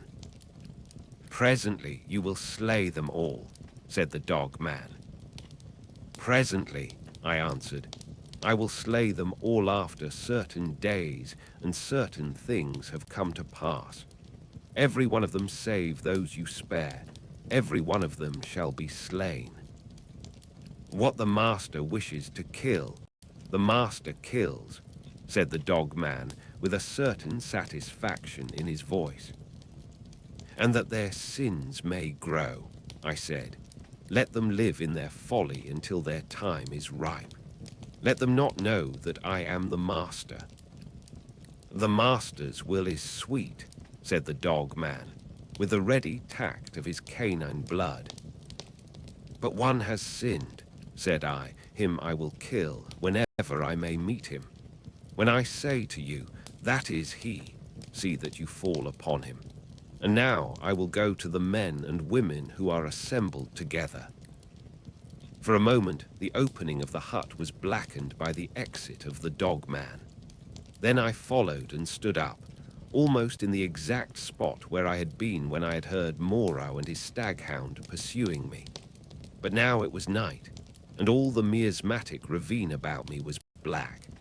And beyond, instead of a green, sunlit slope, I saw a red fire, before which hunched, grotesque figures moved to and fro. Farther were the thick trees, a bank of darkness, fringed above with the black lace of the upper branches. The moon was just riding up on the edge of the ravine, and like a bar across its face drove the spire of vapor that was forever streaming from the fumaroles of the island. "Walk by me," said I, nerving myself. And side by side we walked down the narrow way, taking little heed of the dim things that peered at us out of the huts. None about the fire attempted to salute me. Most of them disregarded me, ostentatiously. I looked round for the hyena swine, but he was not there. Altogether, perhaps 20 of the beast folk squatted, staring into the fire or talking to one another. "He is dead, he is dead. The master is dead," said the voice of the ape man to the right of me. "The house of pain there is no house of pain." "He is not dead," said I in a loud voice. "Even now he watches us." This startled them. 20 pairs of eyes regarded me. "The house of pain is gone," said I. "It will come again. The master you cannot see, yet even now he listens among you." "True, true," said the dog man. They were staggered at my assurance. An animal may be ferocious and cunning enough, but it takes a real man to tell a lie. "The man with the bandaged arm speaks a strange thing," said one of the beast folk. "I tell you it is so," I said. "The master and the house of pain will come again. Woe be to him who breaks the law." They looked curiously at one another. With an affectation of indifference, I began to chop idly at the ground in front of me with my hatchet. They looked, I noticed, at the deep cuts I made in the turf. Then the satyr raised a doubt. I answered him.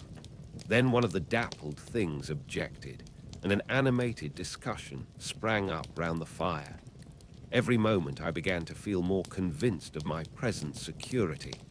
I talked now without the catching in my breath, due to the intensity of my excitement that had troubled me at first. In the course of about an hour, I had really convinced several of the beast folk of the truth of my assertions, and talked most of the others into a dubious state. I kept a sharp eye for my enemy, the hyena swine, but he never appeared. Every now and then a suspicious movement would startle me, but my confidence grew rapidly. Then, as the moon crept down from the zenith, one by one the listeners began to yawn, showing the oddest teeth in the light of the sinking fire. And first one and then another retired towards the dens in the ravine, and I, dreading the silence and darkness, went with them, knowing I was safer with several of them than with one alone. In this manner began the longer part of my sojourn upon this island of Doctor Moreau. But from that night until the end came, there was but one thing happened to tell save a series of innumerable small unpleasant details, and the fretting of an incessant uneasiness, so that I prefer to make no chronicle for that gap of time, to tell only one cardinal incident of the 10 months I spent as an intimate of these half-humanized brutes. There is much that sticks in my memory that I could write things that I would cheerfully give my right hand to forget, but they do not help the telling of the story. In the retrospect, it is strange to remember how soon I fell in with these monsters' ways and gained my confidence again. I had my quarrels with them, of course, and could show some of their teeth marks still, but they soon gained a wholesome respect for my trick of throwing stones and for the bite of my hatchet, and my St. Bernard man's loyalty was of infinite service to me. I found their simple scale of honor was based mainly on the capacity for inflicting trenchant wounds. Indeed, I may say without vanity, I hope, that I held something like preeminence among them. One or two, whom in a rare access of high spirits I had scarred rather badly, bore me a grudge, but it vented itself chiefly behind my back and at a safe distance from my missiles in grimaces. The hyena swine avoided me, and I was always on the alert for him.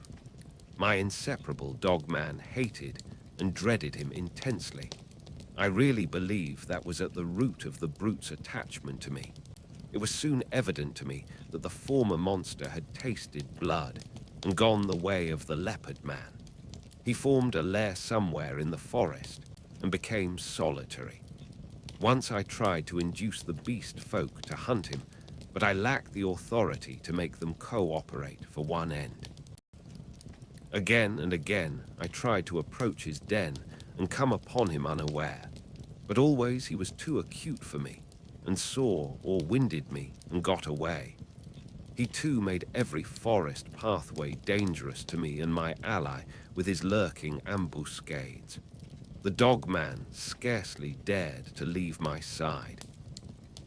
In the first month or so, the beast folk, compared with their latter condition, were human enough, and for one or two besides my canine friend, I even conceived a friendly tolerance. The little pink sloth creature displayed an odd affection for me and took to following me about. The monkey man bored me, however. He assumed, on the strength of his 5 digits, that he was my equal and was forever jabbering at me, jabbering the most arrant nonsense. One thing about him entertained me a little. He had a fantastic trick of coining new words. He had an idea, I believe, that to gabble about names that meant nothing was the proper use of speech. He called it big thinks to distinguish it from little thinks, the sane, everyday interests of life. If ever I made a remark he did not understand, he would praise it very much, ask me to say it again, learn it by heart, and go off repeating it, with a word wrong here or there, to all the milder of the beast people. He thought nothing of what was plain and comprehensible. I invented some very curious, big thinks for his especial use. I think now that he was the silliest creature I ever met. He had developed in the most wonderful way the distinctive silliness of man, without losing one jot of the natural folly of a monkey. This, I say, was in the earlier weeks of my solitude among these brutes.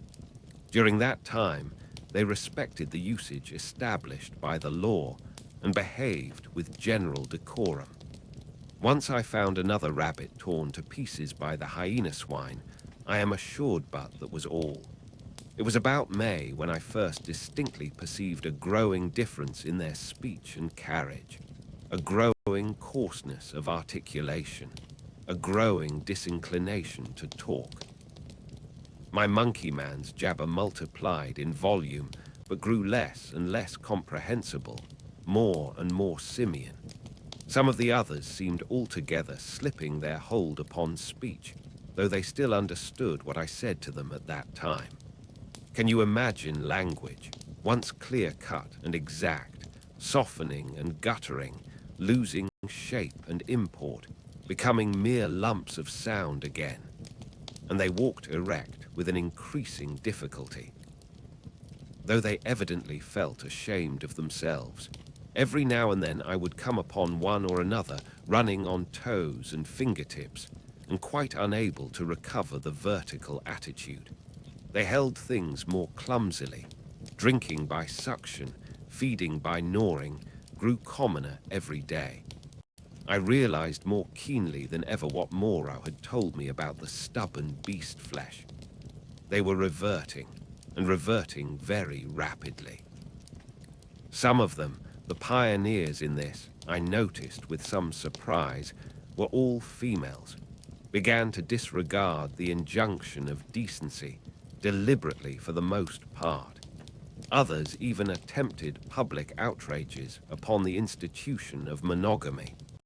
The tradition of the law was clearly losing its force. I cannot pursue this disagreeable subject. My dog-man imperceptibly slipped back to the dog again. Day by day he became dumb, quadrupedal hairy. I scarcely noticed the transition from the companion on my right hand to the lurching dog at my side. As the carelessness and disorganization increased from day to day, the lane of dwelling places, at no time very sweet, became so loathsome that I left it, and going across the island made myself a hovel of boughs amid the black ruins of Moreau's enclosure. Some memory of pain, I found, still made that place the safest from the beast folk. It would be impossible to detail every step of the lapsing of these monsters to tell how, day by day, the human semblance left them, how they gave up bandagings and wrappings, abandoned at last every stitch of clothing, how the hair began to spread over the exposed limbs, how their foreheads fell away and their faces projected, how the quasi-human intimacy I had permitted myself with some of them in the first month of my loneliness became a shuddering horror to recall. The change was slow and inevitable. For them, and for me it came without any definite shock. I still went among them in safety, because no jolt in the downward glide had released the increasing charge of explosive animalism that ousted the human day by day. But I began to fear that soon now that shock must come. My St. Bernard brute followed me to the enclosure every night, and his vigilance enabled me to sleep at times in something like peace. The little pink sloth thing became shy and left me, to crawl back to its natural life once more among the tree branches. We were in just the state of equilibrium that would remain in one of those happy family cages which animal tamers exhibit if the tamer were to leave it forever. Of course, these creatures did not decline into such beasts as the reader has seen in zoological gardens into ordinary bears, wolves, tigers, oxen, swine, and apes. There was still something strange about each. In each Moreau had blended this animal with that. One perhaps was ursine chiefly, another feline chiefly, another bovine chiefly, but each was tainted with other creatures, a kind of generalized animalism appearing through the specific dispositions. And the dwindling shreds of the humanity still startled me every now and then, a momentary recrudescence of speech perhaps, an unexpected dexterity of the 4 feet, a pitiful attempt to walk erect. I too must have undergone strange changes. My clothes hung about me as yellow rags, through whose rents showed the tanned skin. My hair grew long and became matted together. I am told that even now my eyes have a strange brightness, a swift alertness of movement. At first I spent the daylight hours on the southward beach watching for a ship, hoping and praying for a ship. I counted on the Ipecacuanha returning as the year wore on, but she never came. 5 times I saw sails and thrice smoke, but nothing ever touched the island. I always had a bonfire ready, but no doubt the volcanic reputation of the island was taken to account for that. It was only about September or October that I began to think of making a raft. By that time, my arm had healed, and both my hands were at my service again. At first, I found my helplessness appalling. I had never done any carpentry or such-like work in my life, and I spent day after day in experimental chopping and binding among the trees. I had no ropes, and could hit on nothing wherewith to make ropes. None of the abundant creepers seemed limber or strong enough, and with all my litter of scientific education, I could not devise any way of making them so. I spent more than a fortnight grubbing among the black ruins of the enclosure, and on the beach where the boats had been burnt, looking for nails and other stray pieces of metal that might prove of service. Now and then some beast creature would watch me and go leaping off when I called to it. There came a season of thunderstorms and heavy rain, which greatly retarded my work. But at last the raft was completed. I was delighted with it, but with a certain lack of practical sense, which has always been my bane, I had made it a mile or more from the sea, and before I had dragged it down to the beach, the thing had fallen to pieces. Perhaps it is as well that I was saved from launching it, but at the time my misery at my failure was so acute that for some days I simply moped on the beach and stared at the water and thought of death. I did not, however, mean to die, and an incident occurred that warned me unmistakably of the folly of letting the days pass, so for each fresh day was fraught with increasing danger from the beast people. I was lying in the shade of the enclosure wall, staring out to sea, when I was startled by something cold touching the skin of my heel, and starting round, found the little pink sloth creature blinking into my face. He had long since lost speech and active movement, and the lank hair of the little brute grew thicker every day, and his stumpy claws more askew. He made a moaning noise when he saw he had attracted my attention, went a little way towards the bushes, and looked back at me. At first I did not understand, but presently it occurred to me that he wished me to follow him, and this I did at last slowly, for the day was hot. When we reached the trees, he clambered into them, for he could travel better among their swinging creepers than on the ground. And suddenly, in a trampled space, I came upon a ghastly group. My St. Bernard creature lay on the ground, dead, and near his body crouched the hyena swine, gripping the quivering flesh with its misshapen claws, gnawing at it and snarling with delight. As I approached, the monster lifted its glaring eyes to mine. Its lips went trembling back from its red-stained teeth, and it growled menacingly. It was not afraid and not ashamed.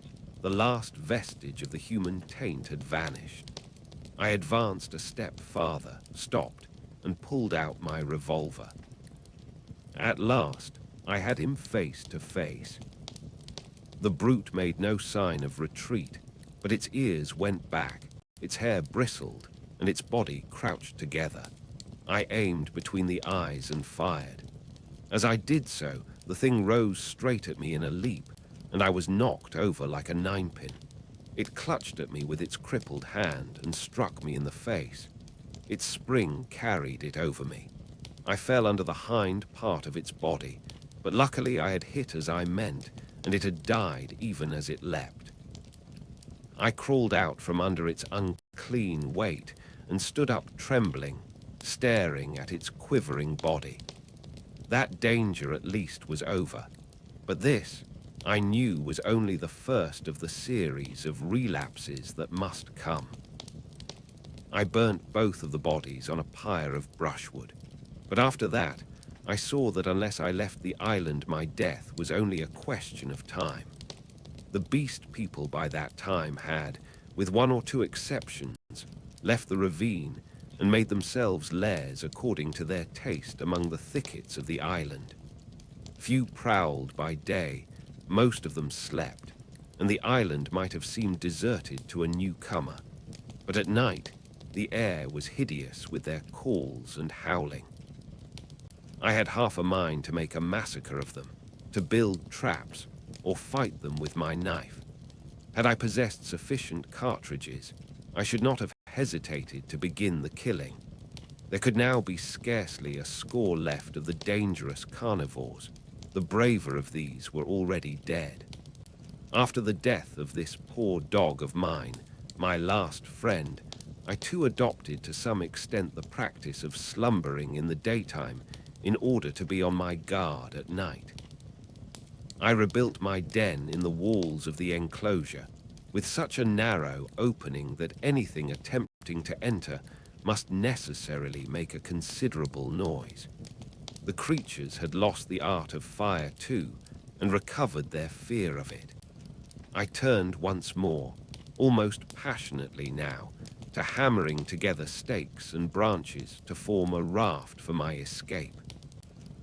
I found 1,000 difficulties. I am an extremely unhandy man. My schooling was over before the days of Slurged.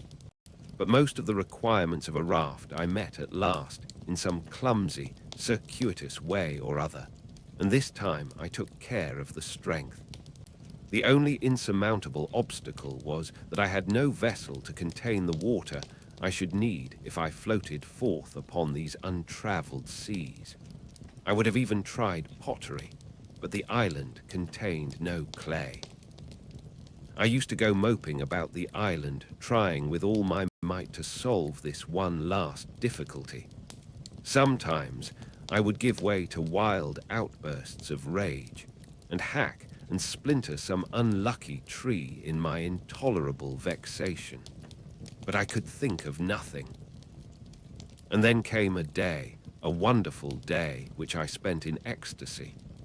I saw a sail to the southwest, a small sail like that of a little schooner, and forthwith I lit a great pile of brushwood and stood by it in the heat of it, and the heat of the midday sun, watching.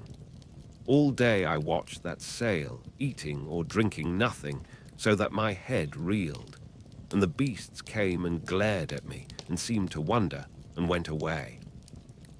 It was still distant when night came and swallowed it up, and all night I toiled to keep my blaze bright and high, and the eyes of the beasts shone out of the darkness, marveling. In the dawn the sail was nearer, and I saw it was the dirty lug sail of a small boat, but it sailed strangely. My eyes were weary with watching, and I peered and could not believe them. 2 men were in the boat, sitting low down, one by the bows, the other at the rudder. The head was not kept to the wind, it yawed and fell away. As the day grew brighter, I began waving the last rag of my jacket to them, but they did not notice me and sat still, facing each other. I went to the lowest point of the low headland and gesticulated and shouted. There was no response, and the boat kept on her aimless course, making slowly, very slowly, for the bay. Suddenly a great white bird flew up out of the boat, and neither of the men stirred nor noticed it. It circled round, and then came sweeping overhead with its strong wings outspread. Then I stopped shouting, and sat down on the headland and rested my chin on my hands and stared. Slowly, slowly, the boat drove past towards the west. I would have swum out to it, but something, a cold, vague fear kept me back. In the afternoon, the tide stranded the boat and left it 100 yards or so to the westward of the ruins of the enclosure. The men in it were dead, had been dead so long that they fell to pieces when I tilted the boat on its side and dragged them out. One had a shock of red hair, like the captain of the Ipecacuanha, and a dirty white cap lay in the bottom of the boat. As I stood beside the boat, 3 of the beasts came slinking out of the bushes and sniffing towards me. One of my spasms of disgust came upon me. I thrust the little boat down the beach and clambered on board her. 2 of the brutes were wolf beasts and came forward with quivering nostrils and glittering eyes. The third was the horrible nondescript of bear and bull. When I saw them approaching those wretched remains, heard them snarling at one another, and caught the gleam of their teeth, a frantic horror succeeded my repulsion. I turned my back upon them, struck the lug, and began paddling out to sea.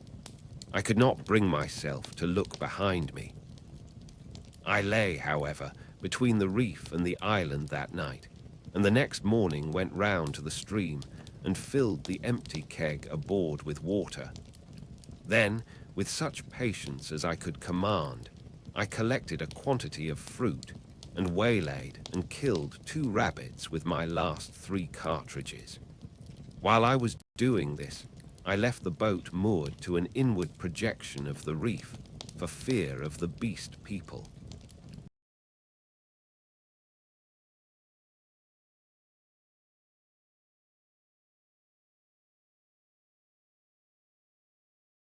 Chapter 22. The Man Alone. In the evening I started and drove out to sea before a gentle wind from the southwest, slowly, steadily, and the island grew smaller and smaller, and the lank spire of smoke dwindled to a finer and finer line against the hot sunset. The ocean rose up around me, hiding that low, dark patch from my eyes. The daylight, the trailing glory of the sun, went streaming out of the sky, was drawn aside like some luminous curtain, and at last I looked into the blue gulf of immensity which the sunshine hides, and saw the floating hosts of the stars. The sea was silent, the sky was silent. I was alone with the night and silence. So I drifted for 3 days, eating and drinking sparingly, and meditating upon all that had happened to me, not desiring very greatly then to see men again. One unclean rag was about me, my hair a black tangle. No doubt my discoverers thought me a madman. It is strange, but I felt no desire to return to mankind. I was only glad to be quit of the foulness of the beast people, and on the 3rd day I was picked up by a brig from Apia to San Francisco. Neither the captain nor the mate would believe my story, judging that solitude and danger had made me mad, and fearing their opinion might be that of others, I refrained from telling my adventure further, and professed to recall nothing that had happened to me between the loss of the Lady Vane and the time when I was picked up again the space of a year. I had to act with the utmost circumspection to save myself from the suspicion of insanity. My memory of the law, of the 2 dead sailors, of the ambuscades of the darkness, of the body in the canebrake, haunted me, and unnatural as it seems, with my return to mankind came, instead of that confidence and sympathy I had expected, a strange enhancement of the uncertainty and dread I had experienced during my stay upon the island.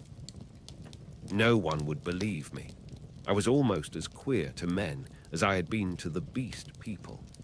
I may have caught something of the natural wildness of my companions. They say that terror is a disease, and anyhow I can witness that for several years now a restless fear has dwelt in my mind, such a restless fear as a half-tamed lion cub may feel. My trouble took the strangest form. I could not persuade myself that the men and women I met were not also another beast people, animals half wrought into the outward image of human souls, and that they would presently begin to revert to show first this bestial mark, and then that. But I have confided my case to a strangely able Manet man who had known Moreau, and seemed half to credit my story. A mental specialist, and he has helped me mightily, though I do not expect that the terror of that island will ever altogether leave me. At most times it lies far in the back of my mind, a mere distant cloud, a memory, and a faint distrust. But there are times when the little cloud spreads until it obscures the whole sky. Then I look about me at my fellow men, and I go in fear. I see faces, keen and bright, others dull or dangerous, others unsteady, insincere, none that have the calm authority of a reasonable soul. I feel as though the animal was surging up through them, that presently the degradation of the islanders will be played over again on a larger scale. I know this is an illusion, that these seeming men and women about me are indeed men and women forever, perfectly reasonable creatures, full of human desires and tender solicitude, emancipated from instinct and the slaves of no fantastic law beings, altogether different from the beast folk. Yet I shrink from them, from their curious glances, their inquiries and assistance, and long to be away from them and alone. For that reason I live near the broad, free downland, and can escape thither when this shadow is over my soul. And very sweet is the empty downland then, under the wind-swept sky. When I lived in London, the horror was well nigh insupportable. I could not get away from men. Their voices came through windows. Locked doors were flimsy safeguards. I would go out into the streets to fight with my delusion, and prowling women would mew after me. Furtive, craving men glance jealously at me. Weary, pale workers go coughing by me with tired eyes and eager paces, like wounded deer dripping blood.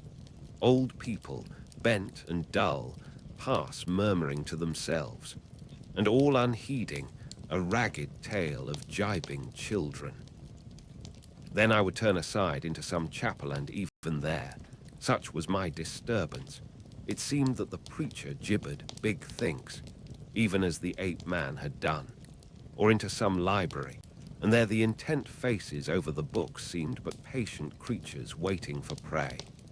Particularly nauseous were the blank, expressionless faces of people in trains and omnibuses. They seemed no more my fellow creatures than dead bodies would be, so that I did not dare to travel unless I was assured of being alone. And even it seemed that I too was not a reasonable creature, but only an animal tormented with some strange disorder in its brain, which sent it to wander alone, like a sheep stricken with gid. This is a mood, however, that comes to me now, I thank God, more rarely. I have withdrawn myself from the confusion of cities and multitudes, and spend my days surrounded by wise books' bright windows in this life of ours, lit by the shining souls of men. I see few strangers, and have but a small household. My days I devote to reading and to experiments in chemistry, and I spend many of the clear nights in the study of astronomy. There is, though I do not know how there is or why there is, a sense of infinite peace and protection in the glittering hosts of heaven. There it must be, I think, in the vast and eternal laws of matter, and not in the daily cares and sins and troubles of men, that whatever is more than animal within us must find its solace and its hope. I hope, or I could not live. And so, in hope and solitude, my story ends. Edward Prendick.